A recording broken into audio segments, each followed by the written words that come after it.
All right, we're here. We're ready. Praise the Omnissiah, the stream works. Anyways, um, hello, Lux. How are you? I'm good. We're doing a map making stream, but we're kind of doing a refresher. Well, I guess that sounds like I'm like studying or something, like I'm reviewing my notes. That's not what I mean. Um, but when we work on stuff for a while, sometimes you just need to like do something completely different to kind of refresh how your brain works and get a bit of inspiration. And this kind of serves stuff that I want to do in the far future anyway. So we're trying something different. It always makes us learn new techniques when we're making maps. Anytime we have to do something that's kind of like, oh, that seems really hard, we always learn new stuff that then we can use in all of our other maps. So right now we're gonna do some Warhammer 40k maps, which there's not too many of those out there. From what my research has turned up, and so praise be to the Emperor, we shall create them. We shall make them manifest. There's a lot of for those who don't know, I guess there's a lot of Warhammer 40k, and Warhammer Fantasy, but we're focusing on 40k today. But there's a lot of Warhammer 40k TTRPGs.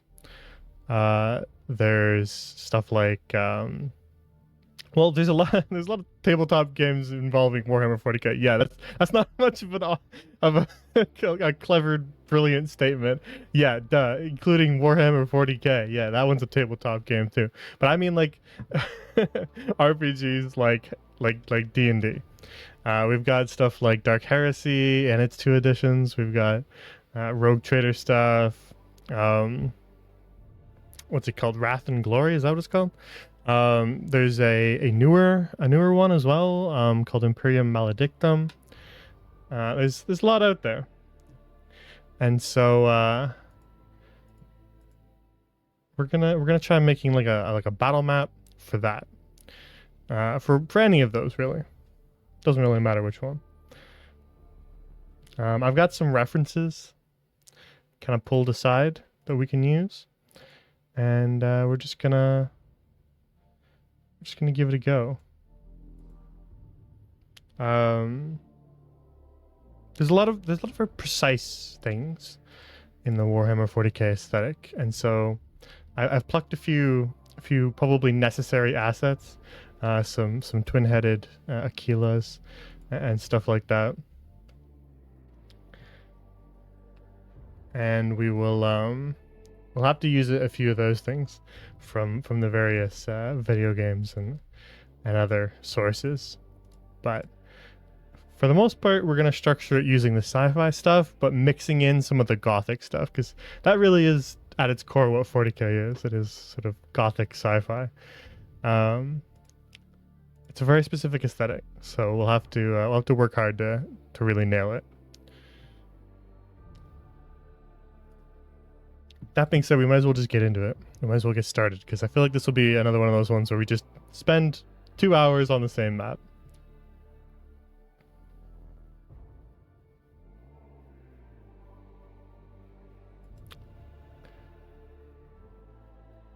Been using Incarnate to make maps? You may have some questions. Yeah, well, these are the streams to do it. And you can also, you're in the Discord, right, Lex? So you can just message me. I'm happy to answer questions there too, so don't be shy. But yeah, these are the streams where we just mess around and try to figure stuff out, try to make good maps. But I think we might start off in fantasy. They're the same engine, it just loads a different art pack. But we're gonna actually use both, so we might as well start here. We'll just give ourselves a black background. I was thinking we would make like a void ship bridge, which is the 40k equivalent of a spaceship. They just don't usually say space; they usually say the void. So we're gonna try like a void ship bridge, because I think that'd be an interesting one to try.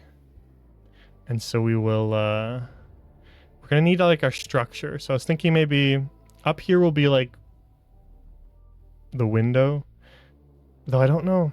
It's gonna be hard to show the window.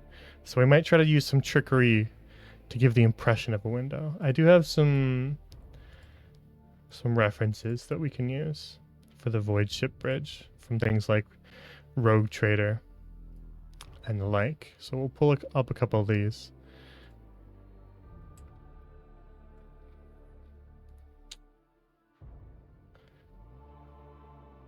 And we'll use some of these to get some good references. So I was thinking maybe like we would do the navigation table and the throne where the I think they were going to do an Inquisition ship rather than a Rogue Trader ship, just for something different. Plus, I feel like, oh, if we were ever going to use this map, I would probably lean towards the Inquisition. So we might as well start there. So where the Lord Inquisitor would sit in their throne, which is just kind of the helm, but kind of up here, probably here. And then the navigation system kind of here, and then maybe some computers at the side, well, cogitators at the side, and then a path backwards into the bowels of the ship. And then maybe kind of make almost like an Inquisition symbol with it. Kind of do like a little bit of a side bit here to almost form parts of that eye. That could be kind of an interesting thing to do. And then we'd have like,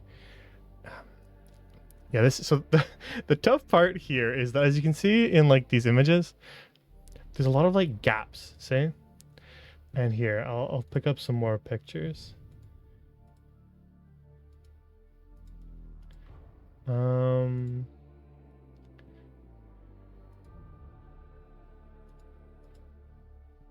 Here, this is another good one. Here, see? So we've got, like, I was thinking we'd do something like this, kind of, right? That would be like a navigator's chart that we would use to steer the ship. But we would have, there's all these walkways, right? Like this is the high walkway, and we've got an elevator back here, and then the Inquisitor will sit up here, and we got all these little cogitators and stuff, which I think we'll be able to do. Those will be a little hard, but I kind of feel like we can do it.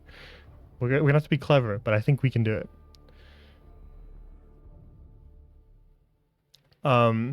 Carpets and stuff like that. We've got kind of metal mixed with, like, well, more metal, but it almost has that sort of like tiled stone feeling to it, even if it is metal. And that's what gives it a very like Gothic feel. Obviously the walls are a huge part of like that cathedral feeling. These sort of like the black ships are like cathedrals that fly. So we're gonna have to be clever in how we use our stuff on the ground, because we can't do the walls, and walls are very important parts of cathedrals, or otherwise they fall down. But we will for the aesthetic as well, I mean, so we'll have to kind of emphasize the Gothic nature of the floor so that we don't lose any of the detail that we are losing from a wall that we can't see in top down. But as you can see, there's all these like kind of drop-offs. It's a walkway, right? It's not just the floor and the floor reaches to the wall. There's all these walkways, and I feel like 40K like always has that. If you're in like a city, if you're in like a shrine world and you're in a city, you're like crazy high up and you're on walkways still. The road down, like if you're driving down the road, you're on you're still miles up, because they have like so much habitation on these planets that they just build vertically. You know, you've seen Dark Tide and you've seen like Hive Cities and stuff like that, and Necromunda, but there's always that like vertical element, right? And so I feel like walkways are a very like central kind of thing, especially in ships like this. So we're gonna have to create the image that there's a lot below, and then maybe we'll use kind of fog and steam to sort of obscure some of that so that it's not so much the focus. But we want to create the feeling that we're on this raised up walkway, which means that we'll probably have a lot of detail on this map. So that's what we do anyways. We always do detail. Anyways, let's actually try something. So first we're gonna need to create the general shape. So maybe we should round off the front of it. Oh, we can't really see anything here. Can't really see the helm. But yeah, maybe we'll round it off and do like a railing, and that looks off into the void ship window. Like that massive wall of windows is like you'd look out in front of your ship, right? Now we're gonna have a hard time showing that. So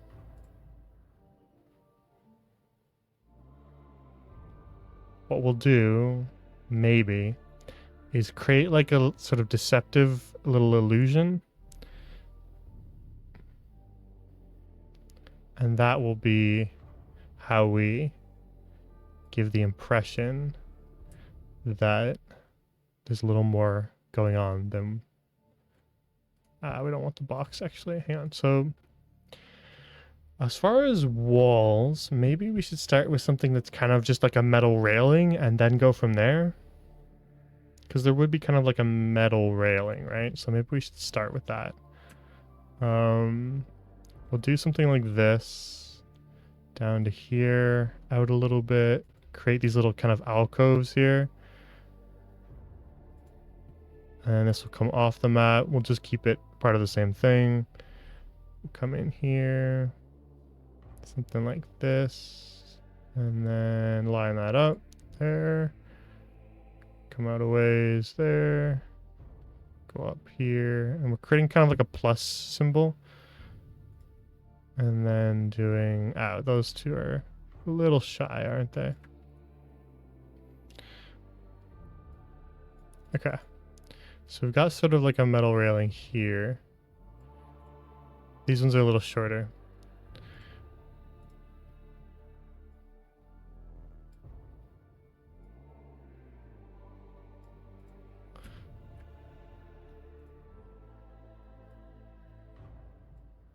I wish...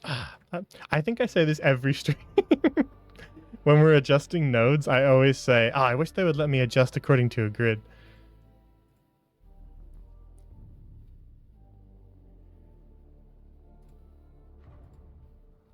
Okay. I think that's good because we'll fill these with different things, so they don't need to be perfectly symmetrical. And then we can do... Oh, you know what? What if we did like stairs down a little bit and then did like a lower layer here? Ooh. Okay. Brain is clicking. Brain is clicking. And so we do this same railing, but we come in here and we create a little no merge. Lock that. And then so this would be where the stairs are, and we would create here. And then we would come up here, and then we would round it here. And then we'll just duplicate that. Right? And so the stairs would go down. You'll see what I mean later. It's a little hard to see because it's all in my head right now. But the vision is there. Okay, so they'll put like two little compartments here, and maybe if we're imagining this being used for a tabletop role-playing game, we would put some like NPCs in here that they could talk to. We'd have our navigator would be probably somewhere else because I don't think that they can be in this room or everyone would die. So we'll put our navigator somewhere else, but maybe we could have like our Vox captain and stuff like that. A few of the NPCs that the players know we would put kind of in this section so that they could have people to talk to while they consult the central navigator's table, which would send signals to the navigator who's in their own little vault locked away, because when the navigator opens their third eye to the warp, Anybody who's in the same room of them as them just melts into blood and flesh. So, we don't want that. Um, so we won't let the players in that room. I mean, they can go in if they want. I'm saying this as if we're like running the game tomorrow, but we're not. We're just. I can't turn the GM instinct off. I apologize. We could let them in if they want. Oops, left the navigator's door unlocked. So someone go bring them some tea. It's been a long journey through the warp. Go bring them some tea before we translate back into real space. And oh well, roll a new character. Should have paid more attention in the Schola Progenium. Okay. All right. Actually, maybe we keep going with. Ooh, you know what? We could do something else on this lower layer. I'm trying to think how we want to do. We could just make it. We don't need to make it a circle, do we?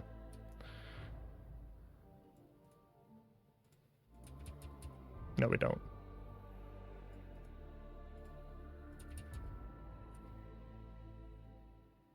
Okay, and then we'll just line these up like that, since that makes a little more sense. And then we take this, put it there. So this is where our Inquisitor, our Lord Inquisitor, will sit. And then there's little stairs down here to like a lower layer that has like, just all the people who don't have names.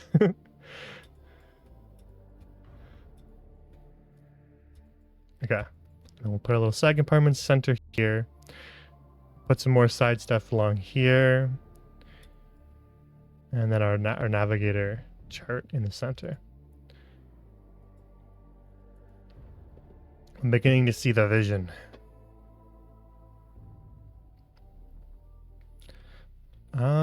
What do we want to use for that bottom layer? It's got to be something distinct, but also fitting. So we will use. We'll just look through. Could do something kind of like a quatrefoil. That could be interesting. And then just like put it down here. Ooh, that's gonna be really chunky, isn't it? Well, that's why. You're in the wrong tool. I'm really used to making box buildings, so I always default to that tool. But we'll do something like this, right? Boom. And then straight up and down, come in here, and then do that same kind of like arc out here. Right? And then this will be a layer lower. And we can even move that up. Well, we're going to shrink it anyways. And we will take that, take the node, just pull it further out so that it's nice and off screen. And then we'll come back to the tool itself, make that a little thinner. Okay. So that's like our lower railing to give us like a distinct aesthetic. Now, can I just dupe and flip? That would be nice. No, no, okay. One day they'll let me do that. One day they'll figure it out. Okay, so then we just go, it's like a little closer to the edge, but are these not perfectly even? Whatever. Something like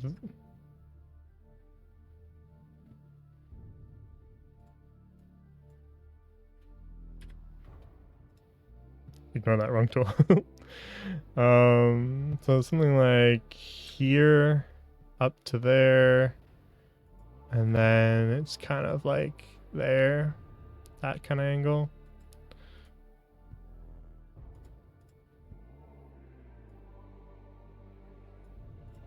And we can adjust the nodes again later, which is the express purpose of that tool. So that'll be our lower layer, and then we'll have stairs that go down. So we'll do stair, something like this. And then we could even try stretching them so that they fit the whole thing. Because we want the scale to be small, but we want them to be fat. Nope, that's the wrong thing.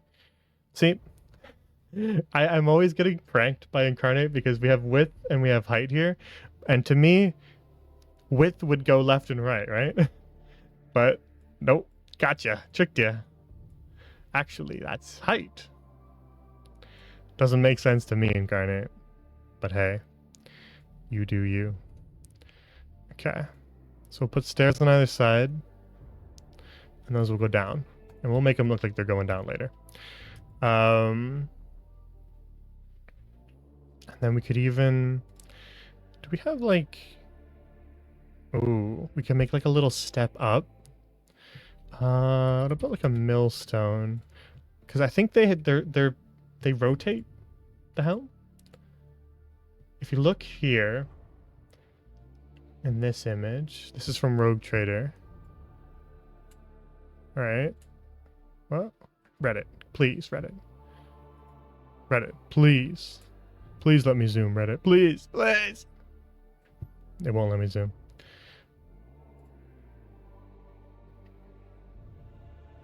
Well, we'll do that instead. So you can see there's like this panel here, right? And so the chair actually rotates. We're gonna try to create something like this. This is the vibe we're going for. This sort of room. We're gonna do it a bit differently than this, but we're trying to use the elements that are quite recognizable. So we've got this like little circling bit there, and then we've got all sorts of little doodads. This will be hard to make. We've got lots of little sigils and stuff. Can't really do this stuff hanging from the ceiling, but we gotta remember that there's literally candles everywhere. That'll be like the thing we do at the end, is just put candles literally everywhere.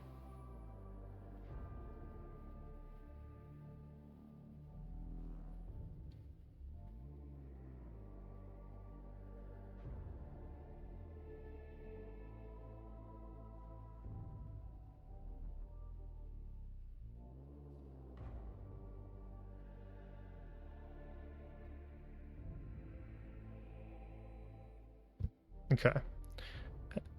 So, trying to think what asset would be good for that. Like a millstone would work, but it's not ideal. So we'll maybe leave that till later. We could put like a little step up though, and do that with a wall. Hang on. Take this, do that. Grab. We might end up doing multiple walls anyway. But for the time being, this will be something kind of simple. We don't want something too busy for this because it's just a little decorative step. Maybe something like that. Maybe even something like that. But we might use pipes later, so we don't want anything that looks too much like pipes, because then they'll be able to see that the two assets are the same.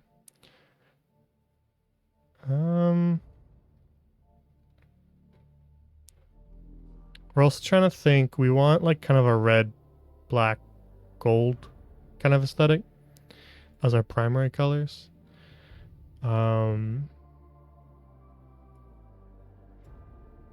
Mainly because we want to keep it within the Imperium, within the Inquisition. So we're going to try to stick to that color scheme. We'll do something like this, maybe.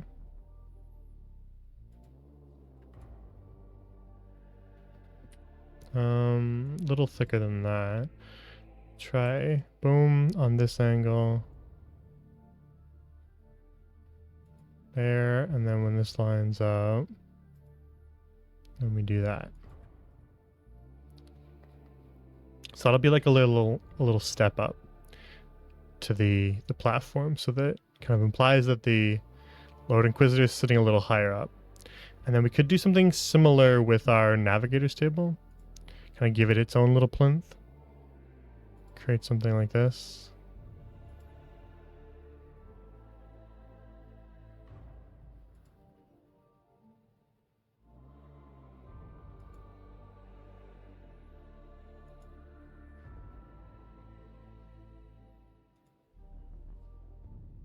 think I'm doing the wrong measurement there. Yes, I am. Hang on. Let's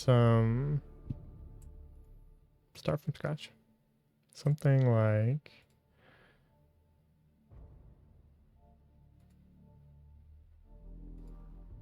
this.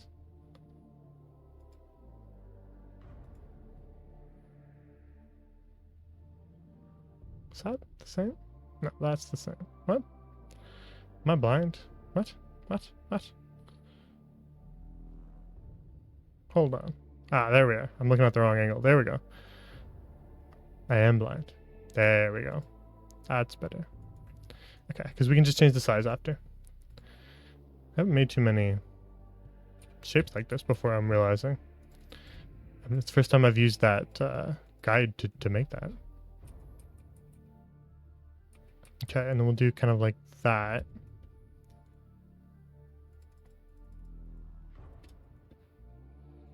We could change the color. We'll change the colors at the end. I'm not worrying too much about like shades. Because we'll make it all like cohesive. Plus it's gonna have like a night filter over it. Plus it's gonna have lighting hitting it, so not sweating it too much right now.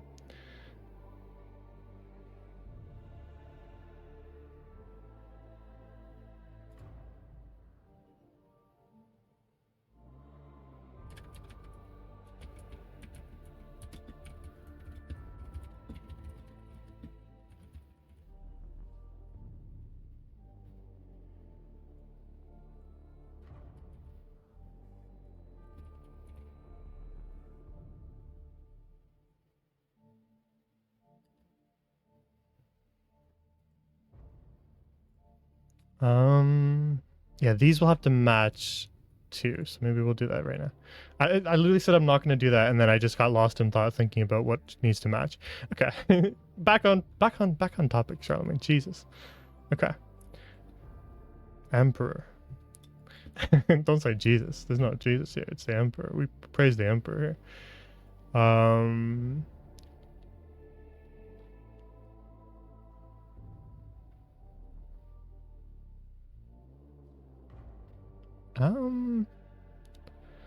Wait a sec.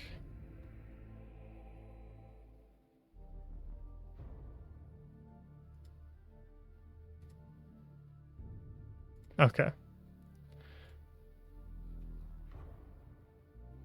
All right. We won't turn that on yet.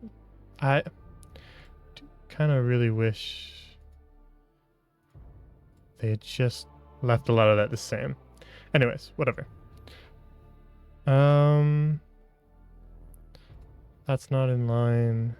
Need to build more of the structure. So, what are we gonna put under this? Because we need another. Well, hang on. We need another wall. Actually, you know what? We can probably just do this.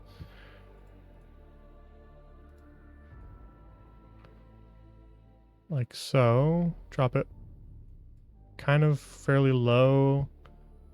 We'll do it. Oh, you know what? We have all that other stuff we gotta do. Let's leave it at 2, and then we'll put these at -3. So they sit definitively under it. And these two are identical. So the one that's lower will sit on -1. And the one that's beneath that will go to a different asset. So let's just try some stuff and see what looks good.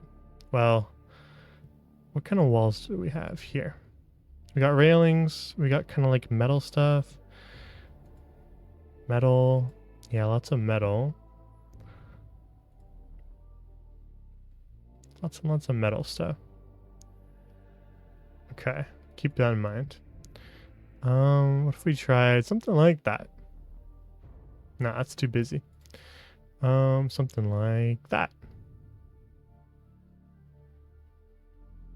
It's kind of interesting if we made it like thin.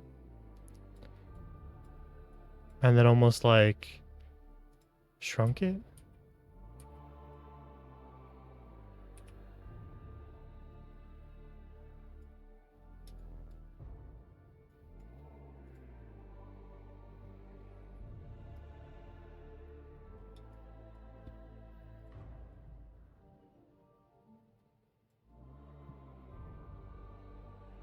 Can we do point? Can we do decimal points here? I forget. I don't think I've ever done it. We can. What if we just like messed around with this a little bit?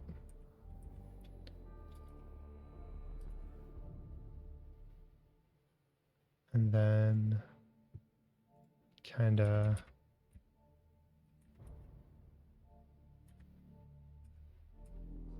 took this and then went into the node editor and just put them into the corners.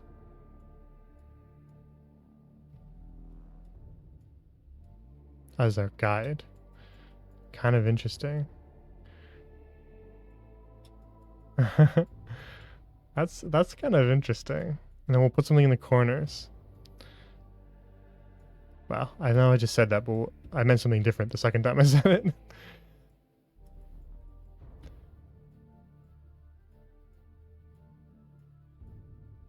Right, and then kind of drop this down a little bit.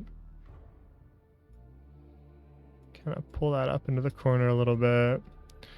Pull that into the corner. Since we've got our railing to guide us, which we can make our railing a little thicker so it stands out, and maybe tone down the color of this grading that we've got going on here. So take this, come up here, do that, saturation down a little bit, brightness down, boom. And then we come over here, do this for this, and just kind of a little thicker.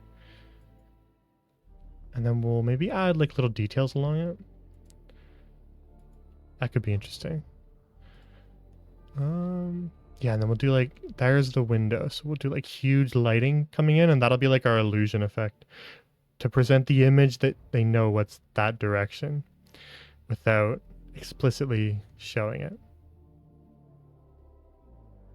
And then we could even make like, could even do walls like this maybe, but just kind of like, I don't know why I did that. It's the wrong tool again. He did the exact same thing he did last time. These streams are just exposing me for like never learning from my mistakes.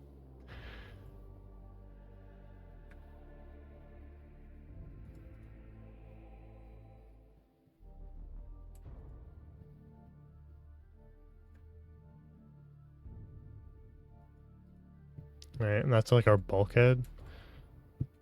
And we just sort of fade it away.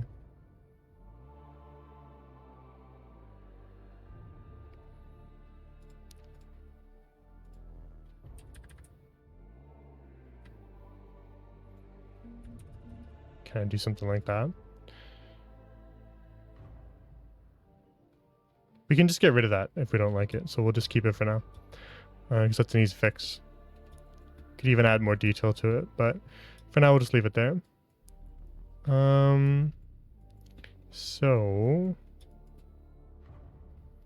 do we want to do in terms of Gothic architecture? We gotta think now. This is gonna be the next. That was like the planning step where we lined it all up. Now we gotta do the actual like, okay, foundations. We gotta actually start to build the room.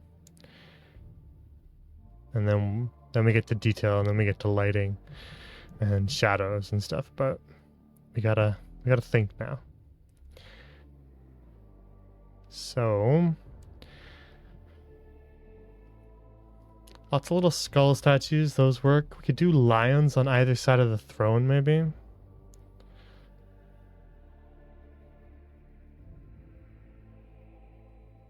Kind of have a good vibe. Candles for later. These pillars are a little too macabre. I'm sure they wouldn't be that out of place, but they might be a little over the top. But we could try to slip them in as details elsewhere, but we don't want to make them too big. You love this song? Me too. It's such a banger. Really, really good atmosphere. Um, like the church. I'm trying to think of what we could use for our little rotating seat for our. Actually, let's find the chair first. This is not bad. We'll have it facing this way because I feel like that's going to be more necessary. It's going to be facing the players more than facing away from the players. So start it that way. I feel like that's probably good. And then we'll add more details to it. But yeah, like something like that. Because we've got... There, see? Pretty good, right? And then we'll do some panels in there.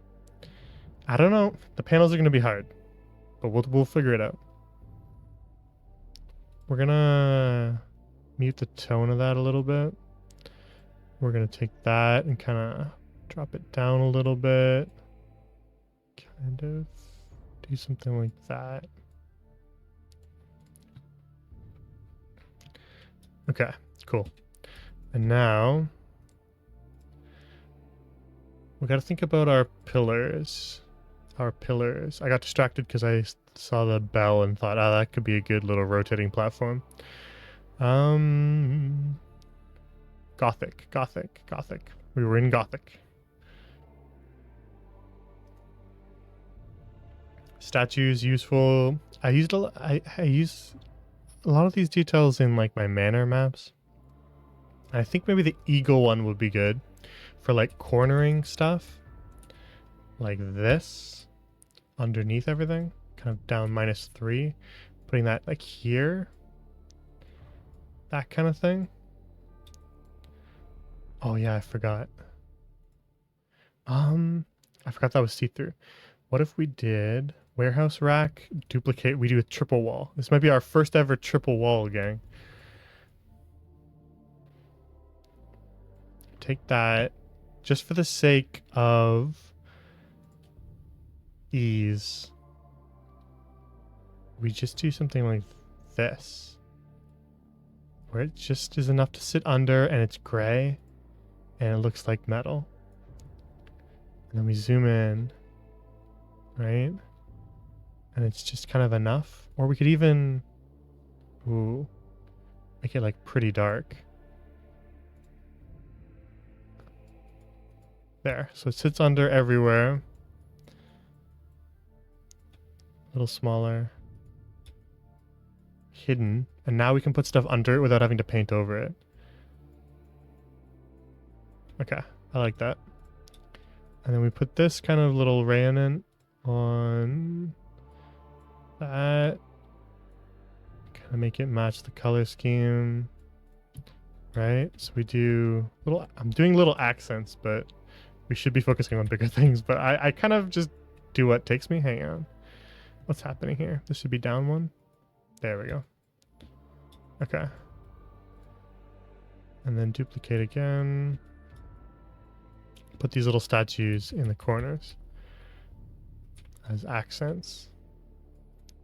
The eagle is very much a symbol used a lot in the Imperium, so we will take advantage of that.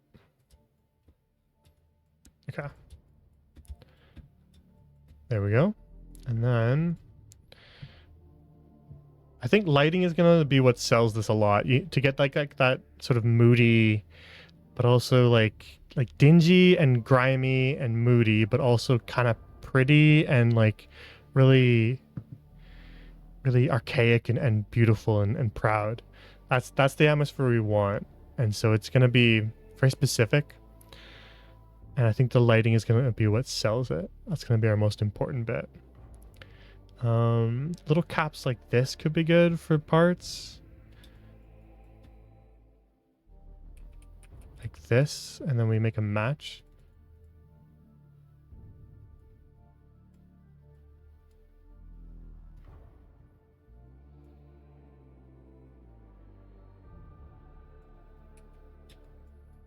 Match decently. Like so. Come in here and put these caps there too to just kind of obscure that. Could even put them here, because we can always put stuff over it. That one needs to move a little bit. Something like that. The devil's definitely in the details on something like this, because there's usually like just so much like stuff in a 40k area. Stuff on the ground, there's candles everywhere, there's little wax seals and strips of holy paper and incense everywhere. There's, you know, there's just so much clutter.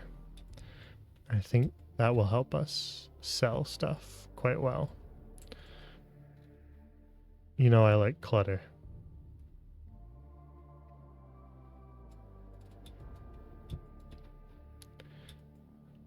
All right. Now, let's try to find some more things we can use. Maybe something like this for like bigger columns. We could do that kind of here-ish. We do need to give a bit of a making space marine through. Yeah, exactly. I'll do it myself. Something like that, and then we change the color of them to kind of give them a nice slightly blue stone vibe. Okay. And then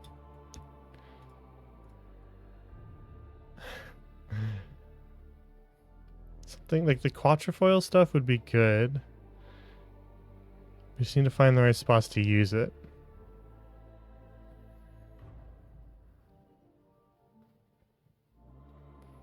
I do also have, hang on, maybe we should take a peek at what I've got. Oh, that's the wrong thing. What I've got in terms of external assets specifically for this. So I was thinking we would use stuff like this maybe to like enhance some of our flooring, give it a bit of detail. What's this campaign centered around? Well, it's not really a campaign as of right now. We were working on like modern day stuff, and then we finished a big project. We finished the museum that I was working on for an actual campaign that I was writing, and then I was kind of just like, I need a refresher in my brain, and so we're trying something new. But I do want to eventually run a 40k TTRPG, which is why we're kind of messing around with it. So if we were doing a campaign, I would probably run Imperium Maledictum, since that seems to be probably the easiest one for people who have no experience with any of the Warhammer 40k TTRPGs. It's probably the easiest, like the one with the lowest barrier of entry. It's the simplest system. So we'd probably run that. But the good part of Maledictum is that you can kind of do whatever you want with it, since there's a lot of openness. Whereas Dark Heresy is very specifically Inquisition, and Rogue Trader is very specifically rogue trading, and you know, Only War is the Guard. But Maledictum kind of gives you a little bit of freedom to do what you want with it. But I do think we would do the Inquisition. So that's what we're building right now. We're doing the helm of the bridge of like an Inquisition black ship. So we would probably center it around the Inquisition, to answer your question in the most roundabout way possible, Blue. I was thinking we would like do detailing on the floor like that around our navigator's table. Ordo Hereticus, most likely, of the Inquisition. Because I think that yeah, there's a lot you can do.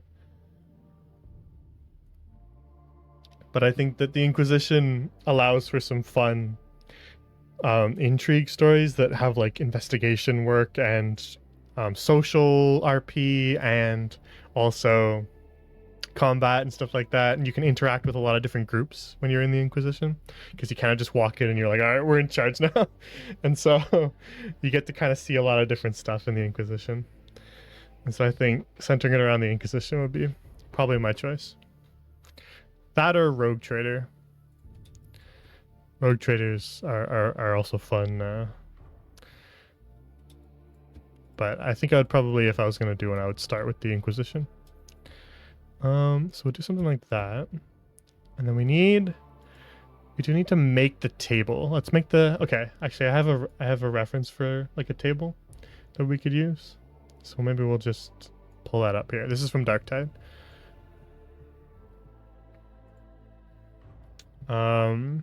So we kind of want like a border around the outside, and we want to give like a nice glow to this, and then we'll maybe draw and manipulate our own little assets in there to kind of create that look.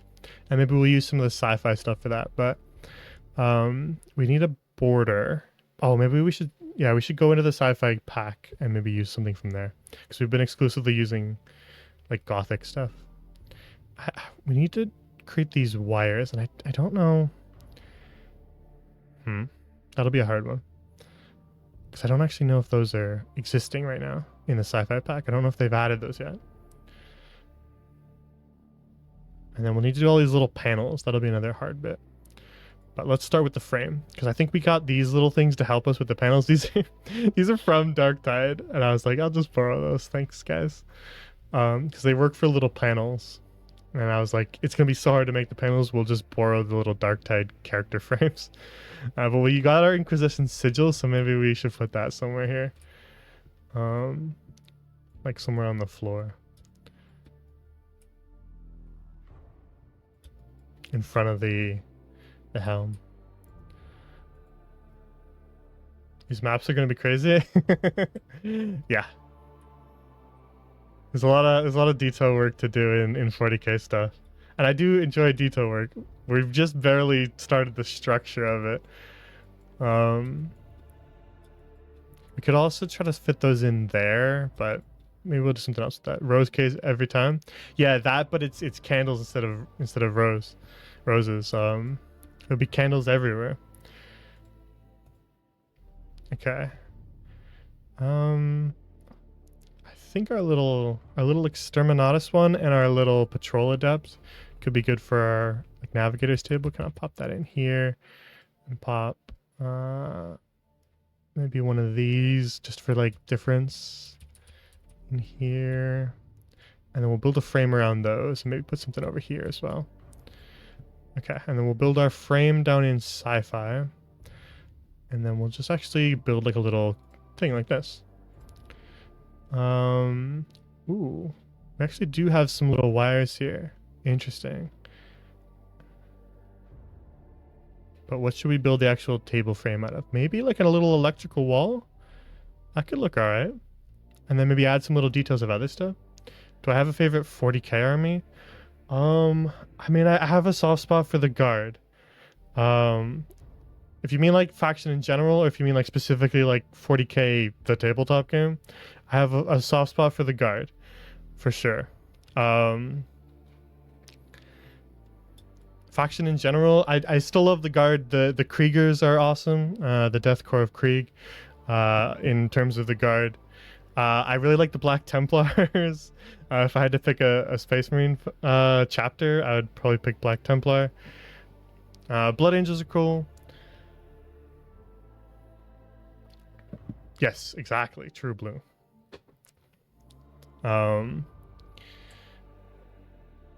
If you made me pick not Imperium, what would I pick? I don't know.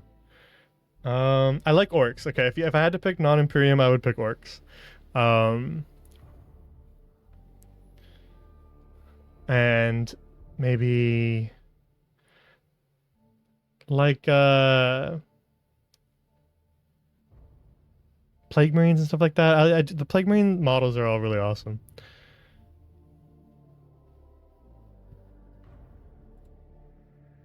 Oh, it was just a spam thing. All right, thanks, Nightbot. So yeah, if I had to pick non-Imperium, I'd pick orcs. If I wasn't doing that, I'd pick probably Black Templars. I do like the Sisters of Battle as well. The Sororitas are cool as well. I don't want to forget about them. Oh, actually, I'm in the wrong tool. That's why it's not working. Imagine that. So we'll do like a table maybe like this. Center it a little bit. Zoom out to get our scale right. Make it nice and big like that. Put our little panels on it, and then our panels will be kind of covering parts of it. Kind of make them a little haphazard like that. We'll put some skulls on it as our servo skulls. But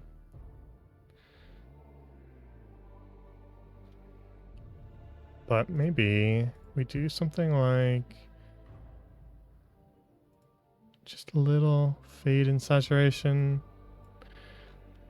And then we just go here into this and we search wall and see what we've got. These pipe walls. So I was thinking maybe just taking like little bits and pieces of it, making them nice and small, right? Popping them under to like create some like unusual bits in our table here. Because it's never going to be like perfectly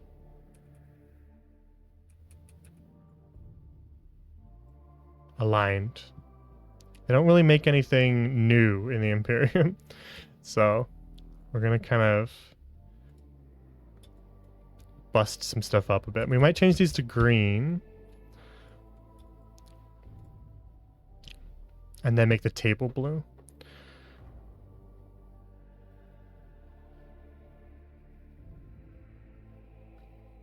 Okay, let's just search, instead of wall, let's search wire. Okay, well, that tells us what we need to know. All right, well, let's just look here and see what other details, just from everything, that we can add. Because again, this is all cyberpunk stuff, and so we're kind of dodging both. We're not truly using the old medieval stuff, and we're not truly using the cyberpunk stuff. We are sort of combining the two. Let's do like a cogitator, but we're gonna have to disguise it a little bit and maybe add the glow back in, because we want to have something like this sit maybe here, and then we will maybe make it like a darker gray, and then we'll add back in the green ourselves so that we get that gray plus the green. And then we'll add some details on top of it too to give it a better aesthetic. No, that's no good. We're sort of like, we're using like slivers. Medieval cyberpunk describes 40K kind of well. Yeah, it's sort of like gothic sci-fi, right? And so you got to get both. Both have to be present. And so we're just using like little bits and pieces of assets to create the illusion that we've got other stuff going on, right? And so I was thinking something like this, maybe like exhaust panels here, and then doing something like that here, and kind of creating like a symmetrical pattern here, and then we'll paint over them and make them look like a step down with our shadows. But for now, they'll just sit there, and then we'll do something like this. Nice little exhaust ports. We can just copy this one instead. Like so. Okay, so we could have these actually facing the other way. That might look better. That's a little better. Okay, something like this. Navigator's table. Back in. We want these. These will be like our bigger kind of panels at the side, maybe. Something like this and something like this. I'm just copying those down so we can grab them later. We would definitely want some like little hatches here and there. Some circular panels. Grabbing things for later. We're not placing them where we want them quite yet. We're doing the hunt first. Streetlight, kind of like a railing we could use that for. Not quite. We need to keep our eye out for something we can use for panels. Maybe medical counters And then we change the color. That could be all right, but they're a little too clean. Ooh, you know what? Some of these. So these will be like where all of our indentured servants work on the ship, with just all these panels and cogitators and like the Vox captain.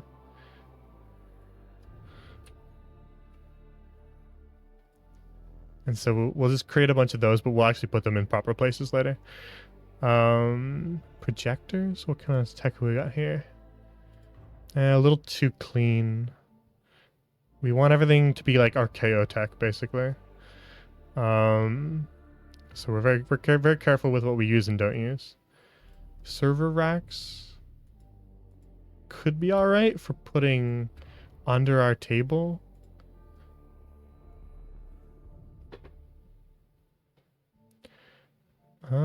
But maybe we'll come back to that because we already got a pretty detailed table already. So, little lights. That could be good, but we'll maybe use those later. We could maybe use something like this as like the elevator. Kind of putting this here in the corner to be like, yeah, this is where you leave the bridge. Walk down here, players. That kind of fits the vibe, I think, of 40k. I swear I've seen panels exactly like that. Now we could even put like some of this machinery down under, because don't forget this is a walkway. All this black that you see around our little central cross shape here, this black in there is going to be like the bowels of the ship. So we're going to put fog and steam and machinery all down in there to give the impression that we're like high up. So maybe we'll use some of like this various stuff to kind of create the impression of some of the machinery down there. Yeah, like some of that stuff, crane parts. Yeah, nice and rusty. There we go. We'll use some of that stuff. Even like some of these like forges and stuff. Oh yeah, these pipes as well. Hell yeah. Perfect. Okay. All right, so a lot of this like industrial stuff will go under our platform. This hazard lab stuff is all perfect too. Amazing. That's what we like to see. The furnaces. Okay, this stuff's great. This is exactly what we need. But we'll do that in a bit. I want to focus on the current stuff, and then we'll put everything else under it.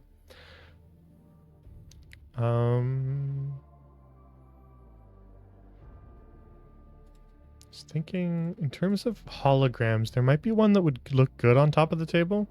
Ooh, perfect for, yeah, because we can take this and add to it to make it look more like a cogitator. We'll add skulls to it. Maybe even something like this as well. That could be good. We'll make them all match the same color. I think that they use that like green a lot for the digital stuff in 40k, so we'll maybe change most of it to green. Weapon shop signs, not really. It'd be fun to do like a hive city, because then you could kind of lean a little more into the cyberpunk stuff, as long as you kept it kind of grungy. Necromunda's got kind of a cyberpunk vibe. You just make it extra grungy. Neon store signs. We could do something like that potentially for like a corner of the table, but it might take away from our center. So maybe we'll hold off for now. Small hologram ads. I was thinking like something like this in the middle could be interesting.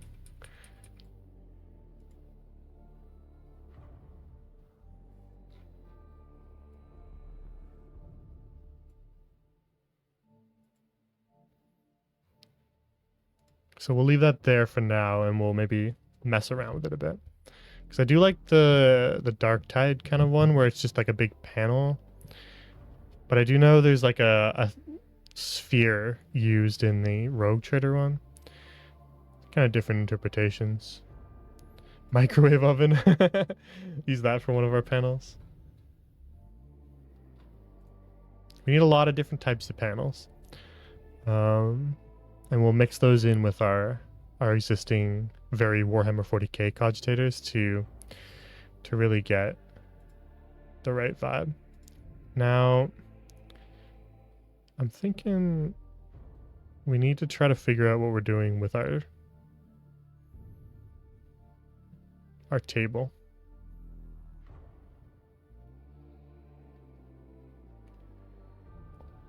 We could use some stuff like this if we make it red here and there.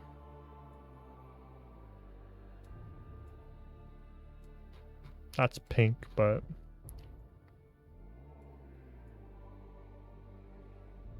some little kind of worn paint here and there as detailing.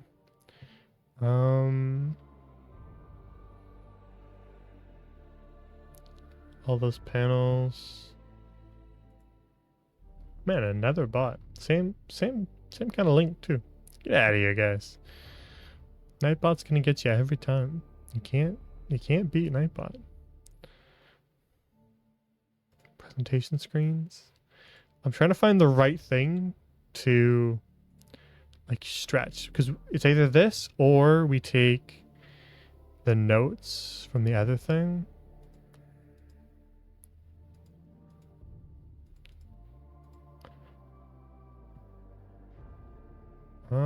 Ooh, you know what? Actually,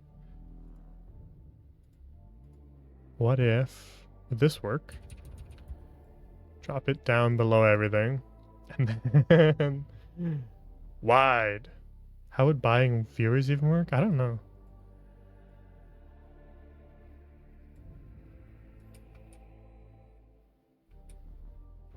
I feel like there's probably a more elegant way to do that. To do what I was just trying to do there. Small gadgets. Ooh, small gadgets. Doesn't Twitch only register viewers as active watchers now too, so lurkers don't count? I don't know. I don't really pay attention to any of that. I just hit go live.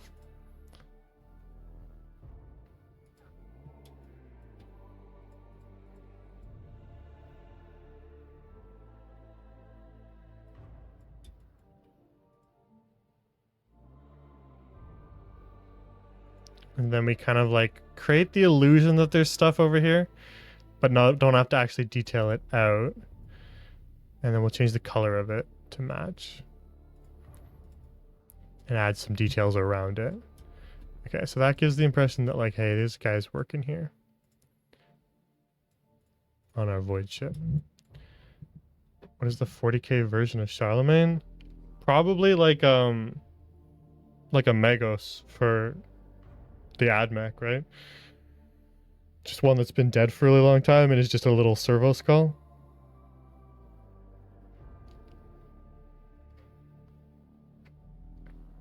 Like the one that's the main character of Mechanicus, the video game Mechanicus.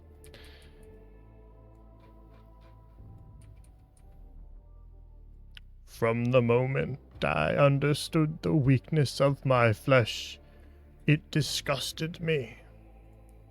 That guy. Forget his name.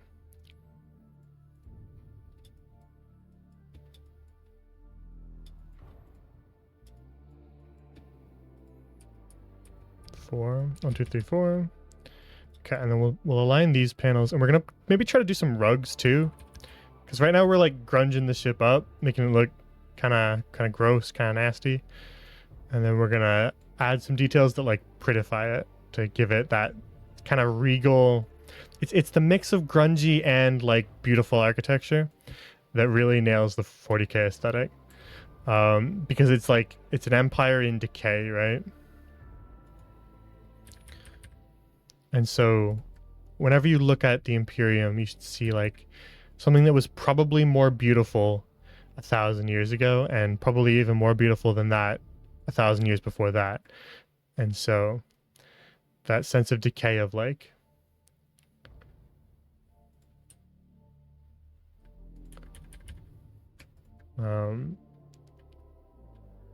we're losing things that cannot be recovered. Here's what you do: you gather a D&D party, and first session they just go through a warp portal and it throws them in the 40k. It would be funny. That's kind of like All Guardsman Party. I don't know if you've ever read All Guardsman Party Blue. I don't know. I actually don't really know your familiarity with 40k. You must know a little bit at least, but um, I don't really know your true familiarity with it, how deep you've delved. But that's a little bit like All Guardsman Party, which is a famous little story that somebody's detailed out into long posts. I think it started on like a tabletop board on like 4chan, and then people demanded more, and so it just kind of became this long post. But it's basically just a guy like journaling his tabletop campaign. But what the DM did was they started off with Only War, which is like the Imperial Guard, like meat grinder. You have tons of characters because everybody's dying type game. And so they just rolled a bunch of Imperial Guard soldiers, and they had like hundreds of characters, and he was just killing all of them. And then at the end of like a week of that, they like their massive amounts of people had been like reduced to like a group of like less than 60 characters, which sounds like a lot for any other tabletop campaign, but for Only War. So they only had like a small little group left, but at the end of that, he has like one of the Inquisition black ships land, and an Inquisitor abducts them because they'd seen too much heresy and like recruits them mandatorily, like conscripts them into the Inquisition, and they're all guardsmen. That's why it's the All Guardsmen Party. And then the DM just hands them the Dark Heresy book. And then goes, all right, we're playing Dark Heresy now. We're not doing Only War anymore. Pick from your characters that are left, and we're going to play as those characters now. And it's a really funny like campaign start.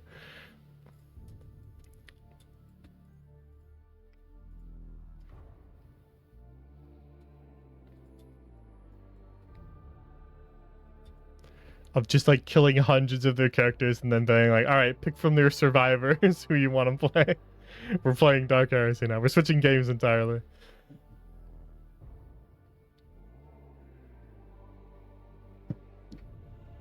It's a good read. If you like a more comedic look at the Warhammer 40k universe, All Guardsman Party is a fun read. I don't really know where I'm putting that. We'll save these for later. Oh yeah, we should copy these panels. 1, 2, 3, 4. Dupe them over here.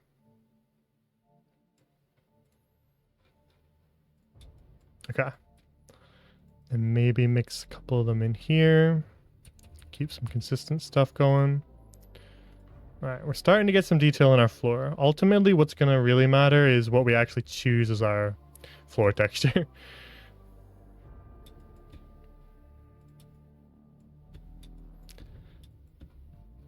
So let's just adjust some stuff here. Maybe up, out a little bit.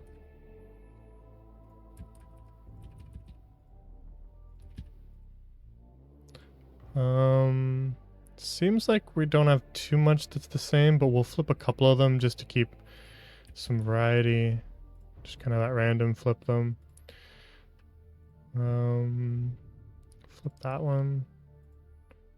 Okay, as long as they're not all the same way. This will go over here with our we don't know where to put that yet pile. Okay, we gotta lock these because they're just in the way. How many do we have? We got 3 of them, 3 floors, 3 walls. Okay.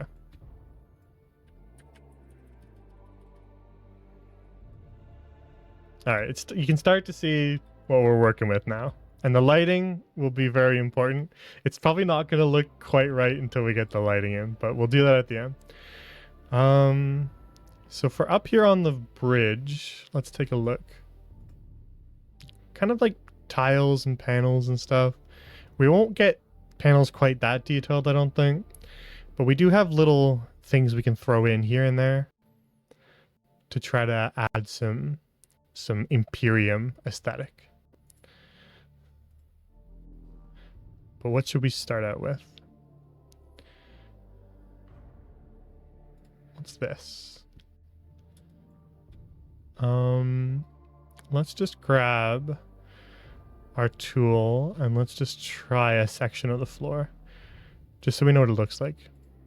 So that's pretty, I mean, it's not terrible, but we would want to obviously change the color a little bit.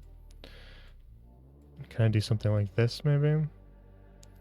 Honestly, it's really not a bad start. It's not like great, but with our own detailing it might be okay. So what if we did all the way down?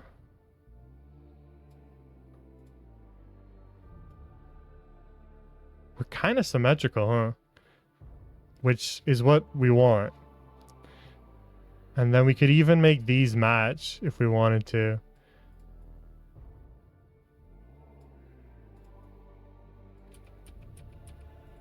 Something like this, 1, 2, 3, 4.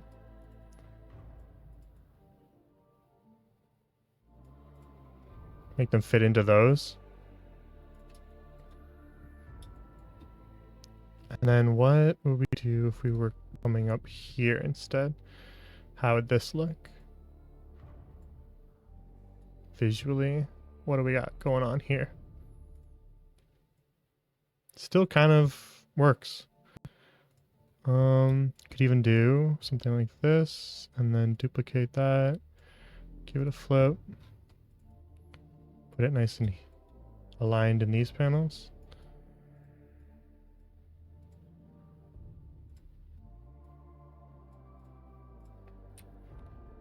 Okay. I mean, it's definitely not bad. I kind of like it. And then we'll do something different for this little raised part where our navigator's table is. We will switch textures. And then we'll do something different again for that lower bit. Something nice and simple for the ground here so that we can add our own detail. Might be warranted, to be honest. Ooh, we could really try to mess with some of this stuff. But that might be hard.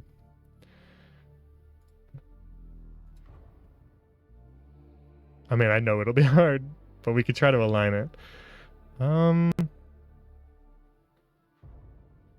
Maybe this for this bottom section here.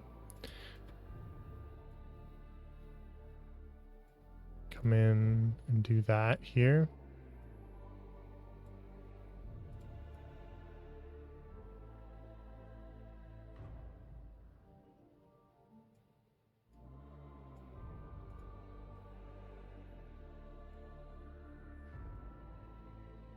I don't know how I feel about it too much. We use the same thing that we use here to match those aesthetics. It's maybe a little too busy. Maybe something like this instead. And we can adjust the color too, but I just wanted to see what the panels look like. Oh yeah, that's better.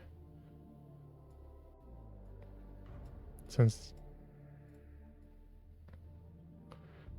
we'll just get a couple more pastes in before we actually paint a little bit. Come over here now and we'll just clean up the rest. Like so.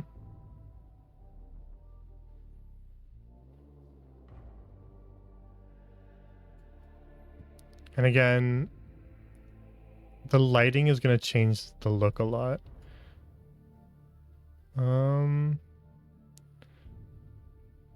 Actually, you know what? I should have done this before, so this is my fault.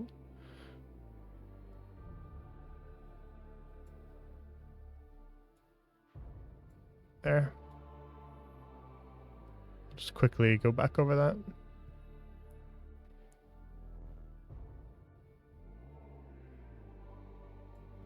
To make it symmetrical on top. That'll look a little better.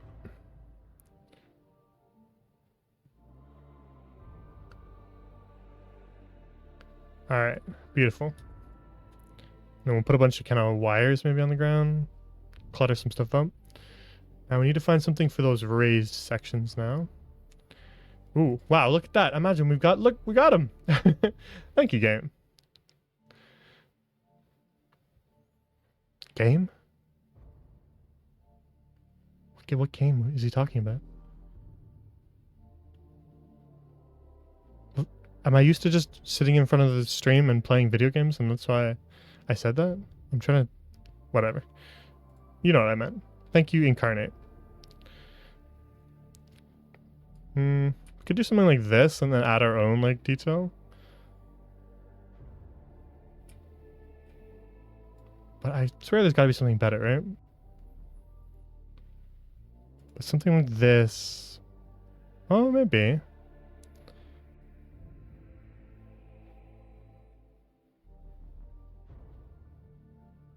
That's not bad. Kind of like that. Is this just a game? Yeah, exactly. It's all a game. It's that easy.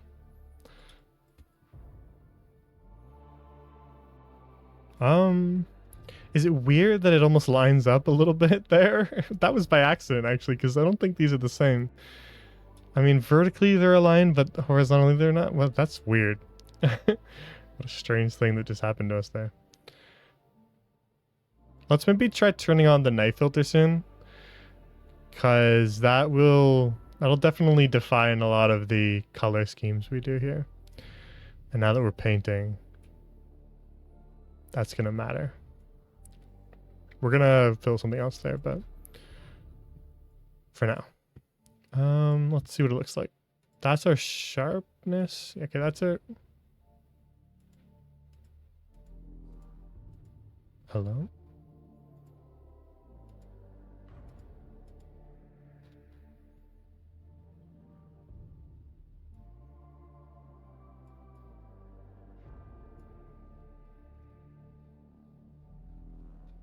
Yeah.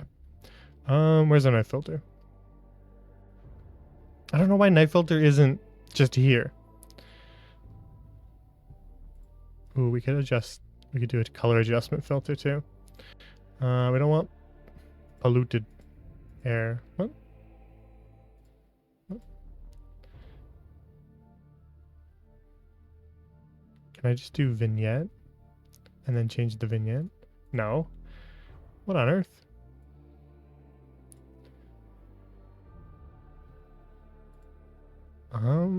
What did I do last time to get the exact correct thing?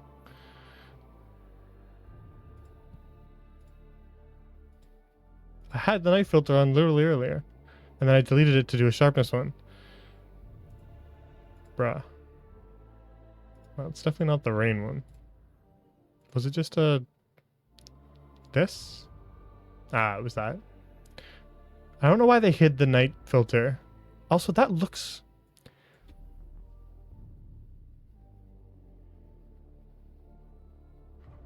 I swear it looks wrong.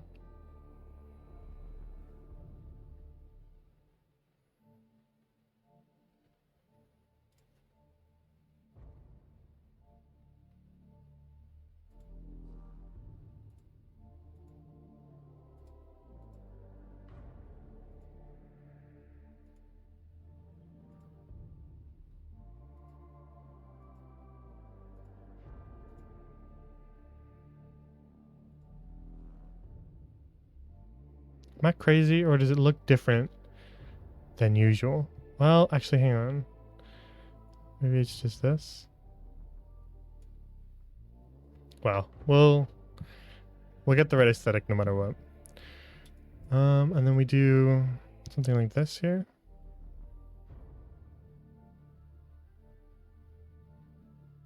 And then we could even move this to match this.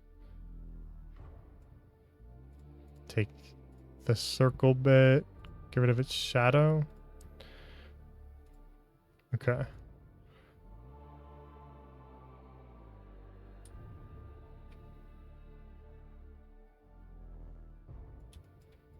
We're gonna add a railing. So the stairs, they look a little off right now, but we're gonna make them look better. I just wanted to know where they were gonna be.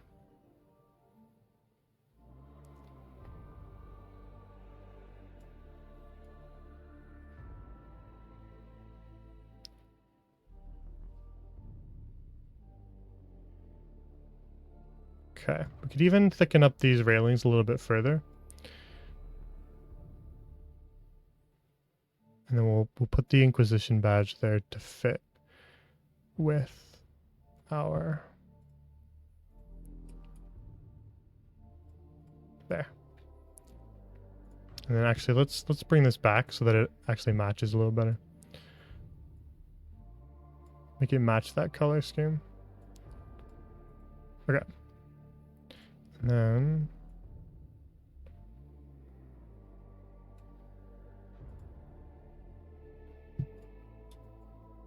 something like that. Okay, so that's where our Lord Inquisitor will sit.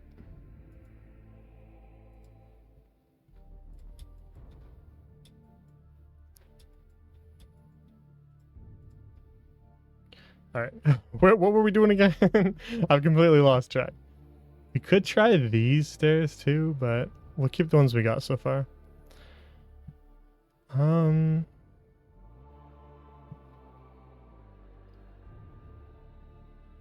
We do still need to solve our navigator table.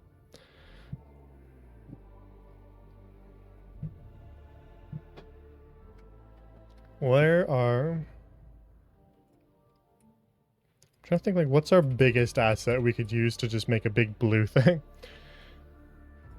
Table, maybe? Hang on, let's actually maybe start with that. That could be interesting. Something like this. Fit to shape right in the right pattern. So we'll make it about that big. Sitting under everything. And then... make it nice and... Nope. See what I mean? It always gets me with the wide versus height. Because that should be... left and right should be width, right? Not... Oh, well. It's fine.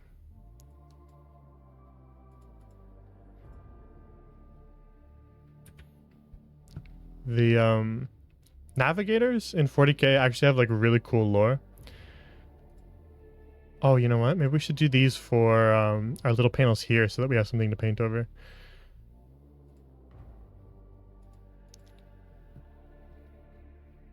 The navigators in 40k have like really underrated lore, I would say, for this setting. You don't hear them get talked about too much, but they have some really cool lore.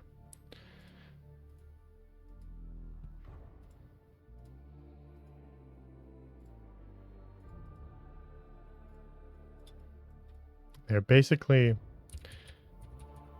all just running out the clock until they mutate into something that's just not sustainable.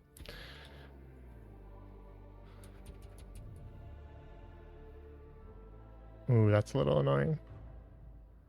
Doesn't quite fit because of that extra little shape there. It's fine. Looks good enough. And they all have that third eye that lets them see into the warp. But if anyone else who's not a navigator looks into the third eye, they just get obliterated. Just immediate death.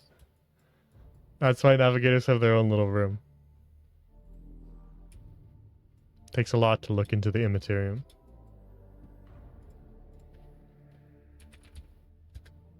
Got any railings for this? Ooh, these would have been... Actually, we should have used these, huh?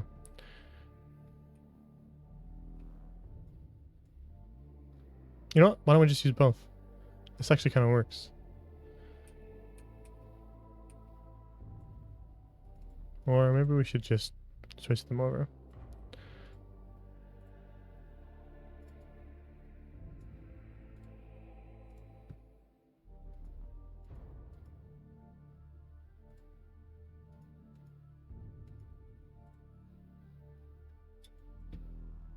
Ah, that is pretty good, damn.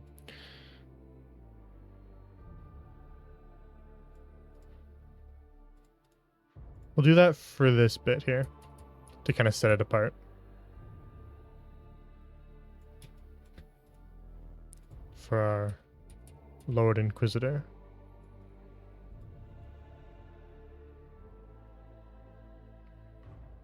Ah, it doesn't line up. Do we have a different version of this? We do.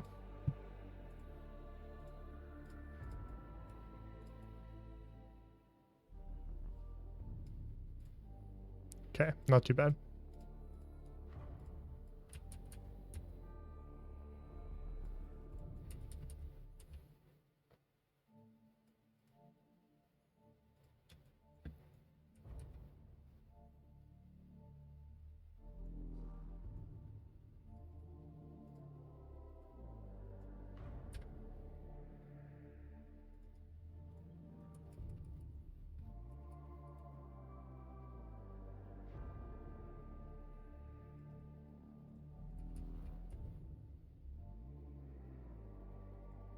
Okay. Actually, I really like that. That looks cool. Glad we did that.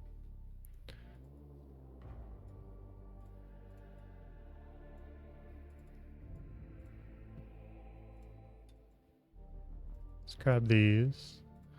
Just kind of brighten them up a bit so that they stand out.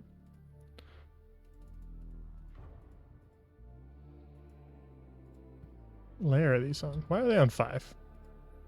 What are you guys doing on 5? Nobody's allowed to be on 5. 5 is for the lighting. You all must go down. Okay, and then we want the railing from this one. That was why I was originally going to railing, but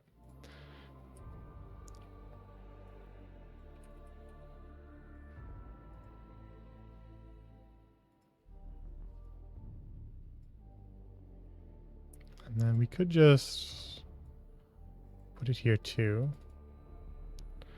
just for the sake of seeing it.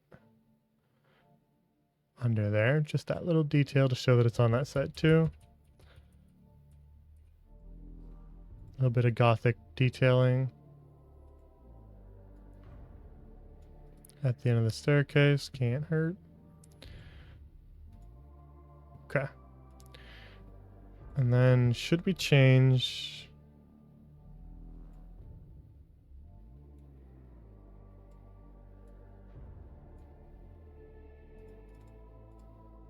some of these colors maybe?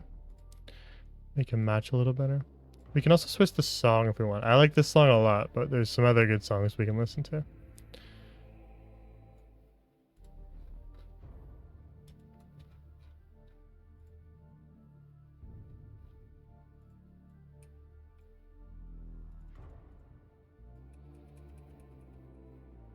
We just make these even bigger.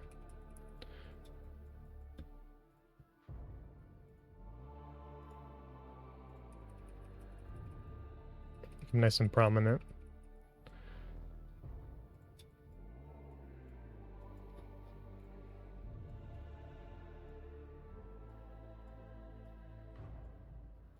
Okay.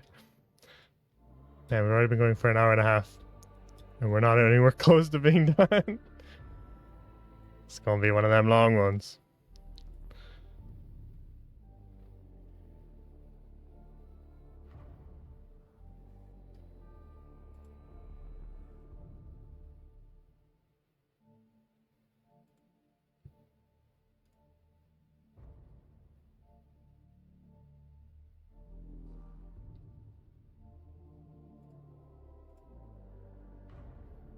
Hmm.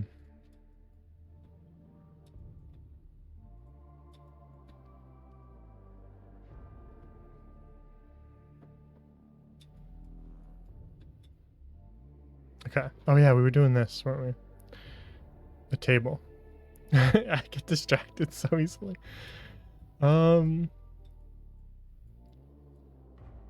This is looking pretty cool. I think we're kind of making some good progress here. I think this is starting to look like the right aesthetic. It's not there yet because we've not done any of the details and lighting, so it's not quite the right aesthetic. But I think I can start to see it.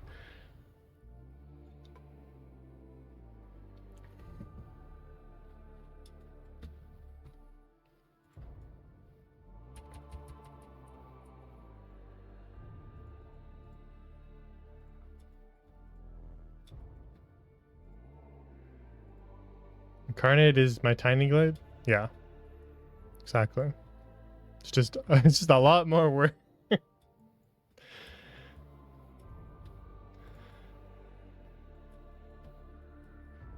Or should we put some of these little hatches?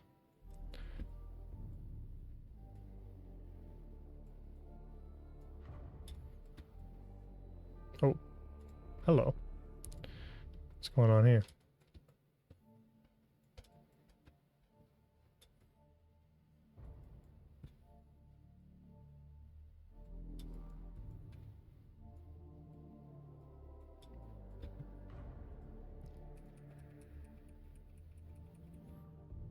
It's nice and chunky. Nice and visible. Okay. And then we're gonna do something in there. I don't know what we're gonna do in there, but we're gonna figure it out. Something's going in there.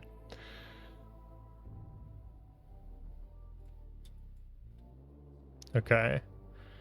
Let's lock that since it's gonna stay put. Take well, hold on, what are we highlighting here? Ah, okay, good. That's what I wanted. And then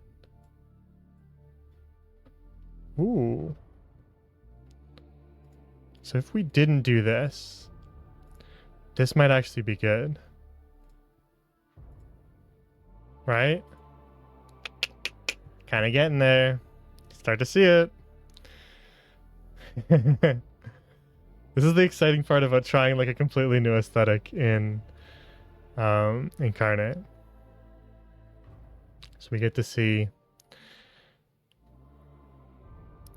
we get to discover new techniques to make things.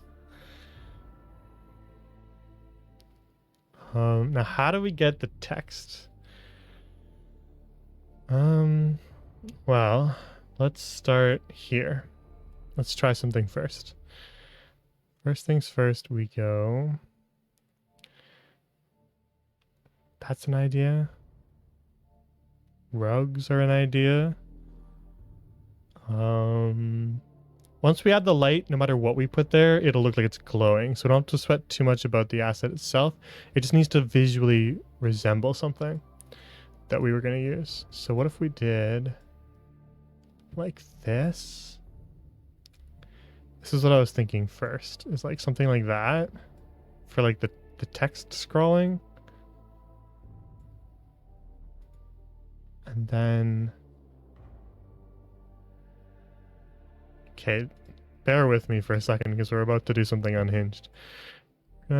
Take this. We're going to dupe it. And then we're going to drop it down. And then where's our damn note? Okay, note sits here.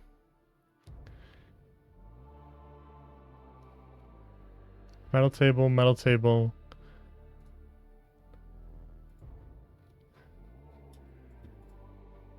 Okay, this is a little bit unhinged, I know. The bottom one can get completely solidified. The note now needs to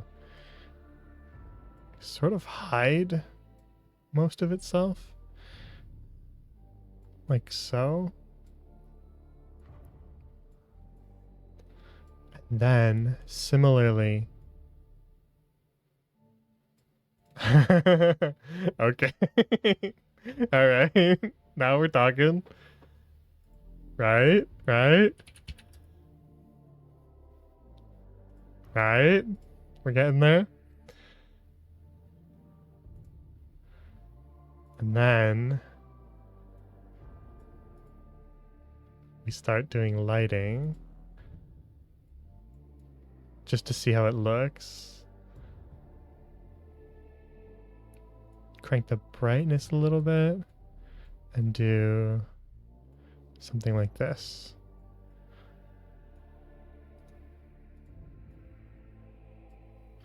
And then we can adjust our note and its opacity and try to get the perfect look. Right? And then we can draw extra lines in, but that'll give us our like base.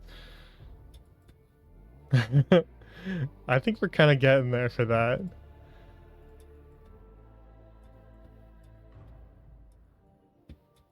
I don't think we need this. As cool as that is, I don't think we need it.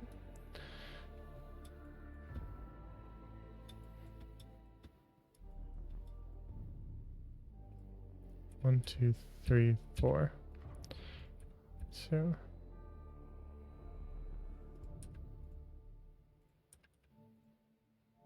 just trying to work with symmetrical shapes here. Okay, and then other details we're gonna need while we're here. Skull. Gonna need lots of those. So, I don't know where we're going to put this, but we could put it somewhere. Because we kind of have a little bit of like a Hans. Are we the baddies kind of aesthetic going on with 40k?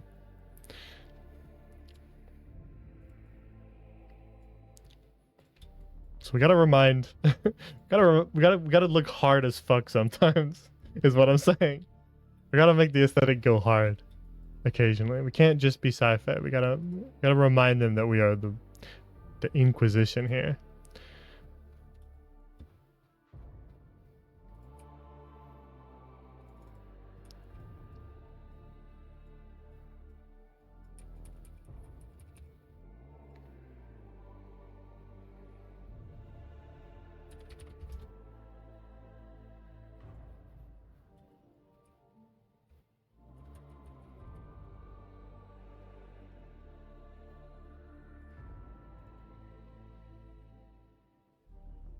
Trying to think where we want some servo skulls to sit.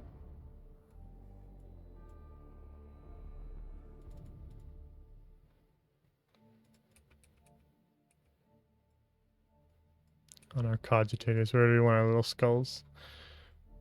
Maybe we'll add some hard light. Flip it to red. Red. There we go.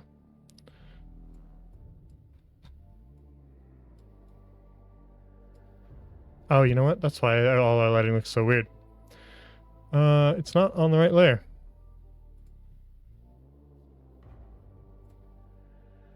Oh, some of it is. Well. Oh well.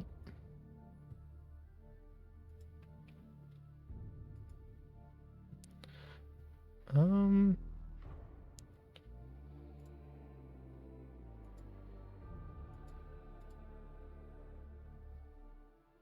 of feel like something's wrong with the lighting. My worry is that it is our night scene filter.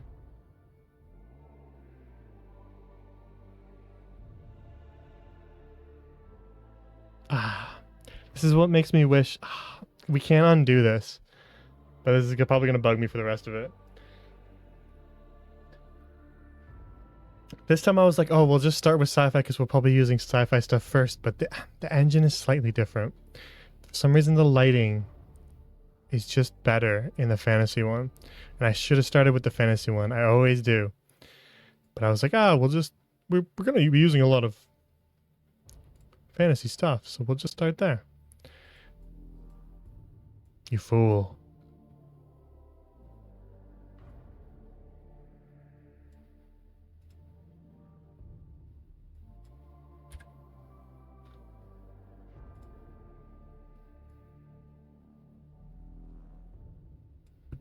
See what I mean? Hang on. Maybe we'll try using this lighting. Because at least it's built for this engine. I always didn't like this lighting. But maybe we'll at least try it. Since it's built for it. See what I mean? It's wrong. It's incorrect. Doesn't look good.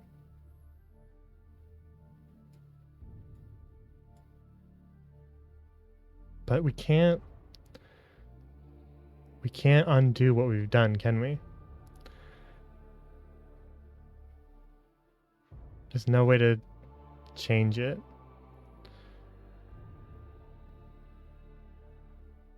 That's a shame. That's gonna bug me. Because the lighting's so important.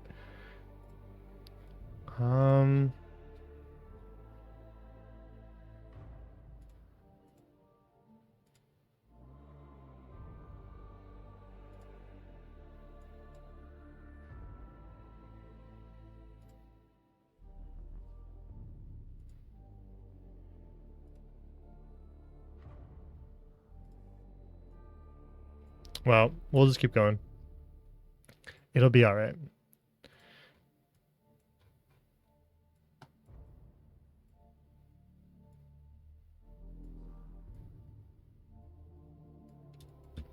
We'll paint some shadows in and it'll look a lot better.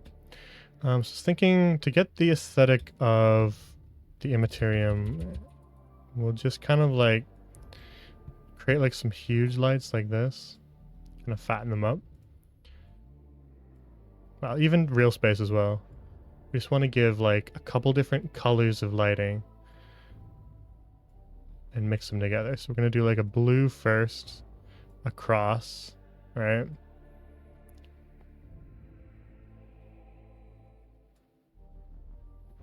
And then I'm going to come in here after and do like a purple.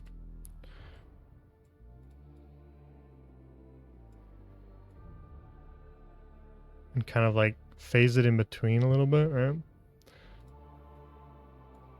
Create a nice strong purple as well.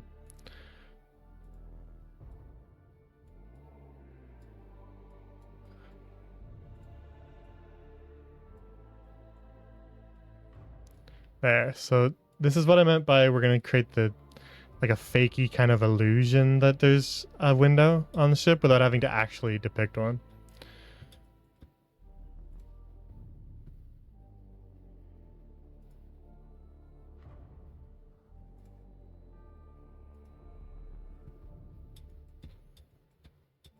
Okay, that looks better.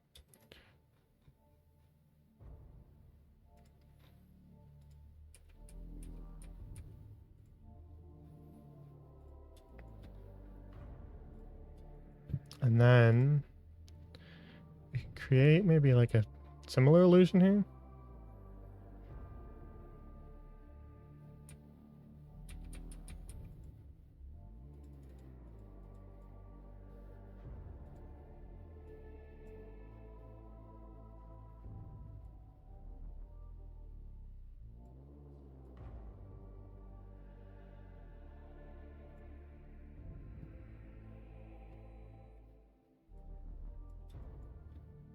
Now we'll do our own thing, man. We kind of lost a bit of the detail in that table, so we're gonna have to fix it. It looks cool as is, but we wanna improve it. All right, what was I? What do we actually need to do now? We need to create like these big compartments for the cogitators to sit kind of here and here, and then we can kind of drench them in candle wax.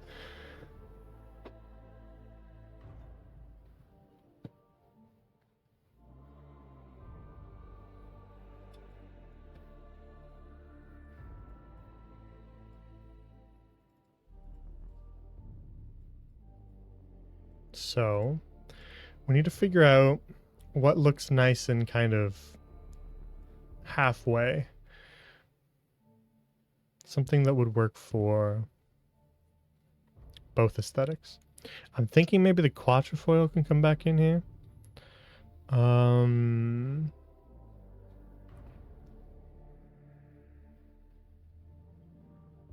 create maybe the parapet.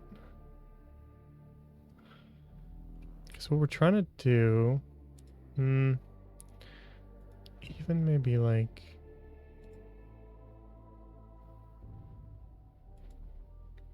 we're trying to obscure some of the stuff that looks too clean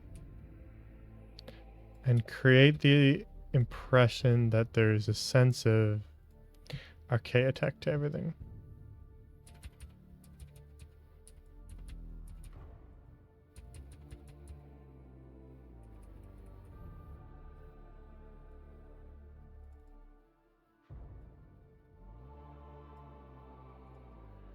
And then we come in here and do like candles.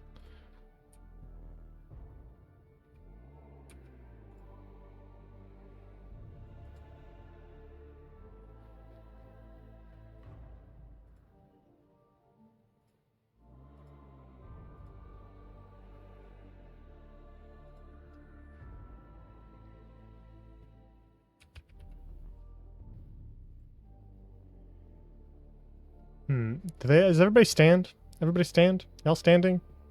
Anybody get a chair? No? Good. All right. That makes my job easier. Nobody gets a chair.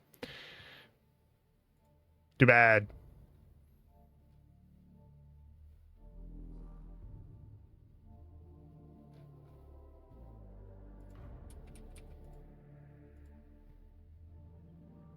And a good spot for cogitator.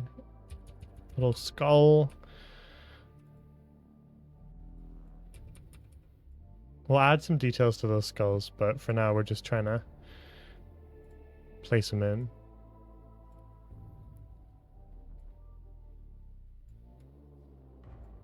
Ooh, you know what? Maybe we should swap some of these to green.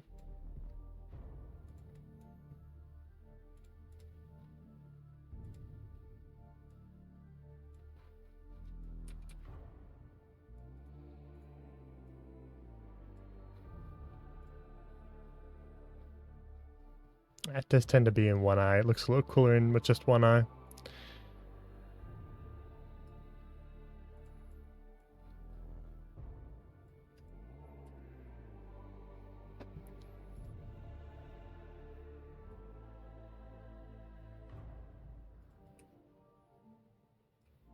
Flip these all to green.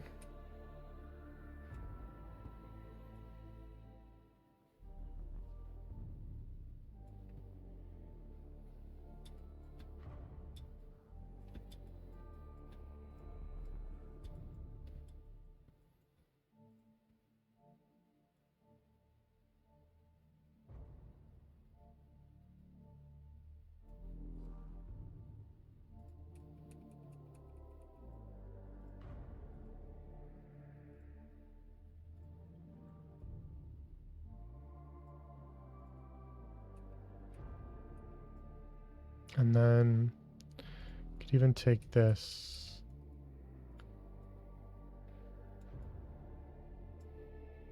And sort of build these little like compartments.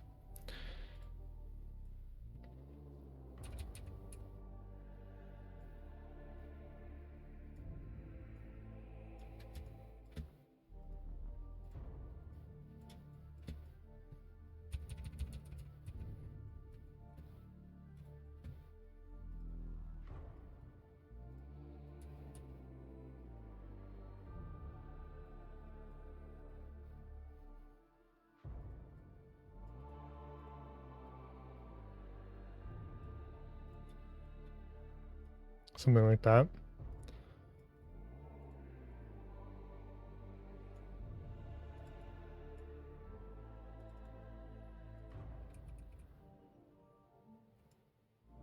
Down a layer, but bigger.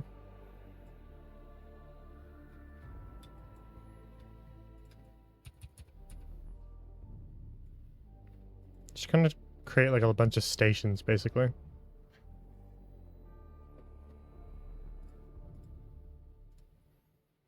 Maybe if we even reduce these two to just no saturation. There.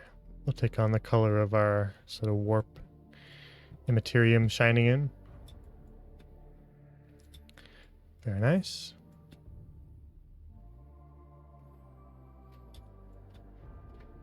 Okay.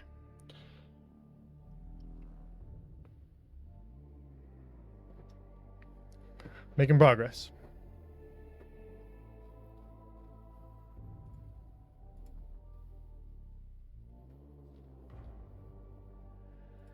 What else do we have to work with from here? Got some golden kilos.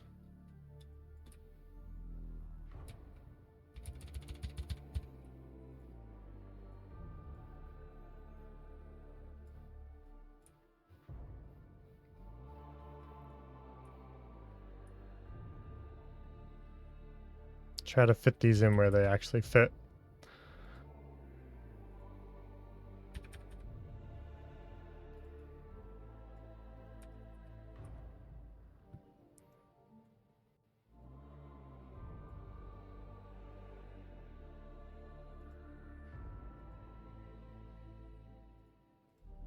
I like to sometimes just try different things with these, just to see what it looks like whenever I'm bringing in my own asset.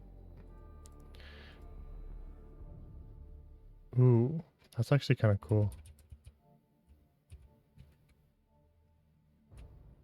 Can we change the hue of that? Ah, we can't.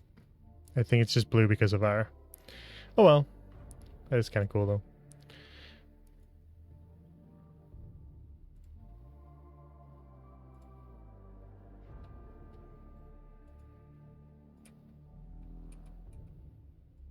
There's this one, but we'll try the other one too and see which one looks better. This one might be a little better for this particular spot.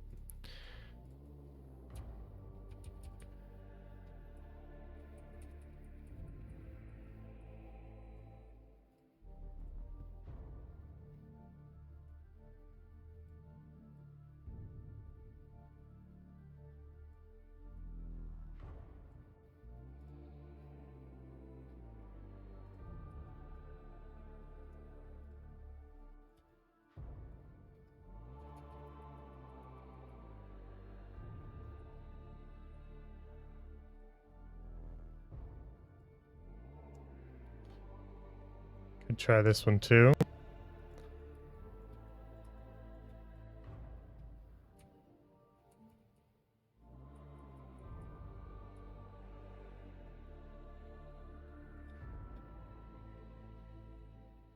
Gotta find spots where they don't look like we're overusing it.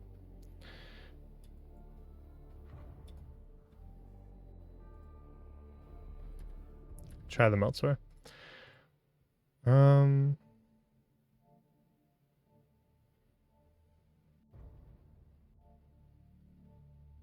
Also got our Inquisition stuff.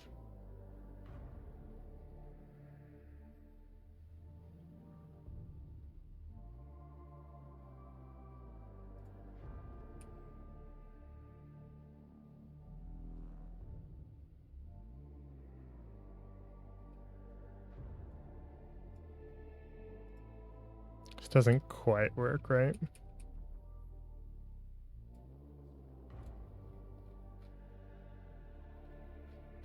I mean, it's actually not bad.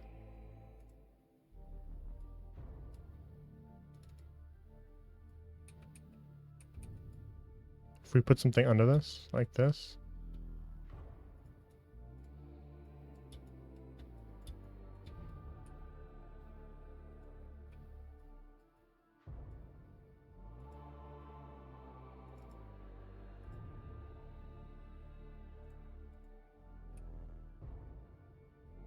Well, we didn't pick the right thing, but if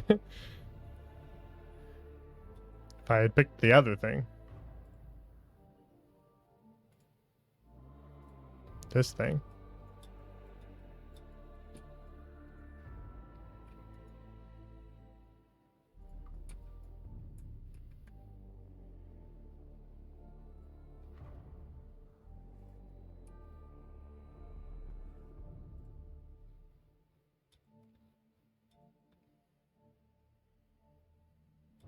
pretty good.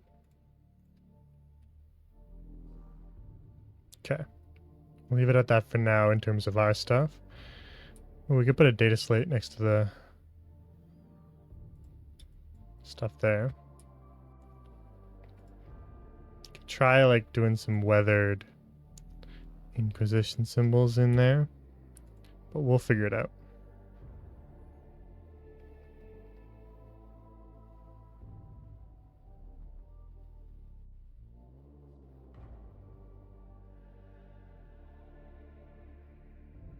This one's pretty good too. We could try this one.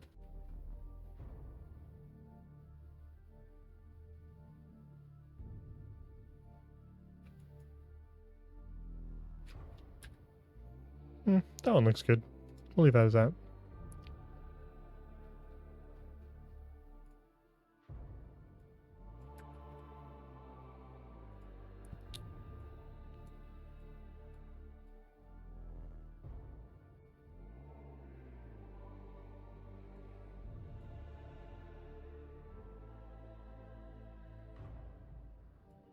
Try like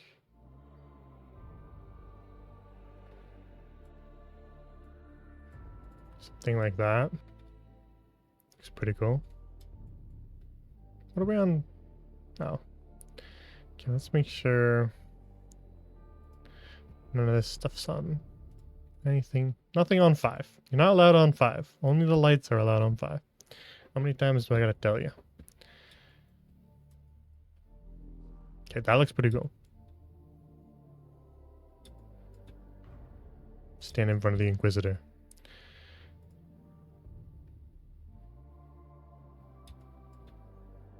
Oh, you know what?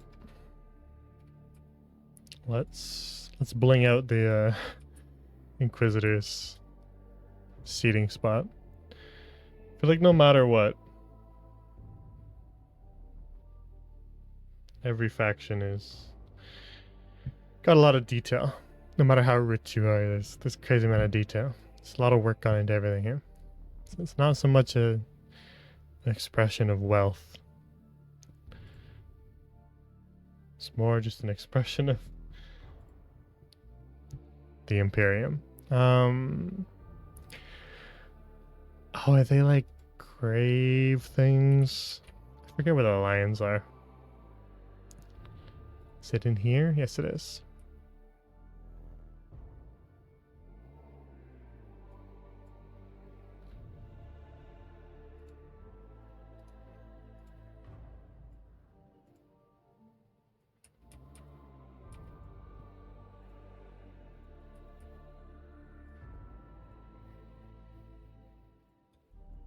Okay.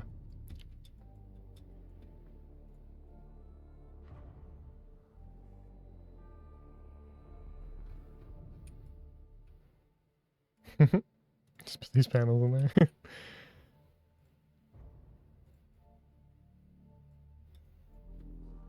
Don't really know where we're putting those. The Bob Ross of 40k. That's me.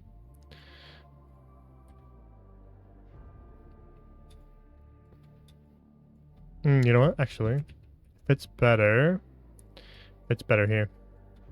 Get rid of this. Put this here.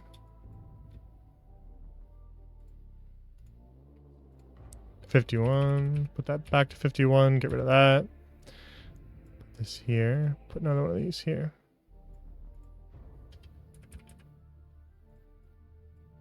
Okay. Something like that.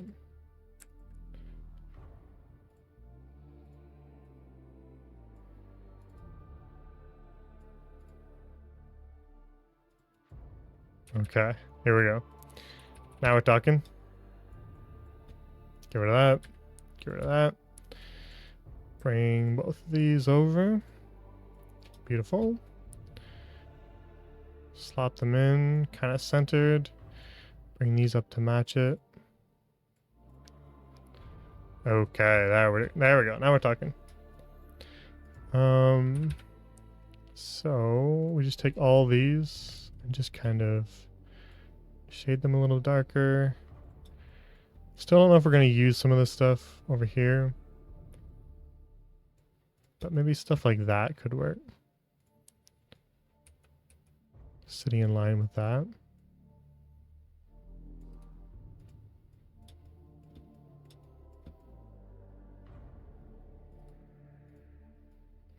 More as accents than safety measures. We don't really do safety measures in the Imperium of Man. So they're just purely visual.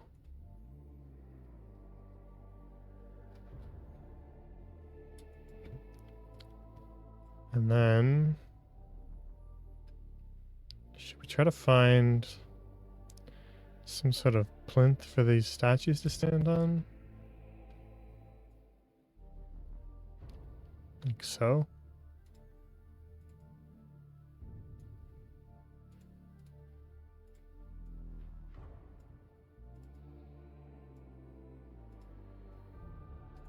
Boom, boom.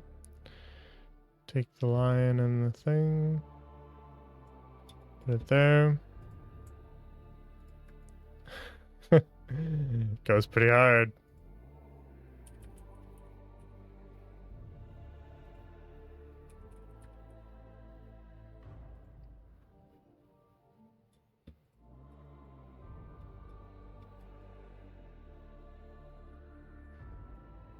And then we want a little panel kind of here-ish. So we got a lot of kind of cogitators here too.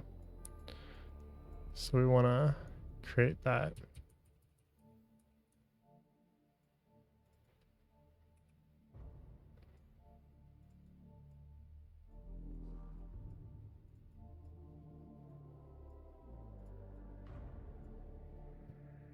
Gotta create like this kind of hulking machine at the front here. But we're gonna be doing that everywhere, so. Oh boy.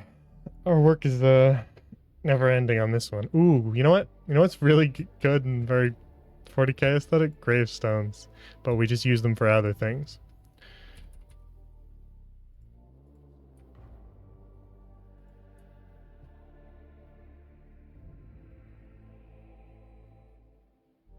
Imagine the back of your computer monitor was just a big gravestone. Now you don't have to imagine.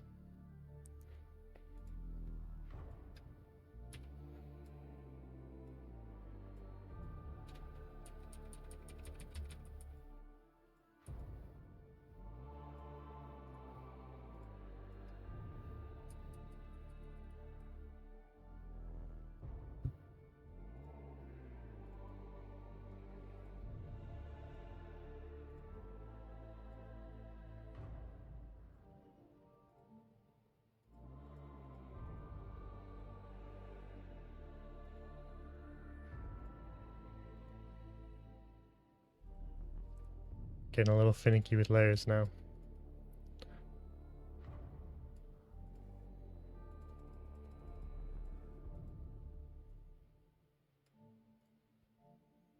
We got a lot of assets in this. Hey, should we save the map, guys? What do you think? Should we save or should we just keep going? We don't need to save, right?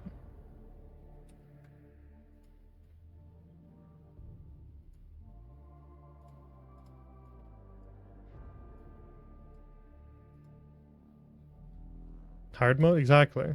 See, I'm glad somebody understands. Ship. We're looking for this.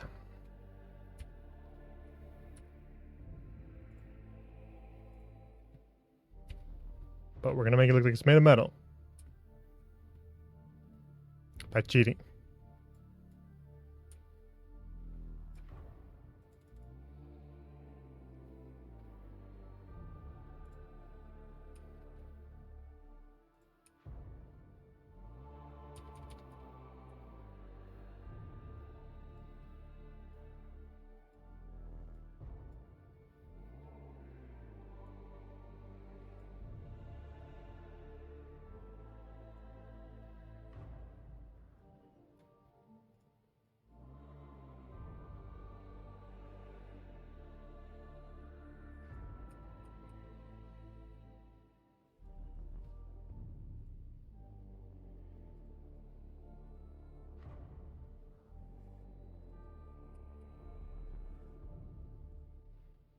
Okay.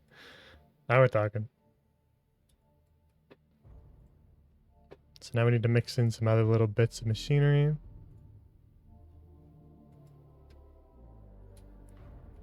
Subtly.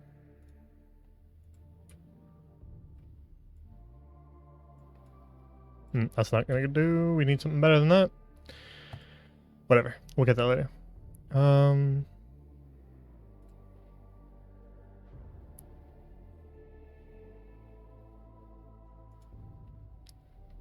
Try another song.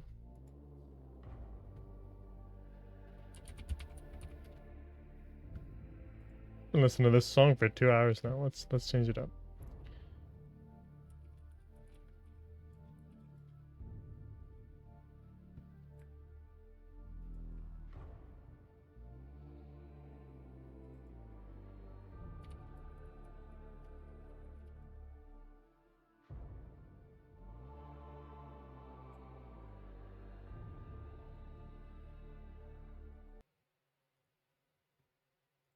Listen to another song from that same soundtrack.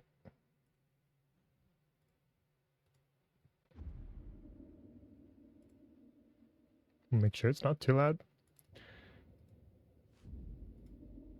Right. This is an hour long. Okay, well, if we get bored of it, we'll change it.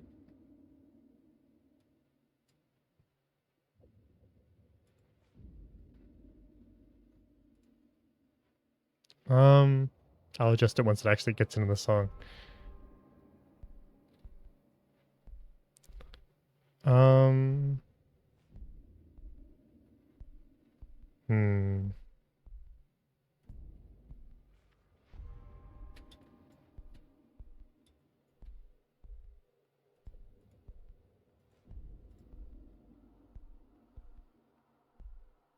You know what? Let's go back into sci-fi for a sec.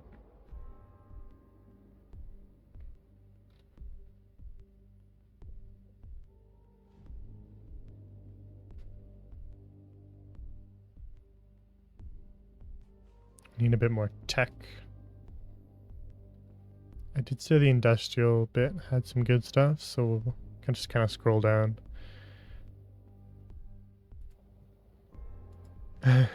Little mouse, little mouse. I don't think they used mice. Pretty sure they don't.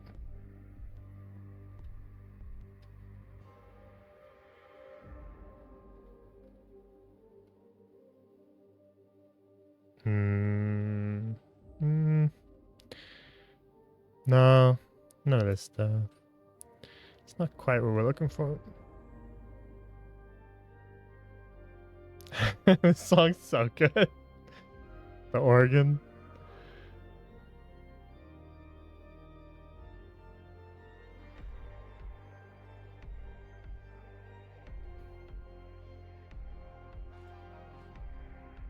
Just looking for like, yeah, like little sort of bits and bobs I can put.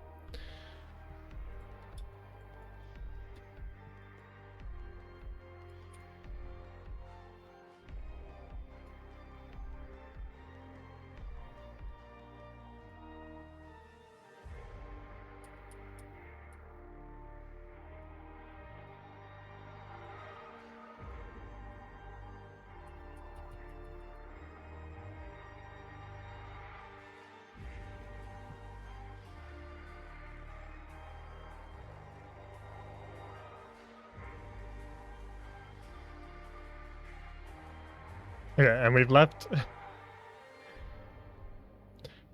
Gotta make sure we've left enough room for our thousands of candles.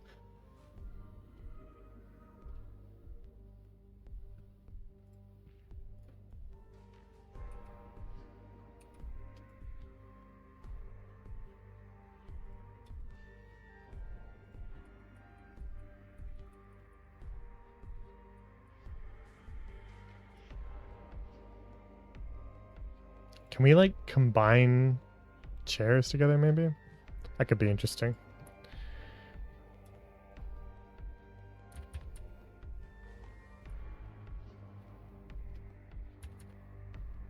Trying to think of like where we can put some of the bowels of the ship. Maybe down in here we do twin kind of machinery.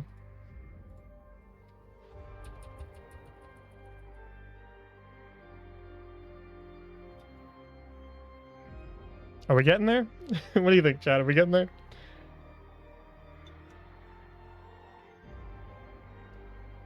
I think it's starting to resemble a thing.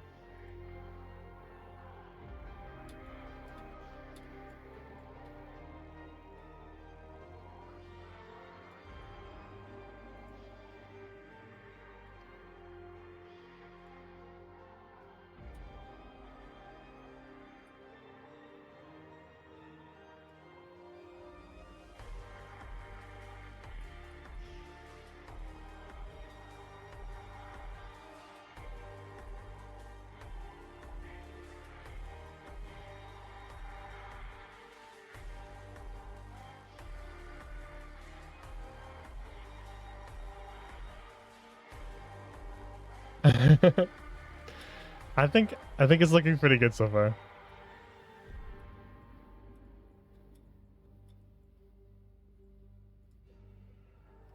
Back into the industrial stuff.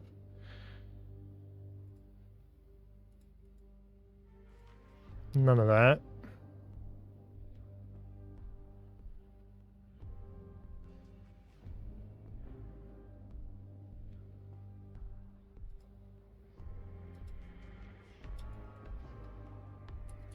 You could put like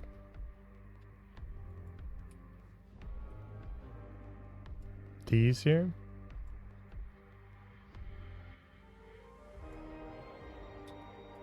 Kind of like that.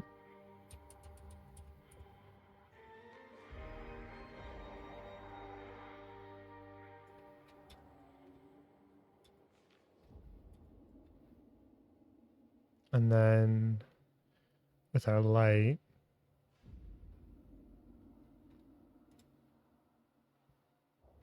well, we'll come back to that actually because I don't want to shift over and come back. What about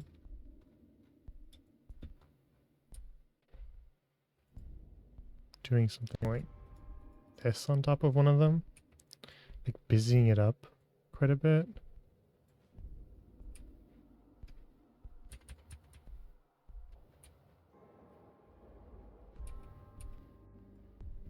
It's kind of interesting.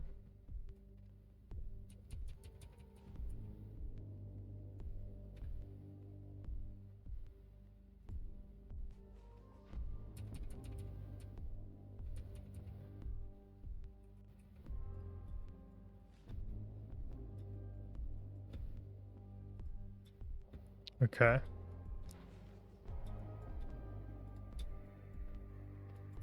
We've not painted any shadows. We'll save that all the way to the end.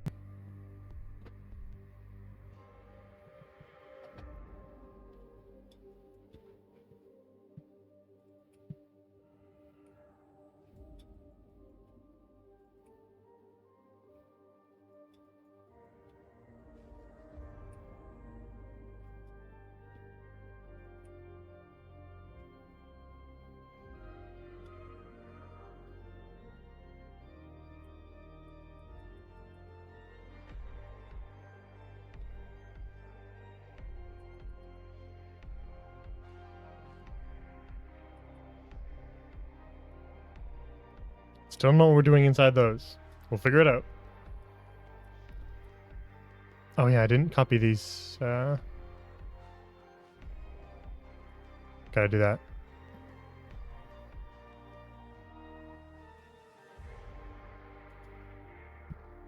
Beautiful.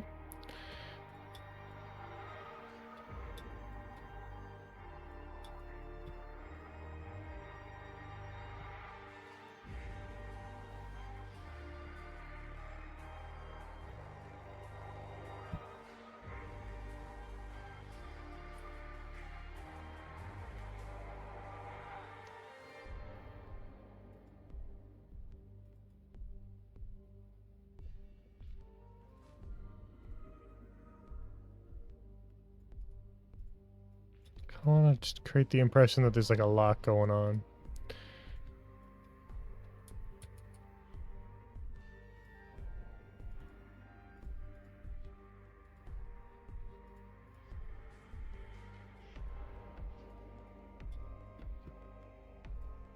So we're just sort of like slip in a few things in here and there.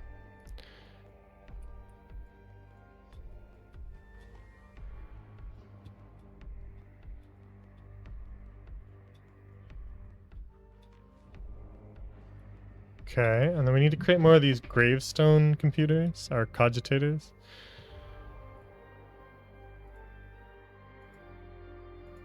Use a few different graves, maybe.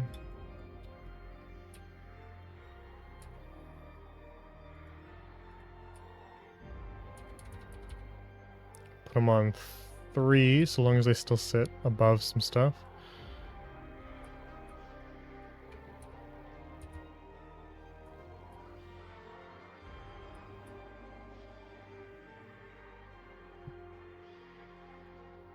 Can I build like this almost like tri-style of them?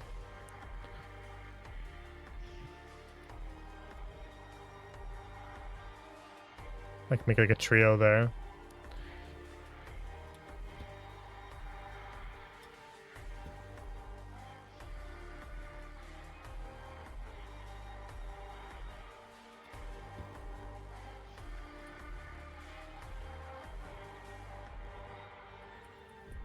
like that. And then like that. And then the main one will be a bigger computer. Like that.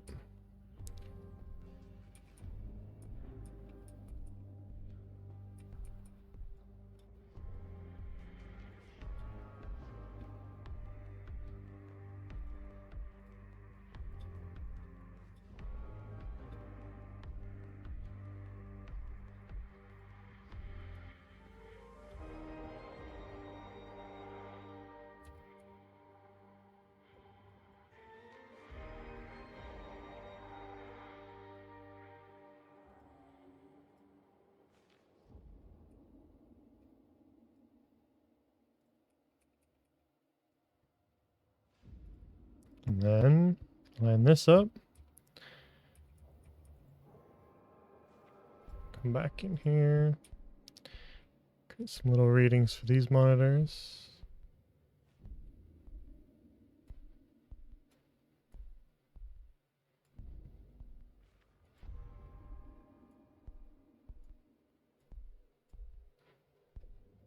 Beautiful.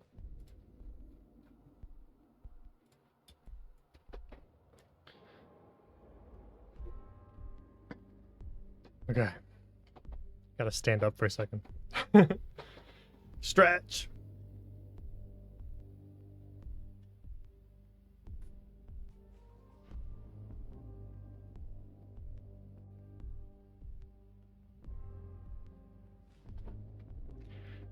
All right.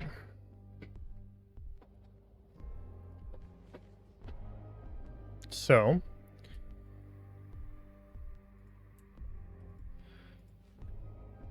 I'm gonna grab all this and maybe group it into one cogitator.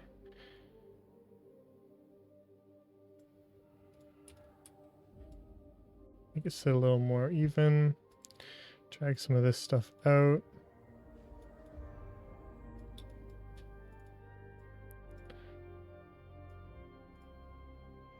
Go over a little bit.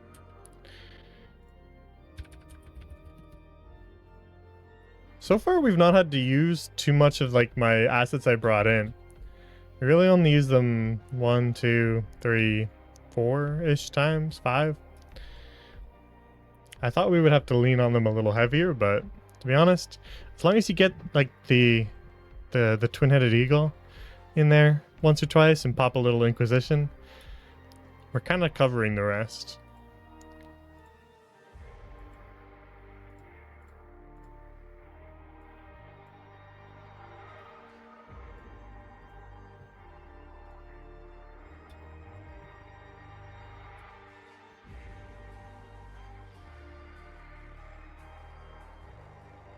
Could even just duplicate this to start off with over here.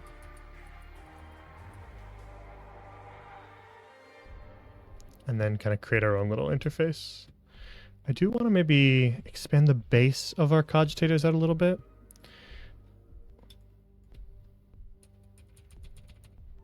So maybe something like this. Above that stuff, but below that stuff. And then we'll just like mess with the... When you're hiding half the asset, you can really mess with the width of it.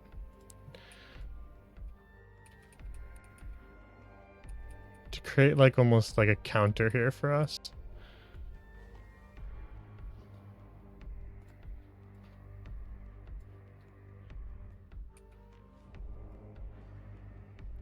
Then we'll just hide a bit more of it here. And then just stretch it back a little bit more to its normal width.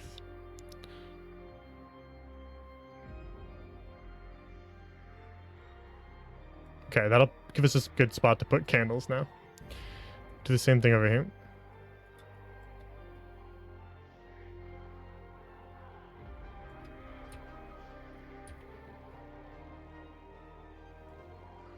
But we'll ungroup once we align.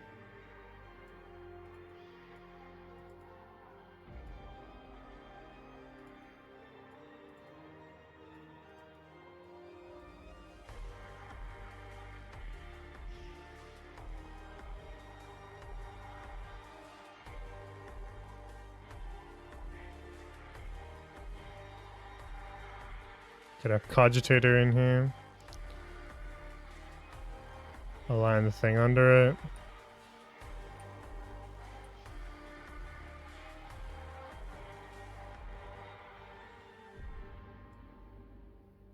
Get out of there. And then come back in here, get our machinery.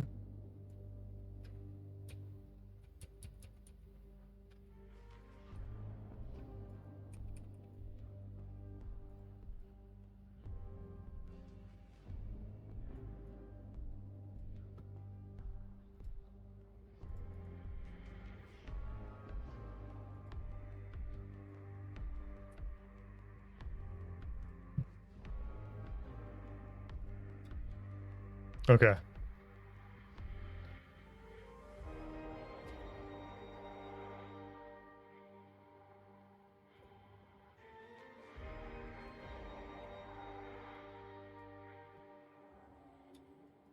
Align that a little better.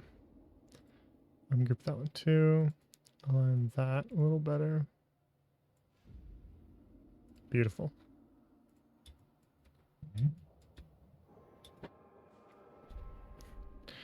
Okay. Now maybe we try... I don't think any of the rugs from here are going to be quite what we're looking for. We may as well look while we're right here.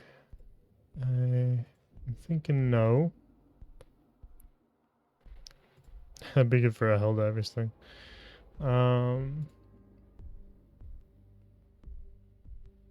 Do we just do like a classic red rug and don't try to complicate? Might be necessary. But we kind of maybe deepen it a bit.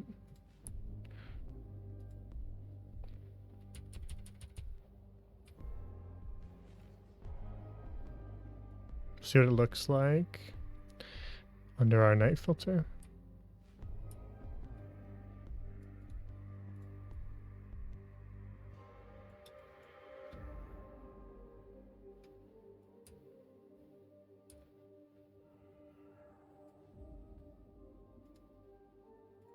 Ooh, you know what? Maybe the eagle can sit on top of the rug.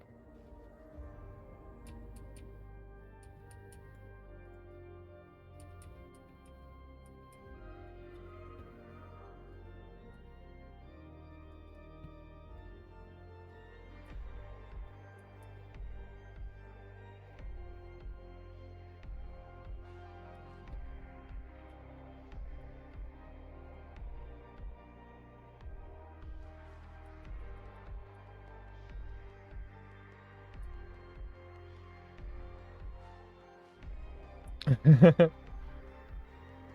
of like it.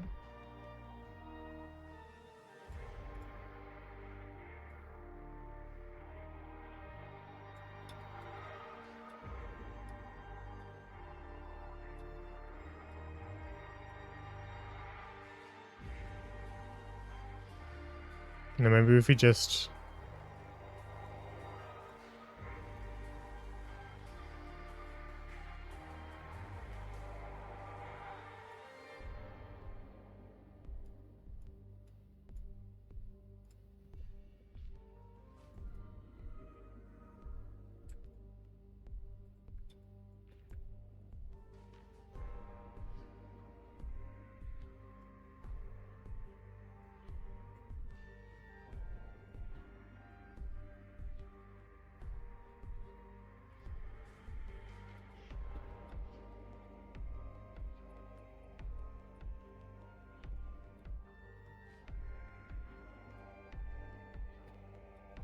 Okay. Ooh, you know what?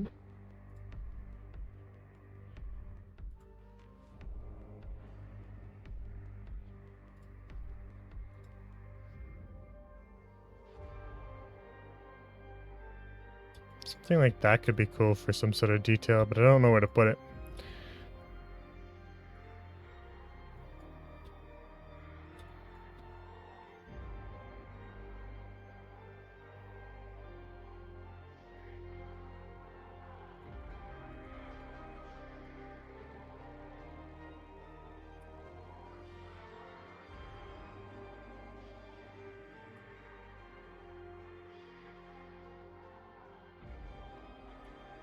It's kind of neat.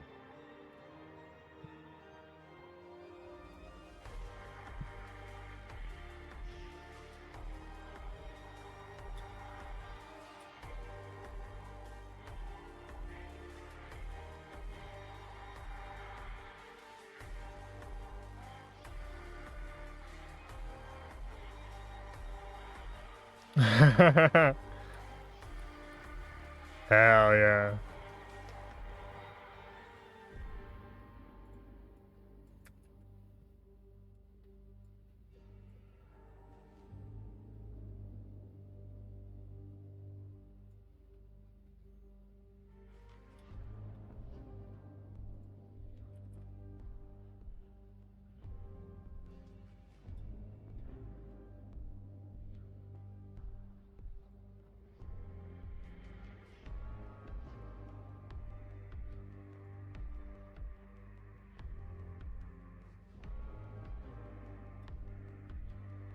Okay.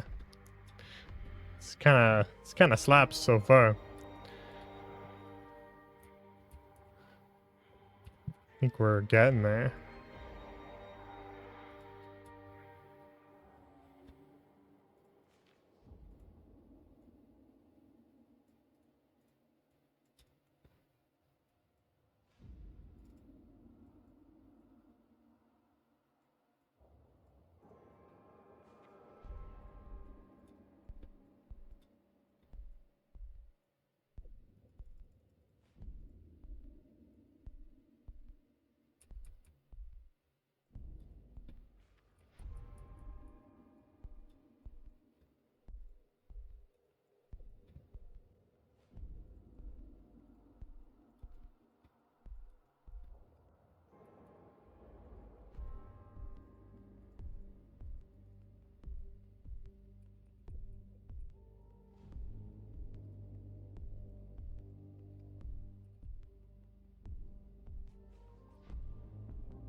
Ooh, I'm liking this.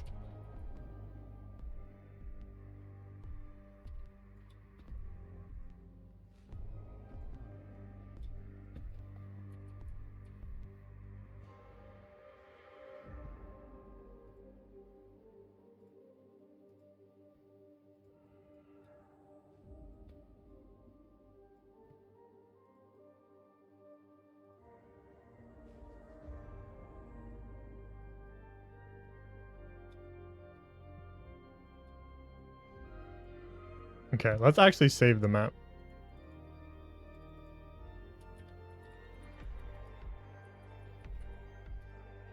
We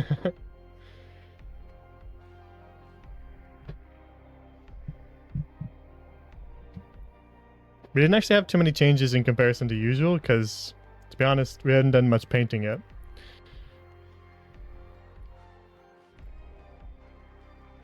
And that's usually every single click when you're painting is a change, so.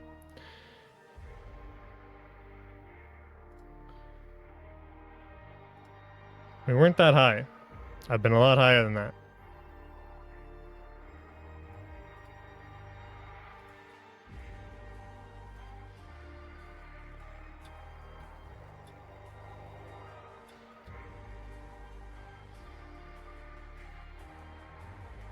Now,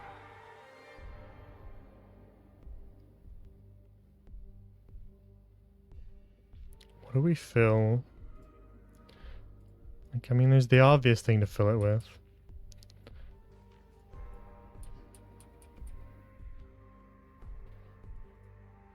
Right?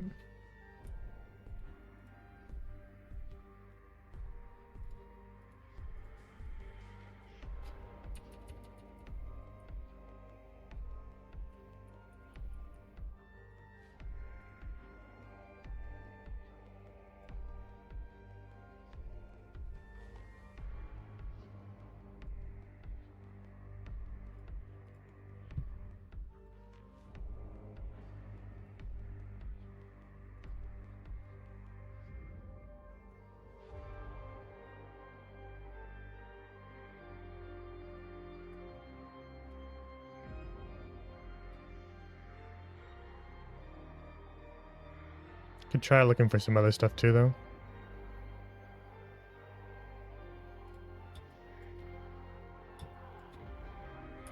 Oh, weird.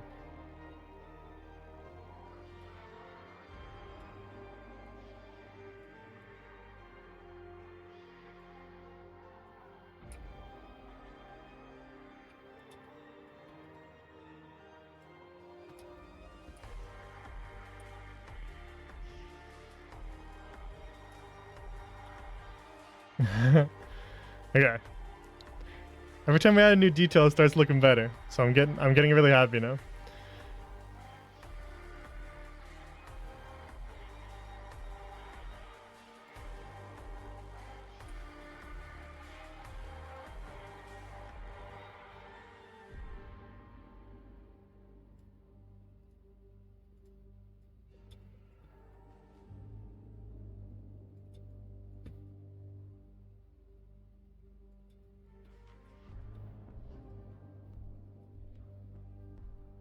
Mm-hmm.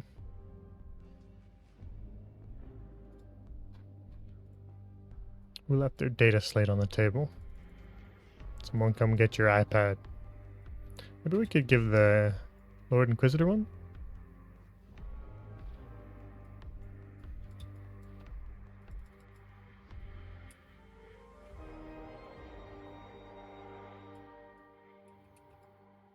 Maybe they even have one built into their thing.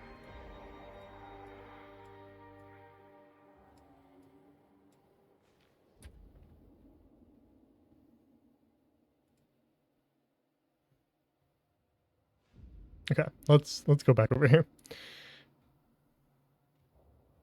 Getting to the point where we will eventually start doing details.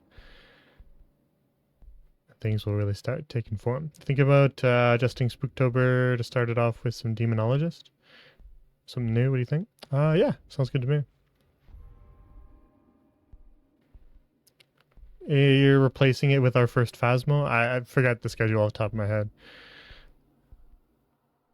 You mean swap it out for Phasmo instead of doing Phasmo first? Because I'm down with that. We played a lot of Phasmo. You know how it works. And it's a similar type of game, so you know, it's the same kind of content, it's just something refreshing.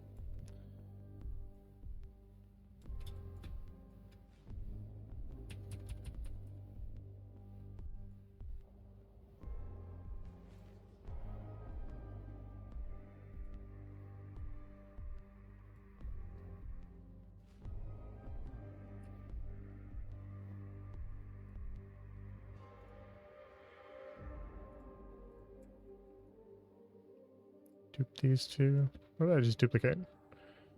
Get my side panel. I duplicated an orange light.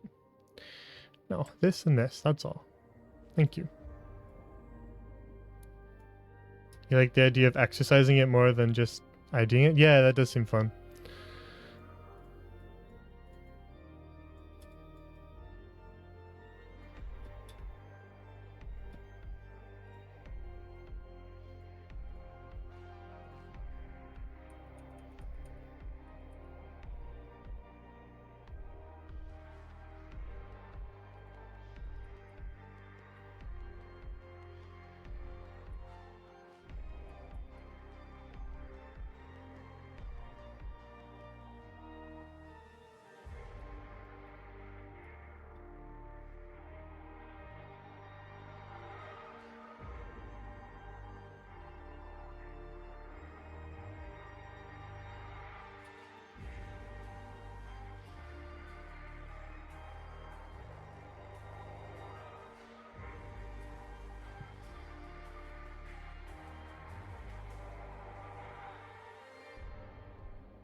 Try to fit something in here, maybe?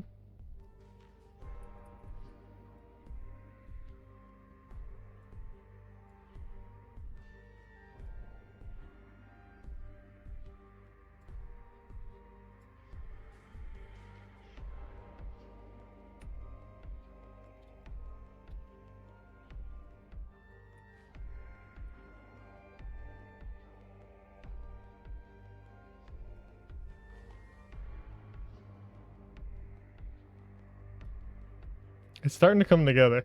Can definitely see, definitely get the vibe.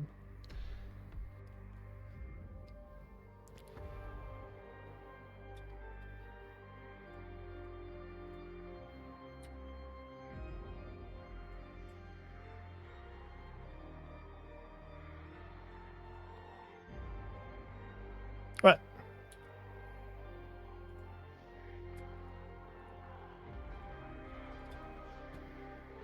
Slate these in here.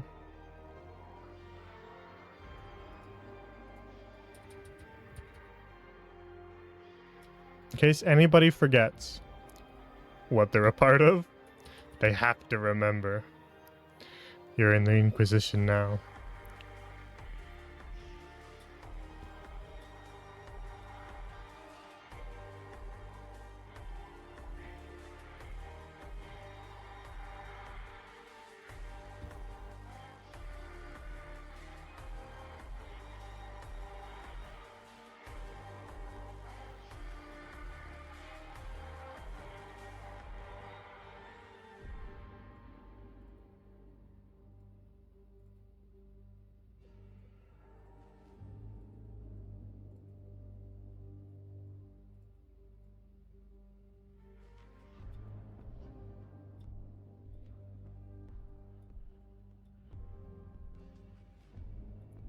This is looking pretty cool, I gotta say. Quite happy with how this is turning out. It's definitely not easy.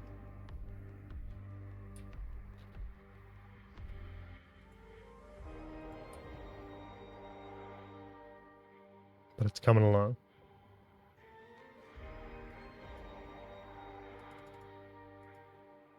The lighting? Yeah, exactly. The lighting is the most important part.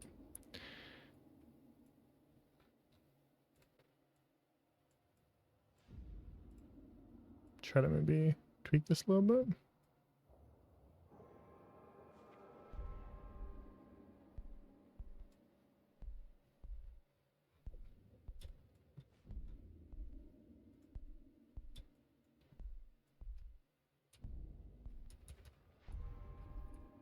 Some extra little machinery in here, maybe.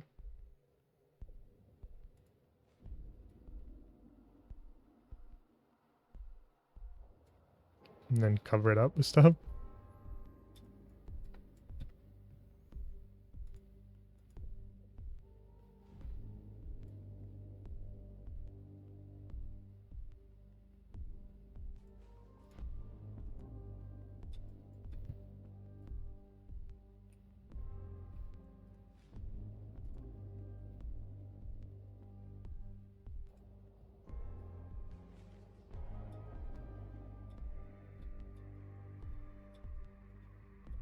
Okay. Not even truly done the lighting yet. I just wanted to see if we could sell the illusion of the window being there. We haven't even touched much of the lighting yet. Done no shading at all.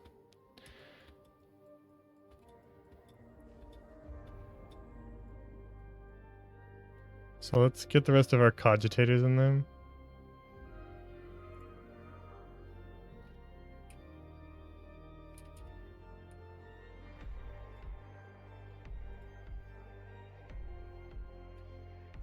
Once we figured out the cogitator method, we were golden.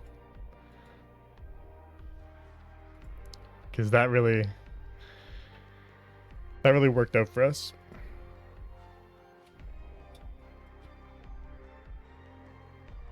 Could even do like some struts almost down here. But like really kind of fade them away. And then when we do the rest, it'll kind of have like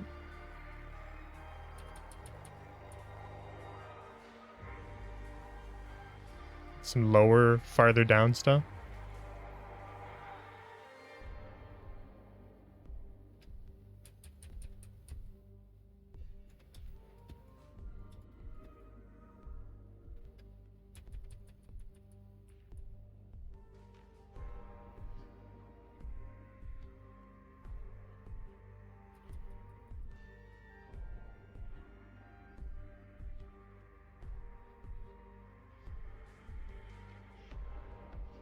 Okay, let's just grab a couple of these bad boys.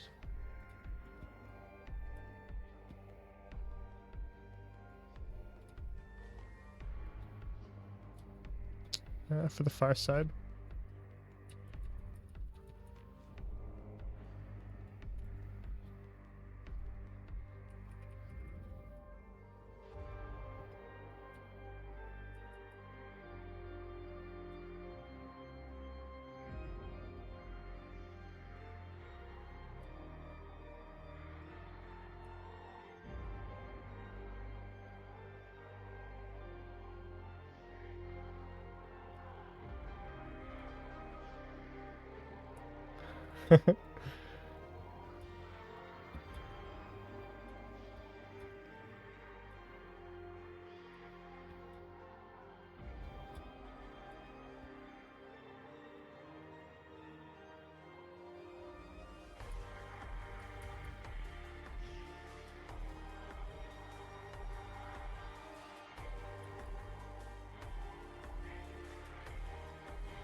Alright, watch this.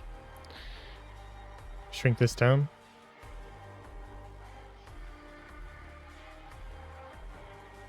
Boom. Data slate.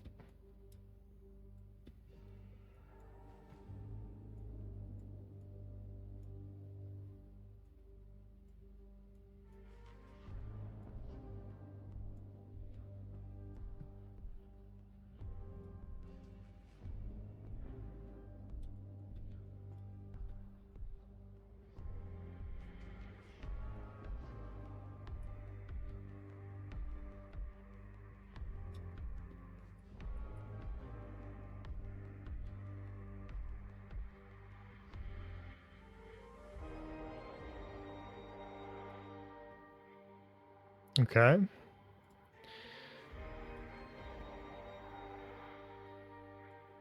Beautiful.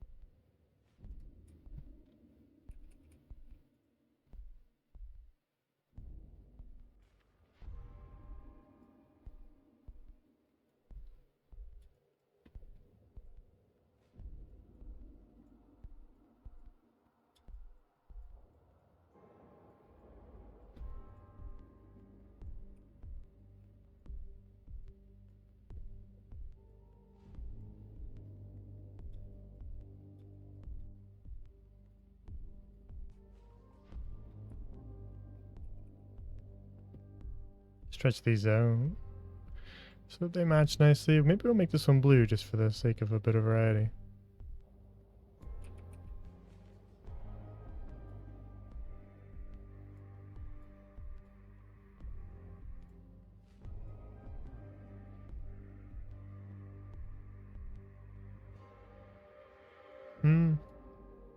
Actually, maybe I like that better without that.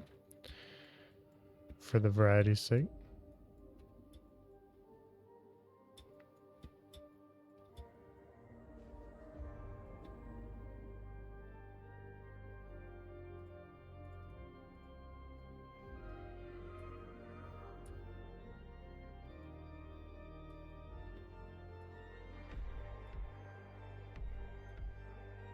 Okay, let's take a look at our sources again, our references. I got like these torch things, but those would be kind of hard to show. We could use like some crates and barrels, maybe. I know that they always have like Imperium logos on their thing. It's a little harder for us to do. Some candelabras.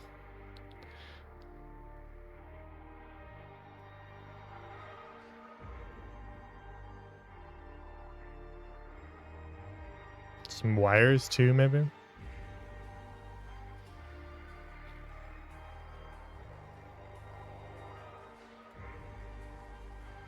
Save before we do the bottom layer.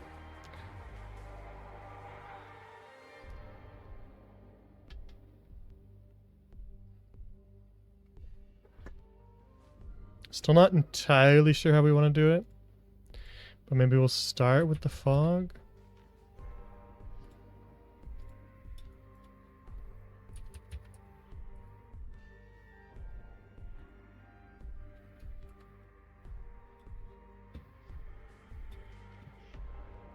So pop it down and kind of do something like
okay.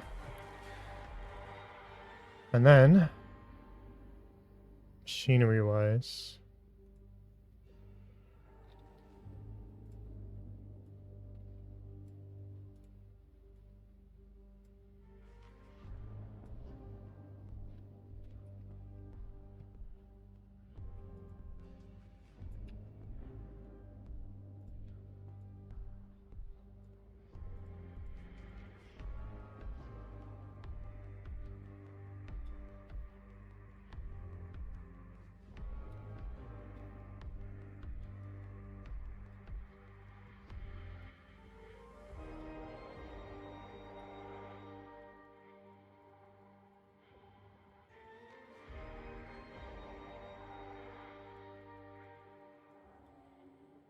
we're being subtle here. Exercising some discretion.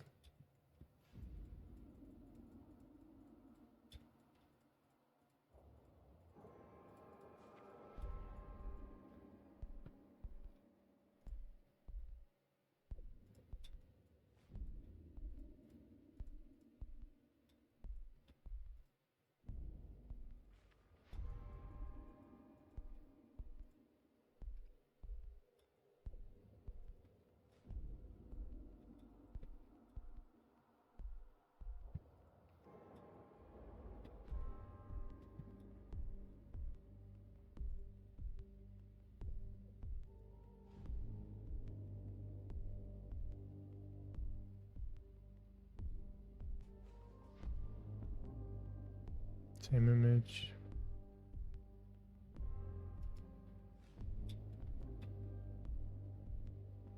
And then painting. We go over here.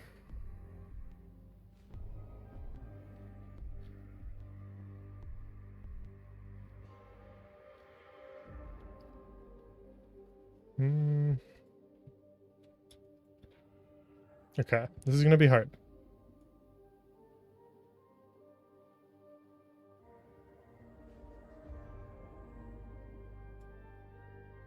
I don't know that we want to fill this too much. But some little areas, maybe.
Okay, and then we come in and we just be really precise with some of this.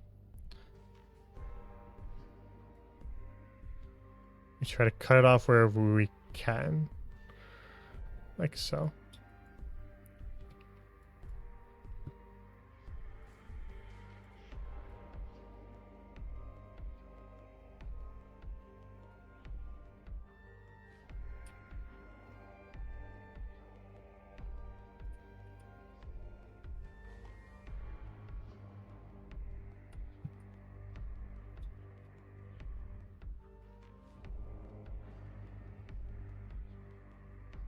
And then we'll just follow this pipe.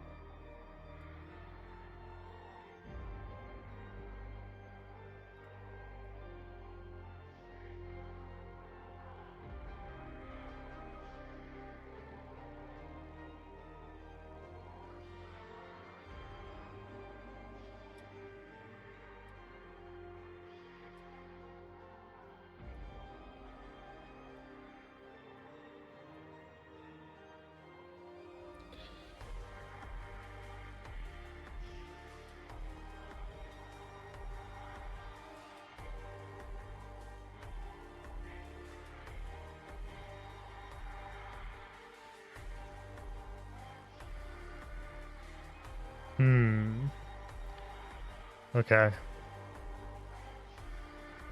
What's next then?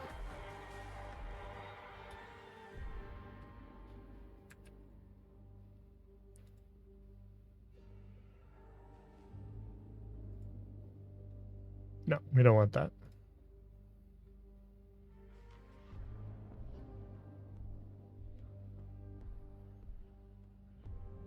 So, details maybe? Let's go right into it. Oh, hang on, we're missing a...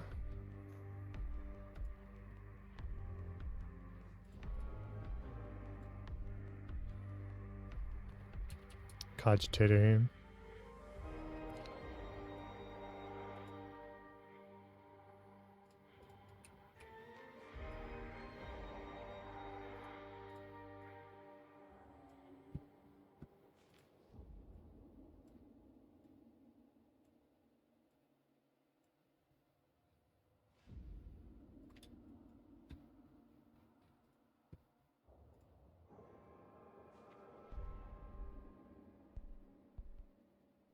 Oh, what?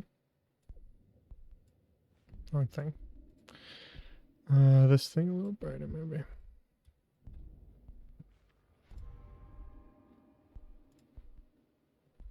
And then come back in and maybe darken some of this stuff.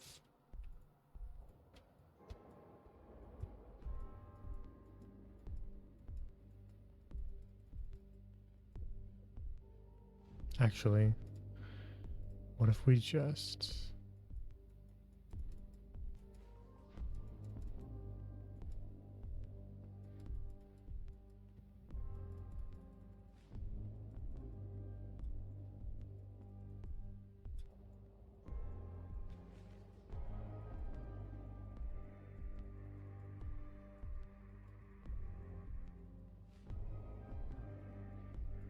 trying to make it feel like there's a bit more of a height difference.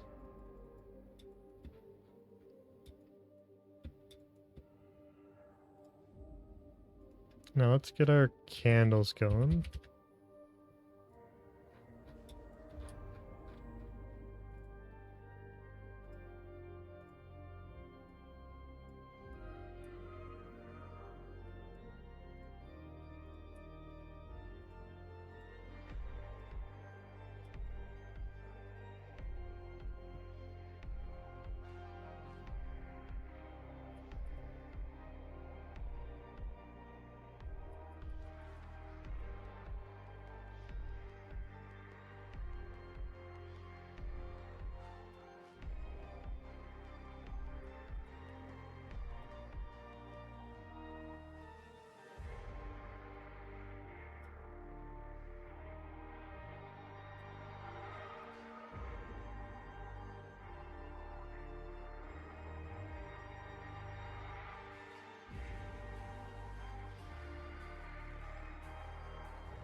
Okay.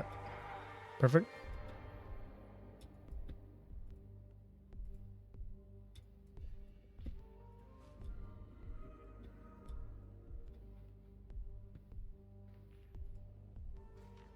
We'll try to get the color right there.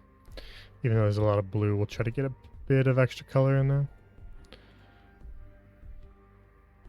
Just kind of make sure we're sitting a little lower here.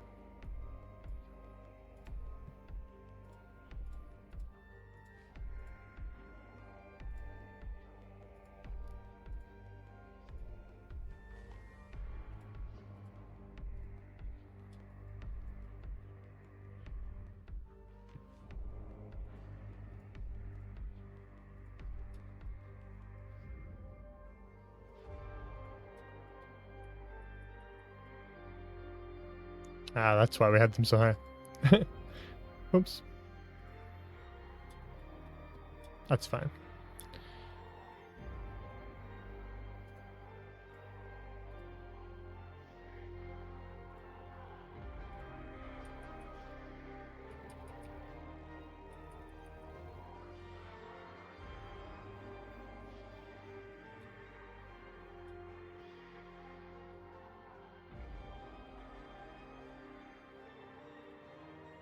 We're gonna fill it with a bunch of little candles too, which is why I'm not going too hard yet. Leaving some gaps.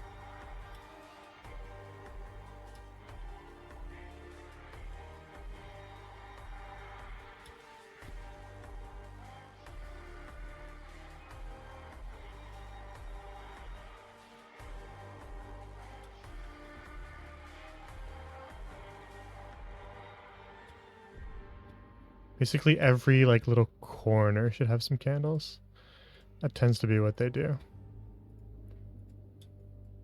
Subtle where we want it to be, but you know, this is 40k. There's gonna be some candles.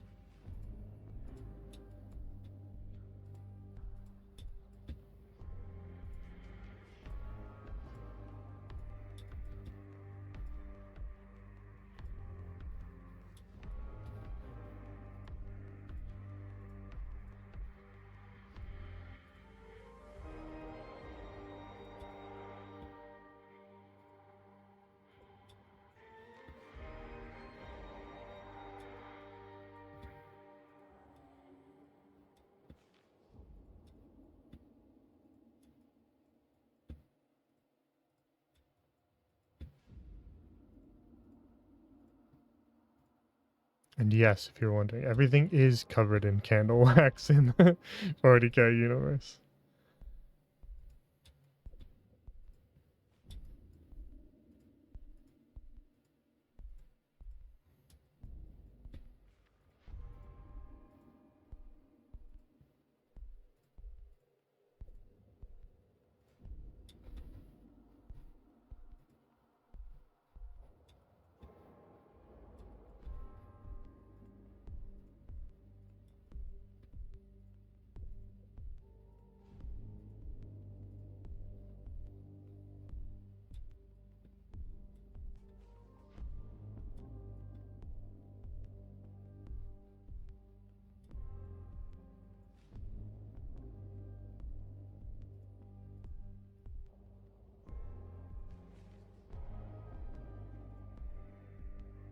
Some of these we want to make sure go below our fog.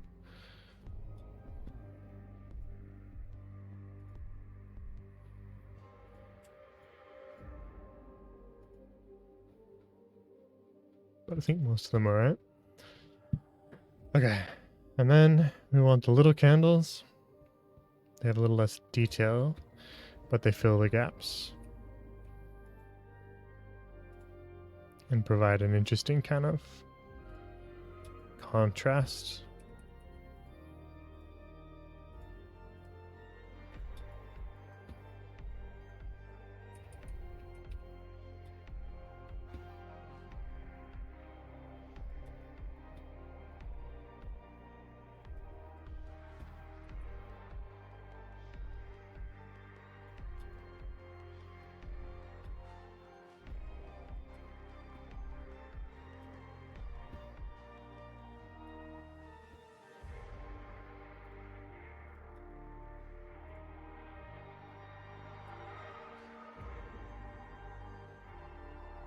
There's so many of them.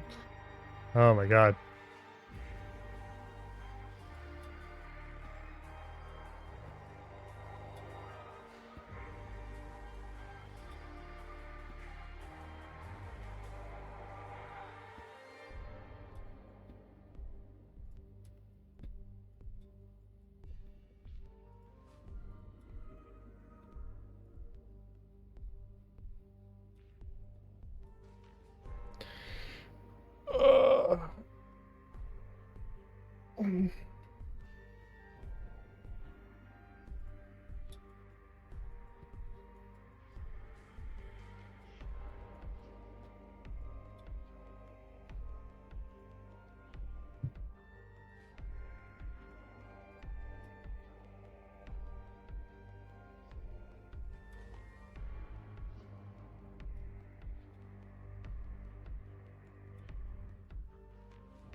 Okay. I think that should be enough candles. Wait, maybe we gotta put more down here.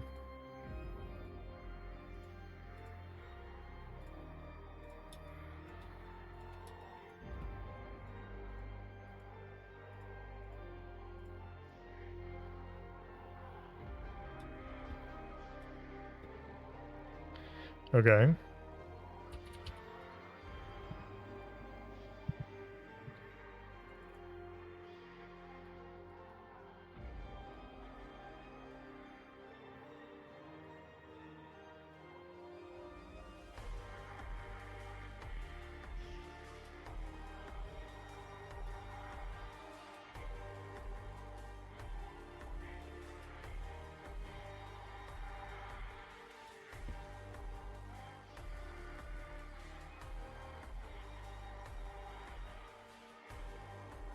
We're careful around the cogitators because we're gonna light them with something else.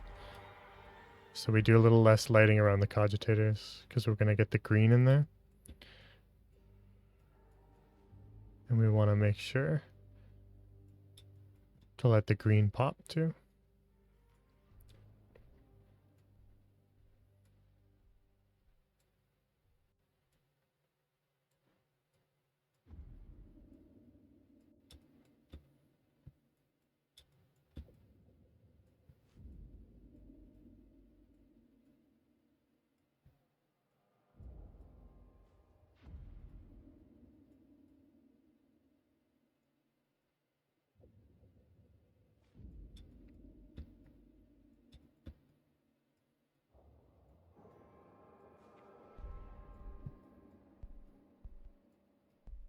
Make sure we get this glowing.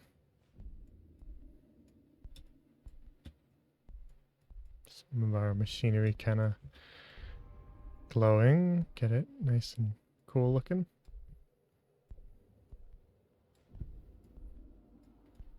And then once we're done all this, then we'll do our shading, and that should be it, in theory.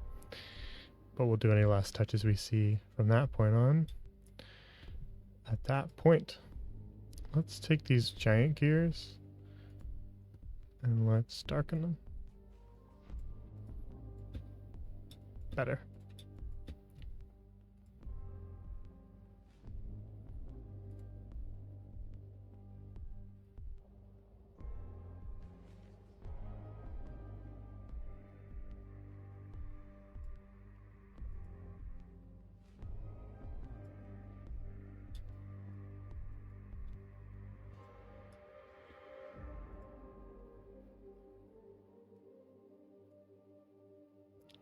Top layer.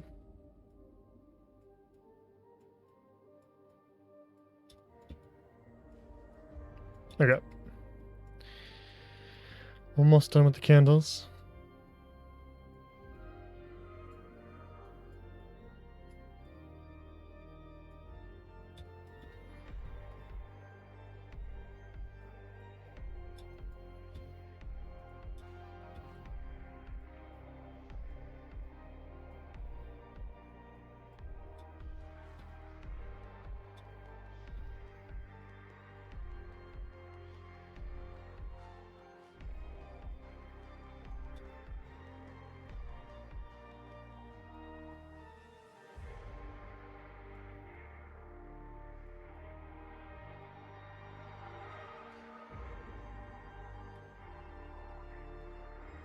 There's so many. I forgot how many we did. Oh my god.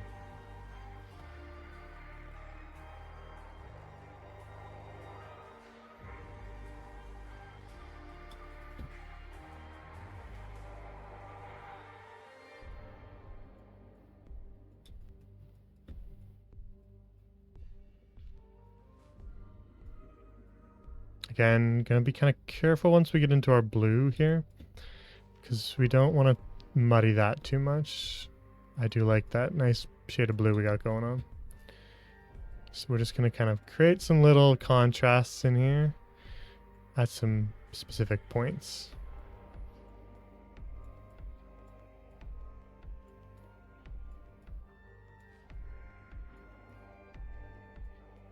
Make a couple of them a little brighter than the others. Candles kind of flicker at different brightnesses.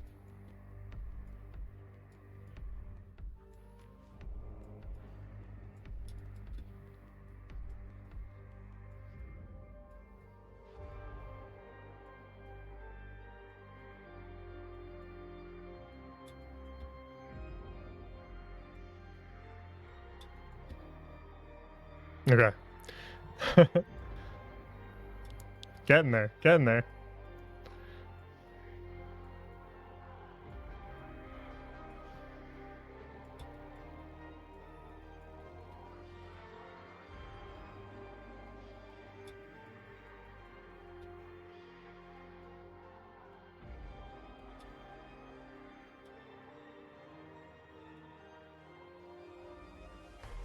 Okay, I think we're almost done the candles.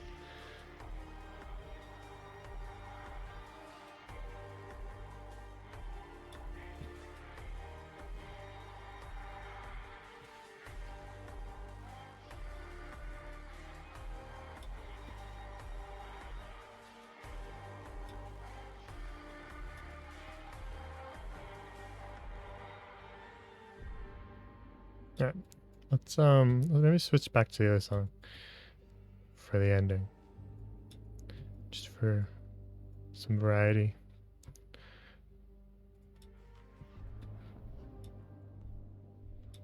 Okay.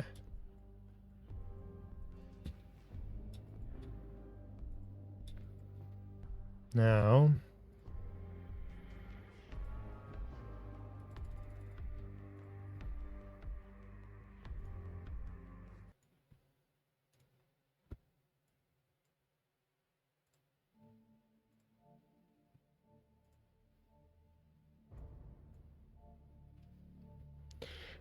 all right, one sec. Gotta answer a message.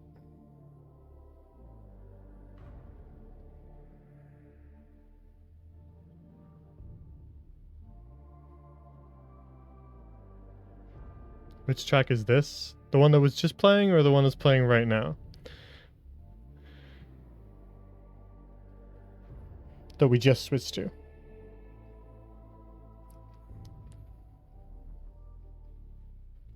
This one's Children of the Omnissiah from Mechanicus.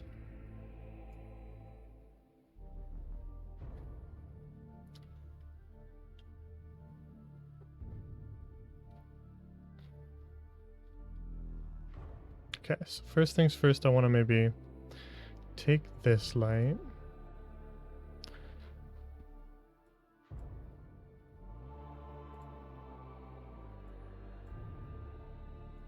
Maybe see what else we can get it to hit.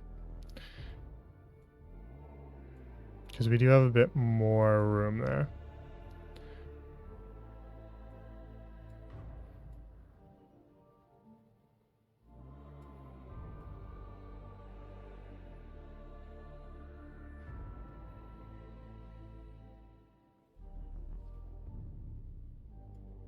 Something like that. And then we could even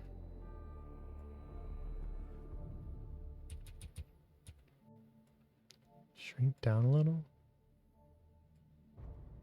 Create the illusion that those are the windows, maybe.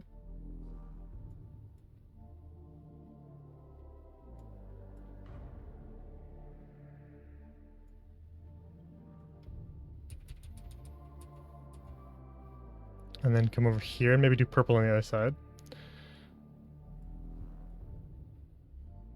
to give a nice contrast.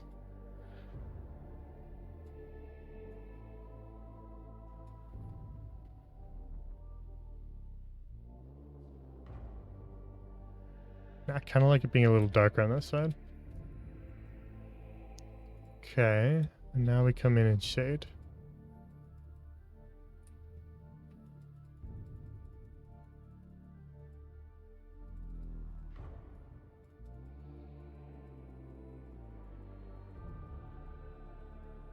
So this will help us create some depth where we want it to be.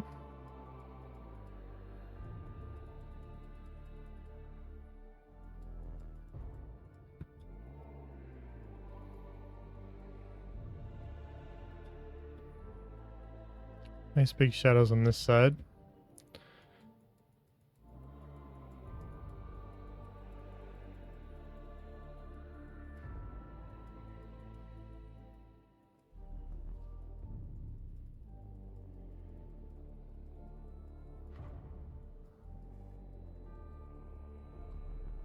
That side a little darker than the other one. Still give a bit of shading in here. Make some stuff pop up.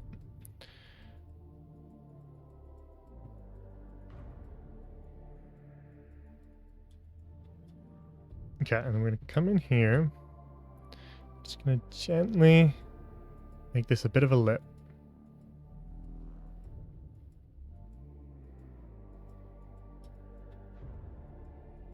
Just pop it up a little bit.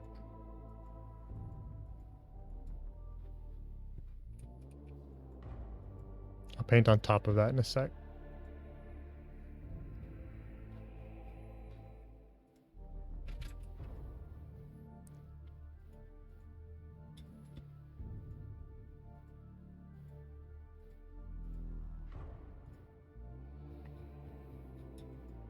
Let me do the same here.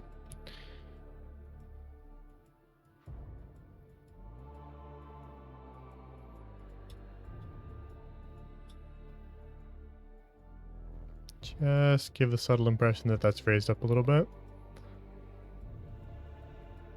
Like you would have to step upwards on that. Little tripping hazard for people who aren't paying attention. You love to see it.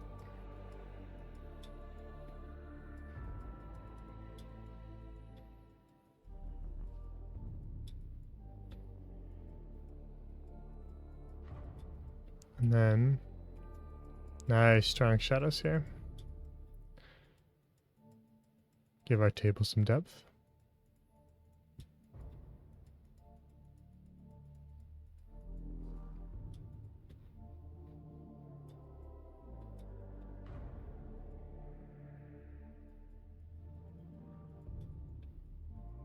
Okay. Have to be kind of careful where we're shading here because we have a bunch of walls that are sort of not behaving like walls right now.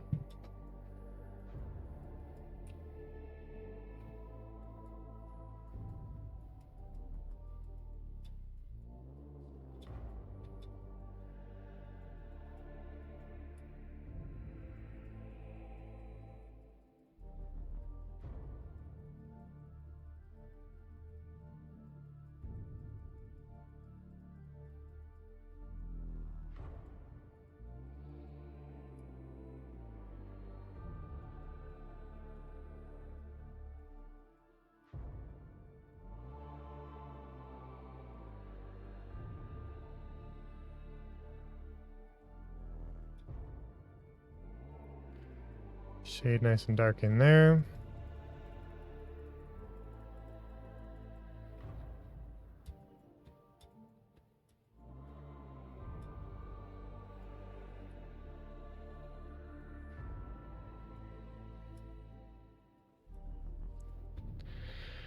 Okay, now we got to give the impression.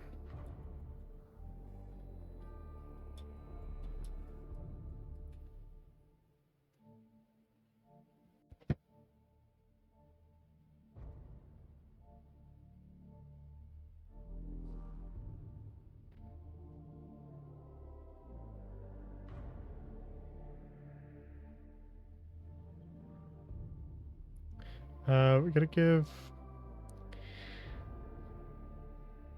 So we still gotta do a bit of lighting on the cogitators.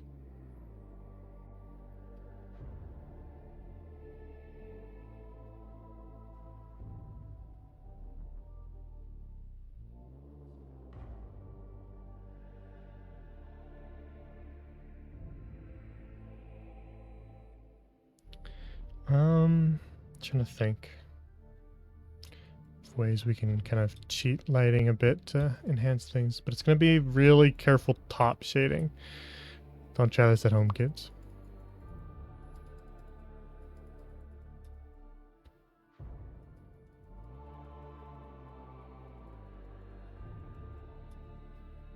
So right now we're just going to kind of get some extra shading on top of things, but again, if I paint on top of that, I'll be painting too much. And it'll look bad. So I'm being very cautious and just painting subtly on the edges of certain things to just really subtly enhance the effect of our depth.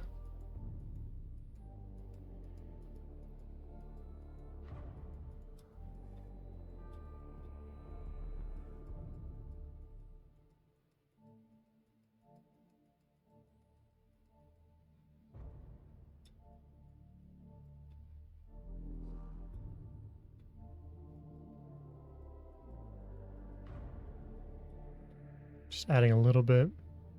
You ever thinking about making maps to sell? I think about it sometimes, yeah. But everything I make is so specific, I'm like, would anybody buy this?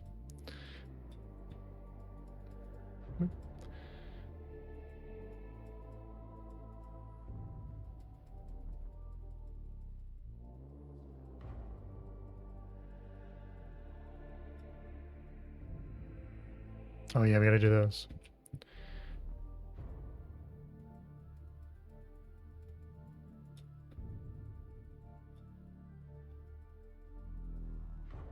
Darken that up a bit. Get a little extra shadow in there.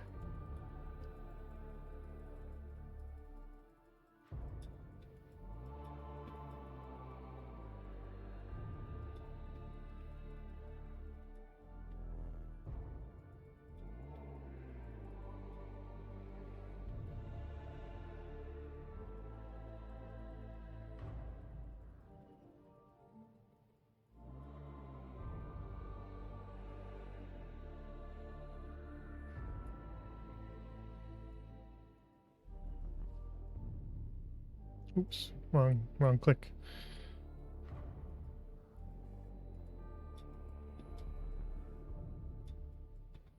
Okay, and then some really specific shading in here.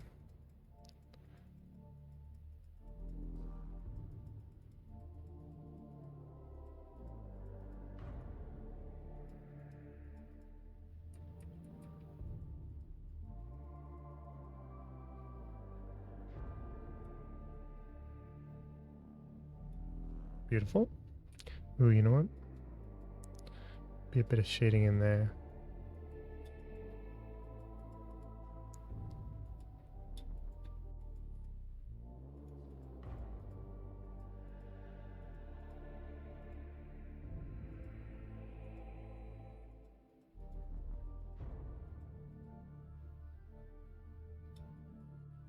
Okay, ooh, we gotta do this. On top of the twin-headed eagle.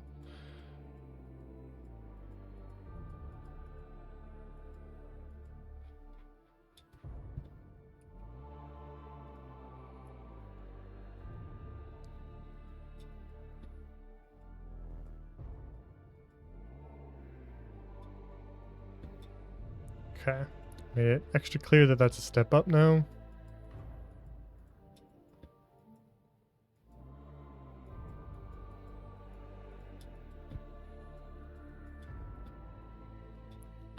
Beautiful. I think this is turning out really well. Very happy with this one.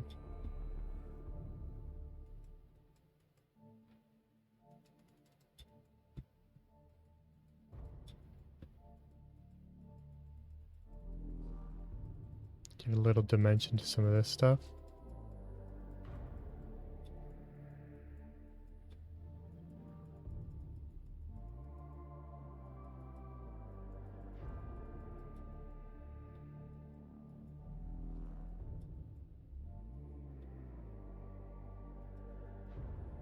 That's our elevator.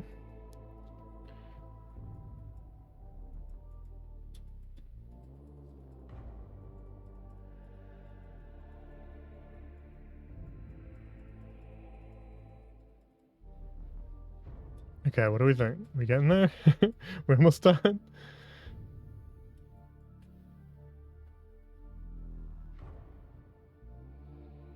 Oh.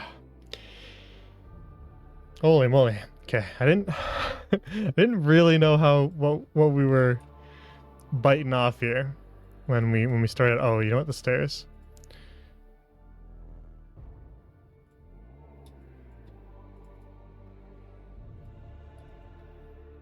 Didn't really know quite how much work this was going to be when we started. And it's turned out to be quite a lot.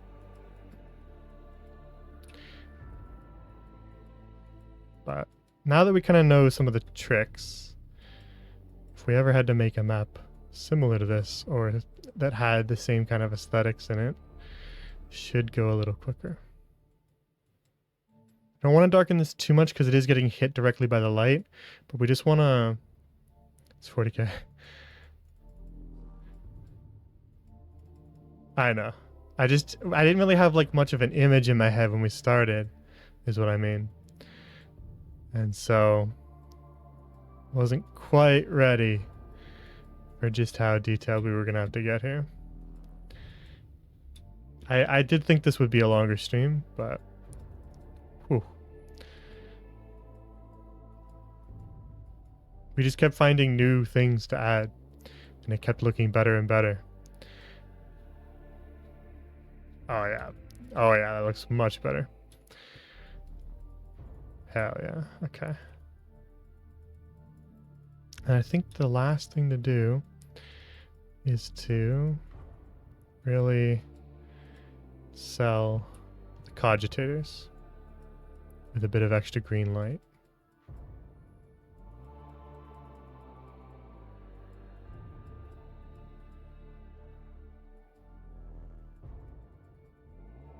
Tiny little highlighting here just to give the banister some depth. But we don't want to go too hard because it is the light side of the railing.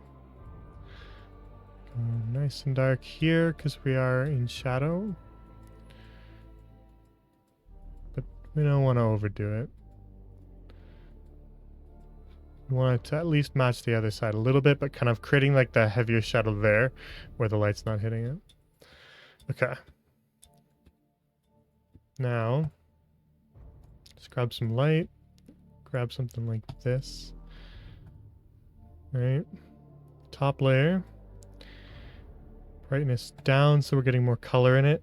With the lights, if you turn them up like this, they're going to get more white, right? So I sometimes do that. If you mess with the saturation, you sometimes lose a bit of the brightness of it, I find. Like when you kind of just go down on the saturation, that's not quite as bright as that, right? And so you when you're tweaking what color and like how pale of a light you want, make sure you're tweaking both the saturation and the brightness so that you're still getting enough light. So often when I just want a lighter blue or something, I just turn up the brightness rather than bothering with the saturation. Find that you get better results like that. Let's get a green going on, and then we'll maybe find the right shade. I do think it's got kind of like a... Yeah, so it's like this kind of green. We'll just kind of give it a nice... Some of these greens give them a nice little boost. I think some of them can maybe stay a little normal.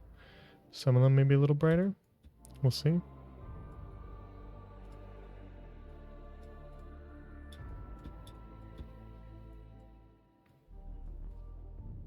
Should we try to light this with green maybe?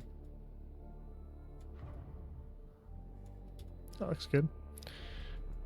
Pop a little bit of green in here. Not too much. We're going to keep these ones small because we don't want to detract and muddy our big swath of blue we've got going on there. So we'll just kind of enhance it so that you can see the green a little better in the chaos of our light, our mixed lights here. Ah, that was weird. That one's probably already too far gone. Yeah, we're only washing these ones out, so we'll keep that as is. Maybe we will. There we go. Leave some of these alone.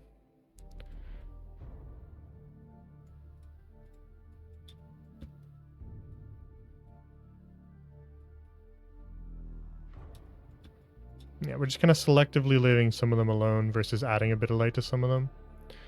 And then just messing with the opacity so that we get a bit more glow on some, so that it hits kind of the keyboards too, but not too much.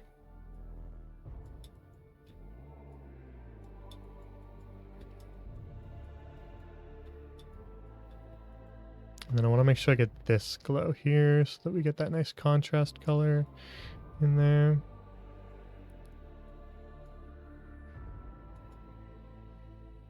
Just come in here and just really make it shine through. Okay. So, do we want to try more detail here? Solid line sitting maybe here. And then we'll just take a look. So we got like a lot of straight lines and then some curved ones. So we could try to do like a grid. That's obviously not a straight line. Yeah, no kidding. Nice and thin. Kind of like that. I'm just trying to see what it looks like. That's all.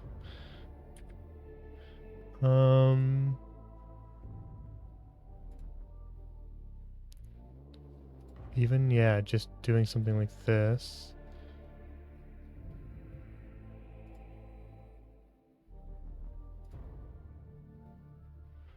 And then taking the shadow off it.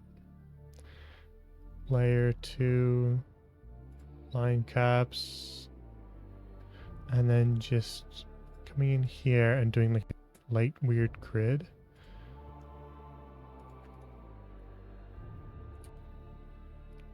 Take that, shrink it slightly, thinner. And then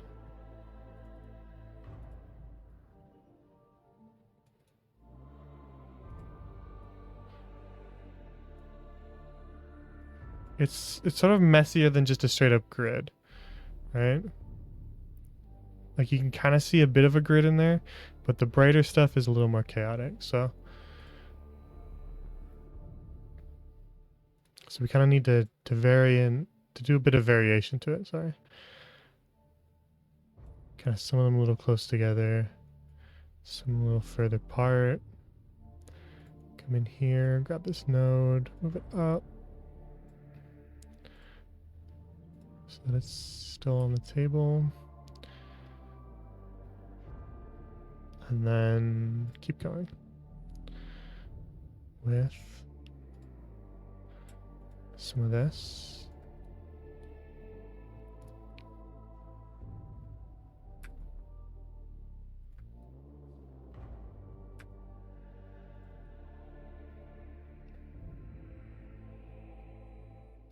Could even try like just using letters maybe as some of the detailing.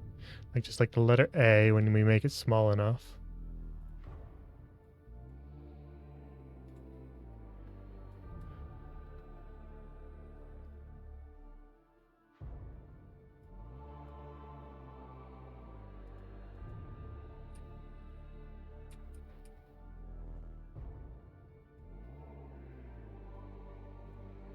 Could look like those little arrows, right?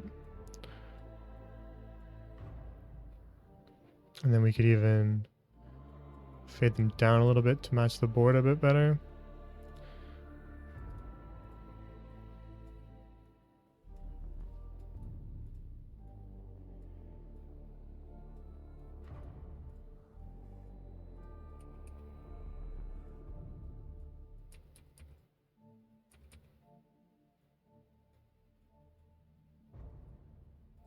right? We're going to come in and we're going to draw some extra detail. But for now, we just want to leave them as A's.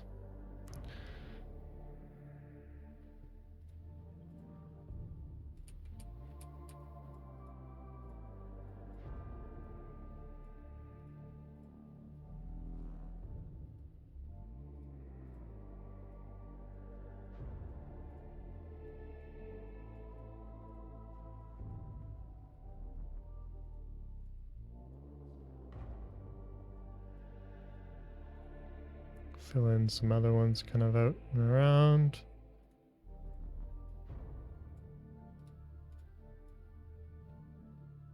Okay. There. So now we're getting a bit of detail. Now we switch to, oh.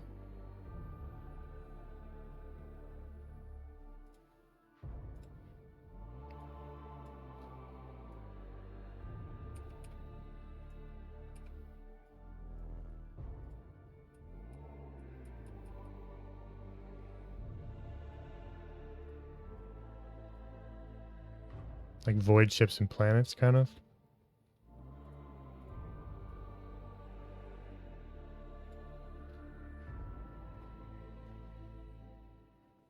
And then we'll just come in with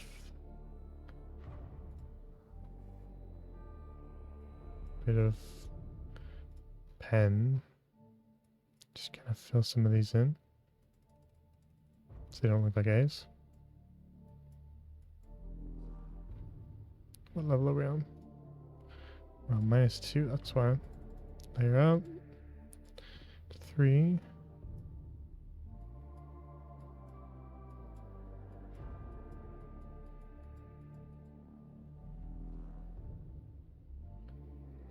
Okay.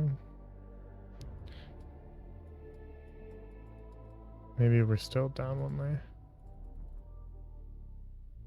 Oh yeah, they were on 5.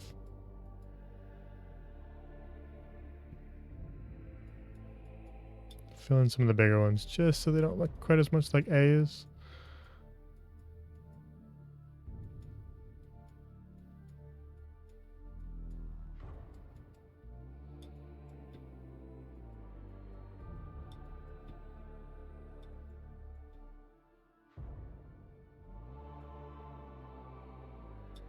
Is there any patterns we can see here that we could just mimic? Not really.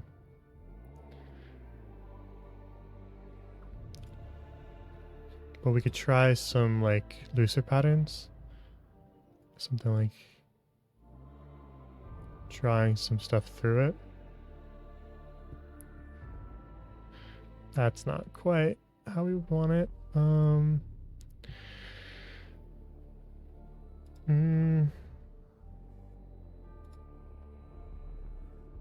We could do something like this.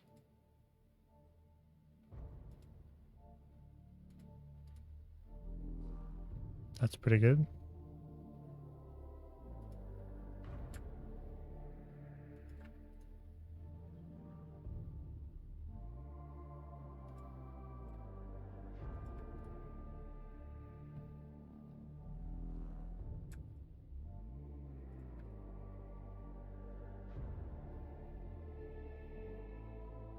Okay, that that looks pretty cool now. I think we're kind of getting there.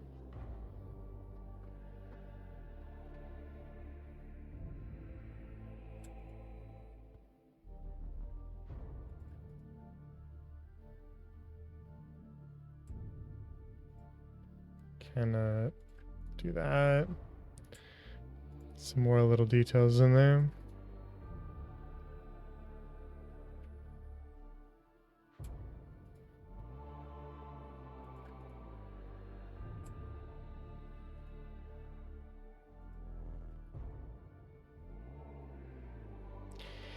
Oh man. This is quite a map. Now, I'm a little curious if we did like some sort of like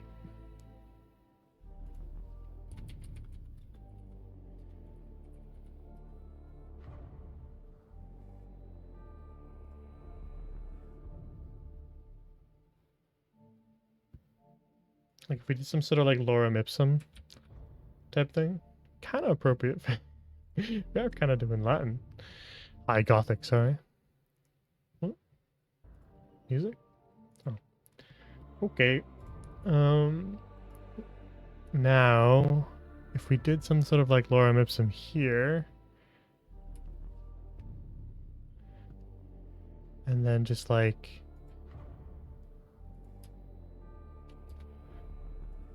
kind of went to like the next line every once in a while.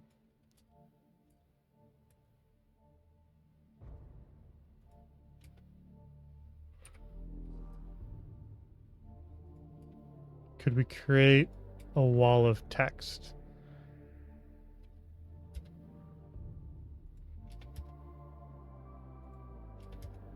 Okay, and then probably just get rid of the rest.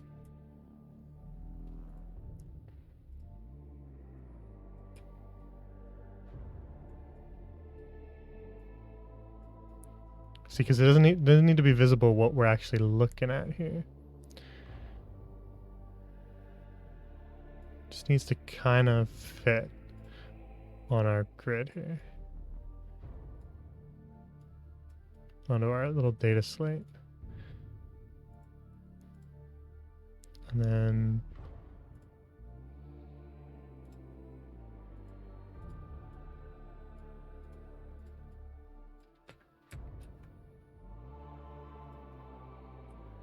damn it, I keep doing that. Some of this maybe. Well, to be fair, doesn't really matter.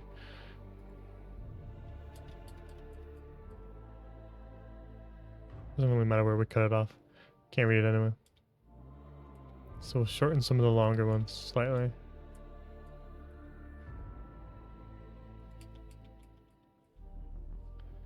Okay.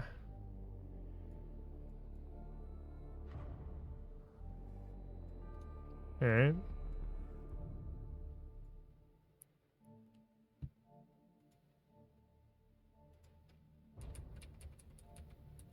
There we go. Nope. The text, please.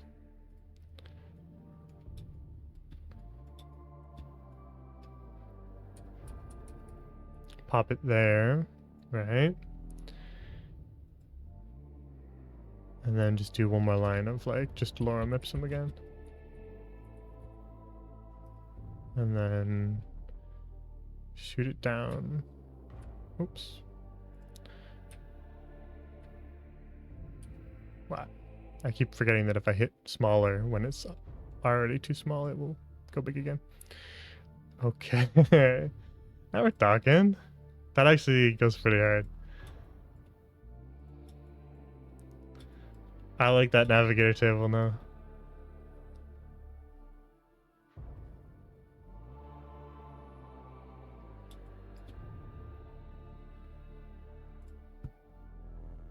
Do maybe this a little bit.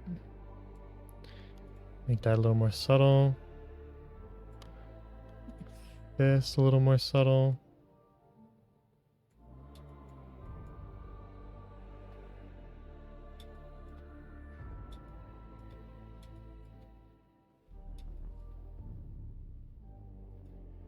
Alright, do we think we're done? Holy moly. This was quite a map.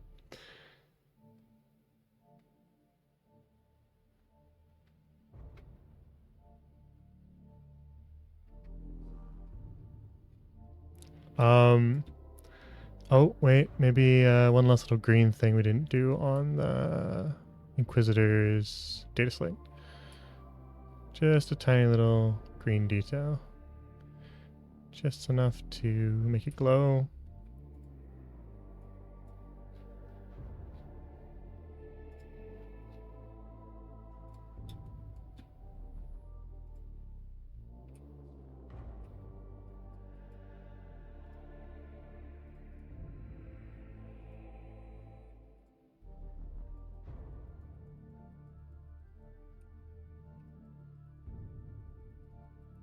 Do a bit more of that.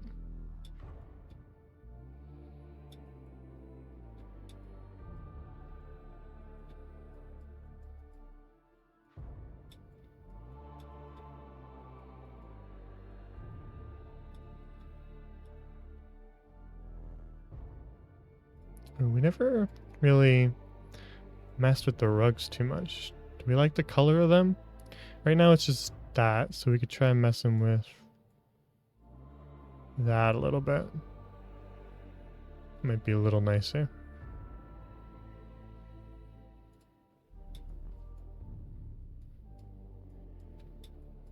Yeah, we might just be nitpicking though.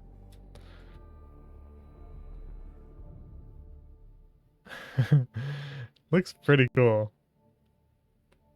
And I think it sells the impression of the universe we're going for, doesn't it?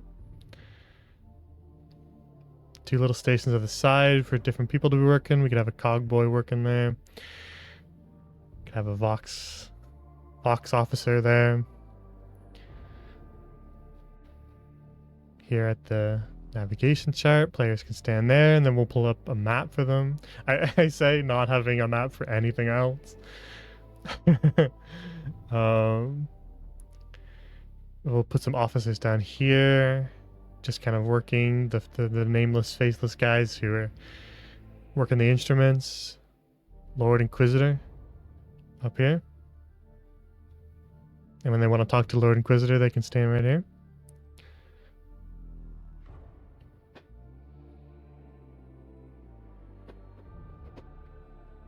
I think we got to call that done. I don't know if there's much else we can do.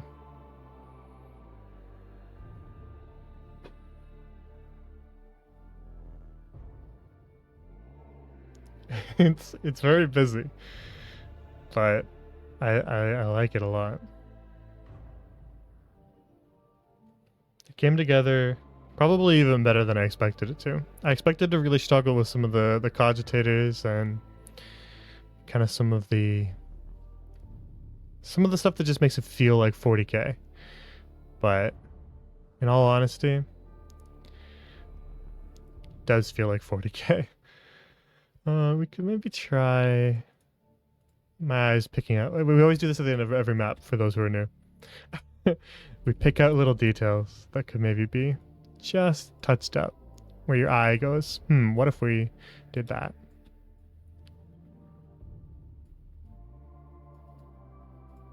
Now, do we need them down here too? Maybe.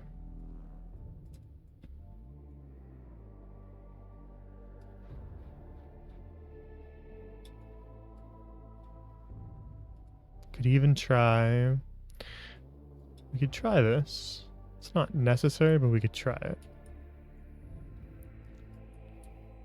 Do something like that.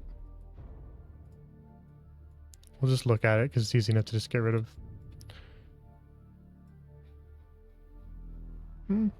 That's a little hint of detail as long as we make it the shading match.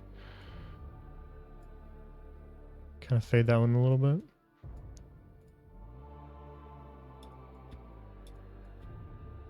Oh, you know what? Okay, now my brain's clicking. Hang on. Oh. You know what we could do? We could really add some accents to the... The only way I know how to find these things is by typing yellow. Okay, what if we... Oh, you know what? Even easier. Do it here. Okay, I don't... This might be way too much. But, like, we could really...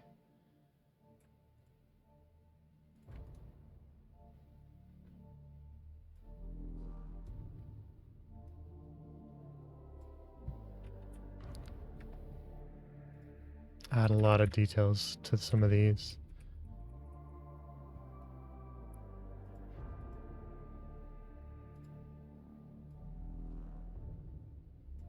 I could even turn it red.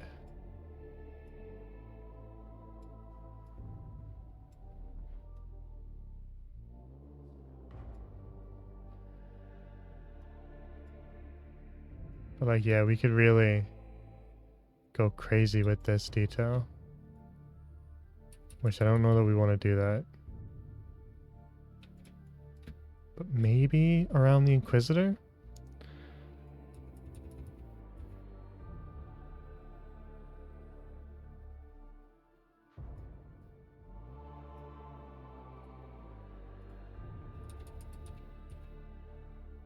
As if there's like some sort of like... Yeah, we'll just try it.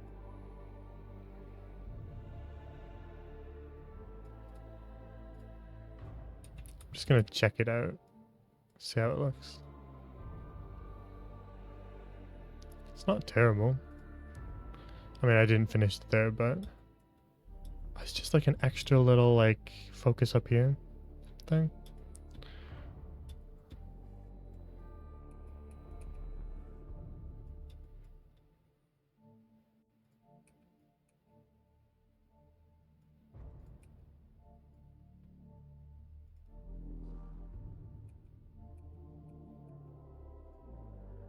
That one needs to be darker to match our shading. Let's do it properly if we're going to experiment with it. This one should come down a little bit as well.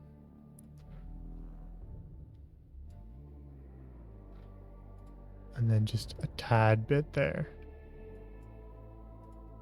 to sell the gradient. And then we literally just need the tiniest little jump from there to there.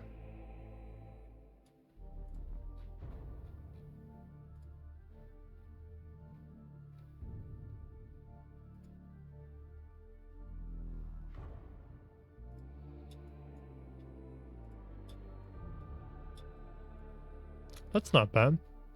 It's kind of cracked, faded paint.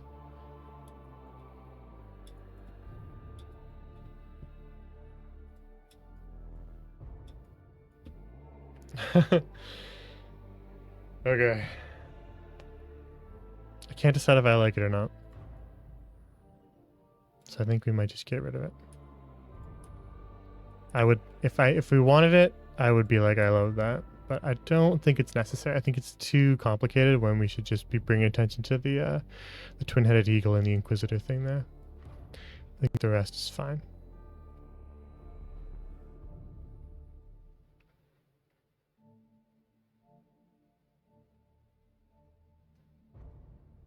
Okay, we could do finishing touches. We could do some like sparks maybe out of the furnaces. Try to see if that looks good.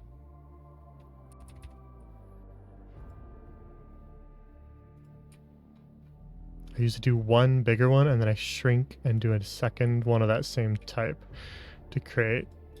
Because I feel like these ones have just maybe too much sparks and this one has just a little too few.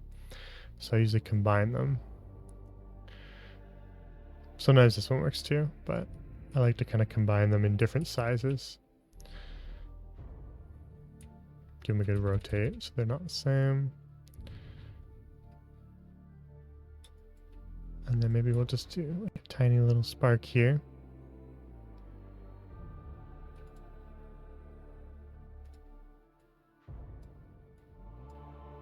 And then rather than doing opacity for these, the fairy lights tend to glitch when you do their opacity. Instead, you change their brightness. Like I was saying before, the brightness kind of affects lights differently. Does so in this too. So if you want to change the opacity of your fairy lights, change the brightness instead. Ooh, I forgot to do those candles there. That would have been bad.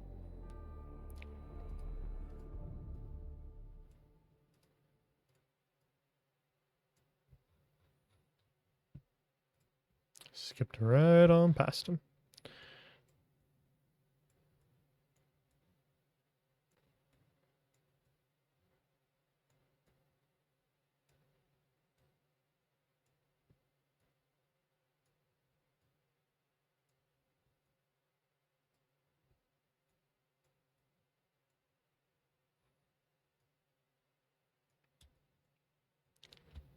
Okay, so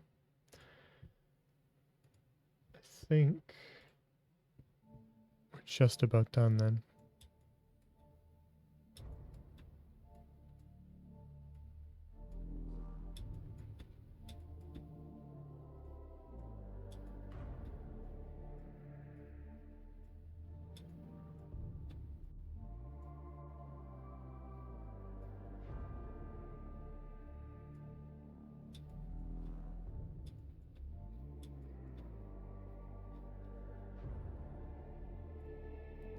think we have to stop. I always reach the point where it's like we could just do this all night and we could nitpick details all night. So we gotta chill at some point. I think we're at that point now. So I think we'll say that this void ship bridge is complete.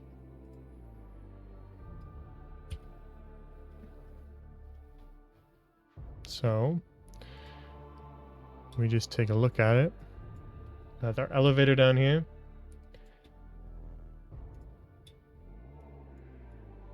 Come up. Enter the bridge. See the navigator's table. It's glowing. You can see all the little blips and stuff on it. The little data slates are all working. We got a cogitator there, which maybe just a teeny bit smaller on the eye would be better detail.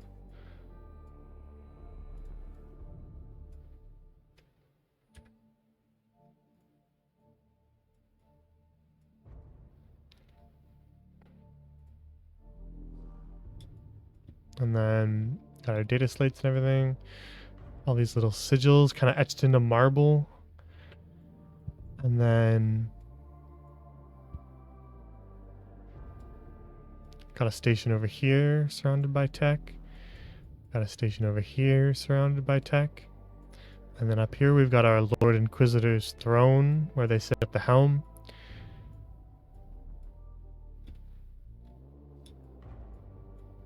Got a little section here for all the officers of the Navy that handle the stuff that we don't want to bother with.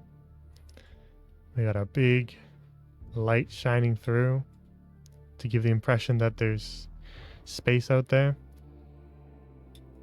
The void. Now, part of me is like, what if we did some big shadows? But also,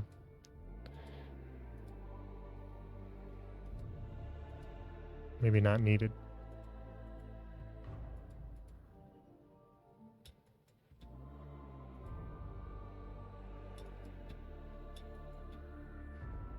Okay. Save. Finish. Done.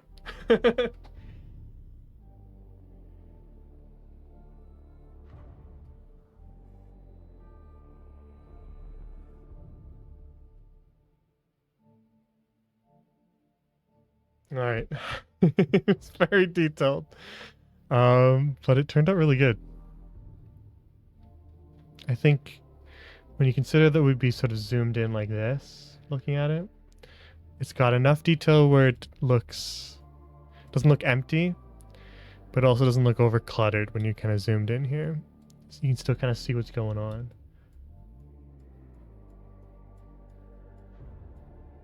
I think it has that signature Warhammer 40k style. We got enough of the little insignias and the details and the aesthetics that I think it pretty much instantly puts you in the right atmosphere. So I think we'll call that bad boy finished. Imagine making like an actual ship interior for 40k would be a bit of a nightmare, because like so many people, like hundreds of thousands of people live on the ships. They're just cities. And so people, just like generations of families, live on the ships. Is this different than this? The contrast is different. Turn that up a little bit.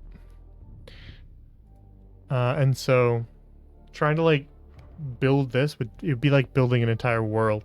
You'd have so many maps. So I think we would if we were gonna make a void ship, we would need to have just the important stuff. The bridge, maybe Inquisitor's private quarters, in case there's like a need for like a one-on-one chat with your Inquisitor.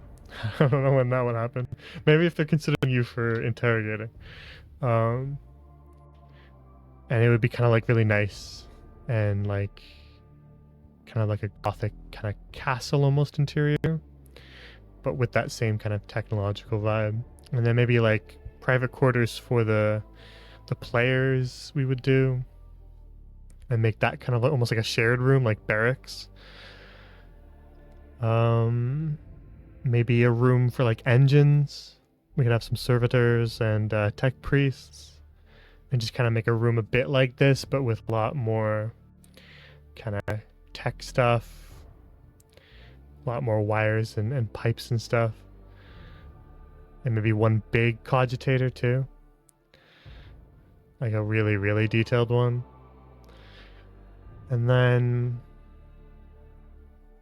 what else could we do? Brig, maybe, if they're Inquisition, maybe they would arrest some people. And then maybe if there's like important NPCs, they could have their own little quarters. Oh, like a Medicae, like a little med bay would be good. A hangar maybe, for if they're departing on like a little carrier. And then maybe if we wanted to have a fight happen, we could make some like bigger cargo chambers and hallways. If there was ever going to be a fight on the ship, I don't know if we would ever do that, but I'm brainstorming. My brain is clicking. But yeah, it would be fun to run some probably Maledictum, just because it's so much easier to get into than Dark Heresy or something like that. Dark Heresy feels a little bloated to me. I like it. I read the book. I read the 500-page book, but some of it feels maybe a little extraneous, and I think that was the point of Maledictum, was to cut down on some of the bloat. So I'm sure there's people who like the crunch of Dark Heresy, but I feel like for the ease of getting players into it, if I was ever going to run something, I'd probably pick Maledictum. But yeah, it'd be fun to run something eventually. It's definitely not in my future. I just wanted to try this. It's not in the near future. I shouldn't say not in my future. I should say not in the near future, but I would definitely like to run. So maybe like next year or something, we get something going. I've been very busy lately, so we haven't really started multiple campaigns at once, but if I ever am able to, it would be nice to get a few campaigns going again. At a time, I mean. But yeah, next year would be nice to, because we're definitely gonna do Final Fantasy 14 TTRPG next year, because that comes out in February. What's this? Something's off there. There's a little light that shouldn't be there. So we'll definitely do that, but maybe we should run a couple new systems. And maybe we should try a Maledictum thing too. Take a little D&D break or something. Because this turned out pretty good. I think it's pretty detailed. I think it's got quite an aesthetic going on. I was really happy. I'm pretty proud of this. This ended up looking really good. The little details that we added at the end there were worth it. To get the navigator table looking even better.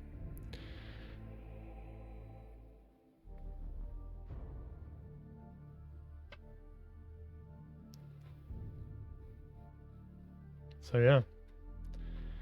There it is. A void ship bridge. Man. Making a battlefield would be interesting. Yeah, for sure. I think we've done some stuff that would probably influence it a little bit in the past. The Christmas thing that I did. Sounds unhinged to say, but I know. For those who have no context of it, I'm sure you have no idea what I'm talking about when I say the Christmas thing I did. But here, I'll pull it out. This is Operation Silent Night, which was the project. The working title for the project was Last Train Home, but this was called Operation Silent Night when we actually ran it. But see, I used some kind of like World War I aesthetic stuff we got going on here. And so we had, some like trench type stuff, right? It was Christmas World War One mixed with like kind of the Russian Civil War, and also Dungeons and Dragons, the Spelljammer setting. But um, I feel like because there's a lot of kind of World War influence in 40K, I think we could probably use some of the like trench stuff that we had for here. We just have to like dig some trenches, but honestly I don't think it'd be that bad to dig trenches. Well, I mean in real life it'd be bad, but in Incarnate it wouldn't be that bad. And so if we kind of like did some World War trenches, then added a little bit of like the cogitators in some of the like the little command zones and stuff like that, and then maybe did some stuff in like some cities too, where we made it a little more gothic and a little less kind of metal. We were working with a lot of metal on the bridge there, but if we did some more like stone, we could make like a city. I do think we have what it takes. If we can do a void ship bridge, I think we can do anything, honestly.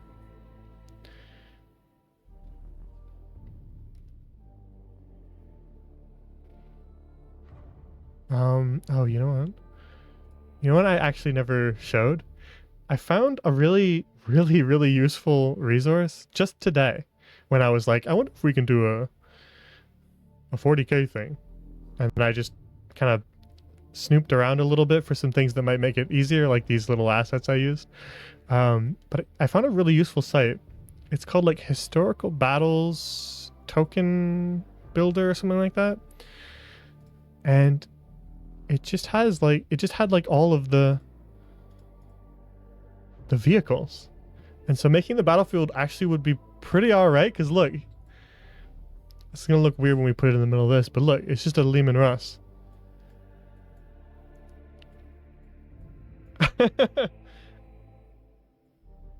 Right? Like it matches the art style and everything. It's not intended to match the art style, but it just does. And so like if we could pop some of these in the battlefield, add a couple, maybe like just quickly pop like an Aquila on it.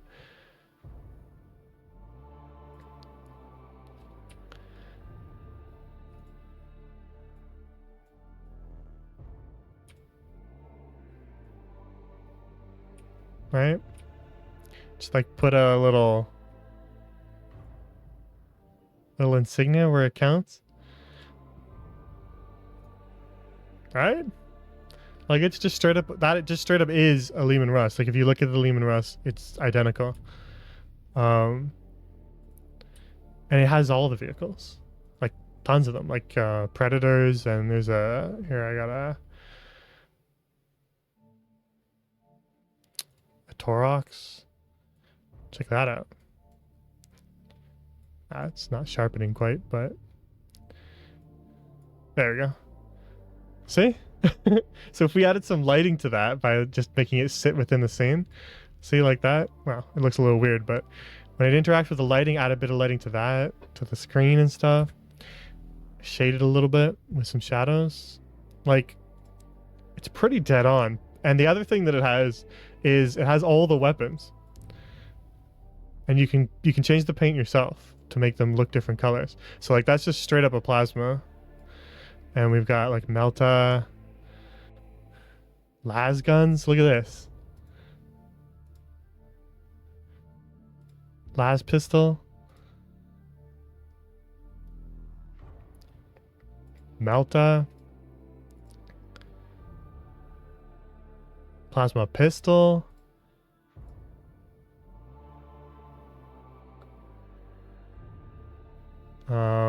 Snipers with the little skull on it and everything.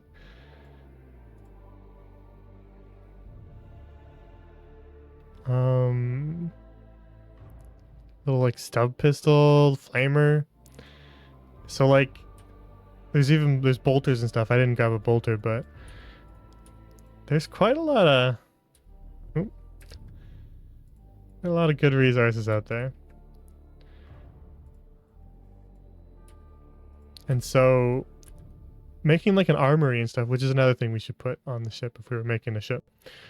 Because that would go in with the rules of Maledictum, where you'd have your armory and you could get new weapons and stuff. But like it pretty detailed, and we could really kind of sell the illusion of a lot of stuff, because being able to just like put a plasma gun in the environment would really take it another step further towards immersion, because there's some stuff that kind of resembles them in Incarnate, but just being able to kind of quickly drop one of those in would really enhance the aesthetic. So yeah, anyways, we will wrap up here, but you got me talking about making a battlefield, and I was like, oh yeah, making a battlefield's not that hard. We can just drop a Lehman Russ on it. And boom. All right, we're in Warhammer 40k now. The second you see a Lehman Russ, you're like, all right, I know what game this is.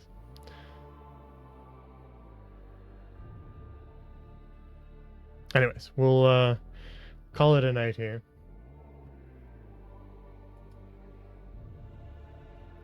I would say that was a boundless success, unprecedented success. It turned out really good. I'm really, really happy with it. Exceeded my expectations. I thought we'd do a decent one, but we made a really nice one. So, couldn't be happier. I guess you can call that the proof of concept. Looks pretty damn good. So, I do think, actually, I don't think we have a gaunts. I know we said we penciled one in, but I think Gabby is busy.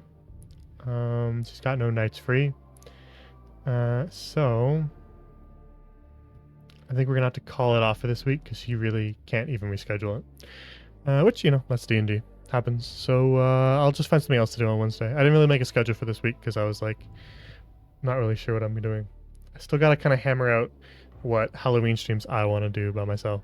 Gotta find some games. I haven't done my research yet, which I probably should, because, you know, it's already October right now. But I gotta find some spooky games. We'll be doing collabs throughout October, so don't worry about that. There'll definitely be some, but I was thinking I would do some solo stuff too, like I did last year. But last year I spent a while finding a bunch of games and trying some of like the little like short games and stuff like that. Those were fun. So maybe I'll attempt that again. But no matter what, we'll be doing some Demonologist and Phasmophobia and Abiotic Factor, maybe a Lethal Company, maybe some other games we've discussed. Yeah, we'll mix some stuff in. So it'll just be a spooky extravaganza all the way up to Halloween with the gang, with Blue, with Seraphim, with Rika, of course. So yeah, stay tuned for some of that. And I'll probably go week by week. We have a Spooktober schedule in our little gang, but I'll probably still do my schedules week by week. Might not do one this week, but I'll do them week by week once I know what I'm doing. Anyways, have a good night, everybody. Thanks for keeping me company while we work. This was a good one. I'm pretty happy with this. So we'll wrap up here.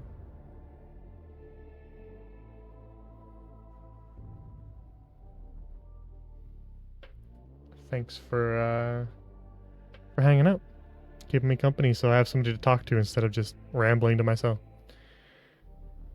And I'll see you guys. Maybe we'll do something Wednesday, even if we don't have a gaunts. We'll try to do something. Probably not a candle tree.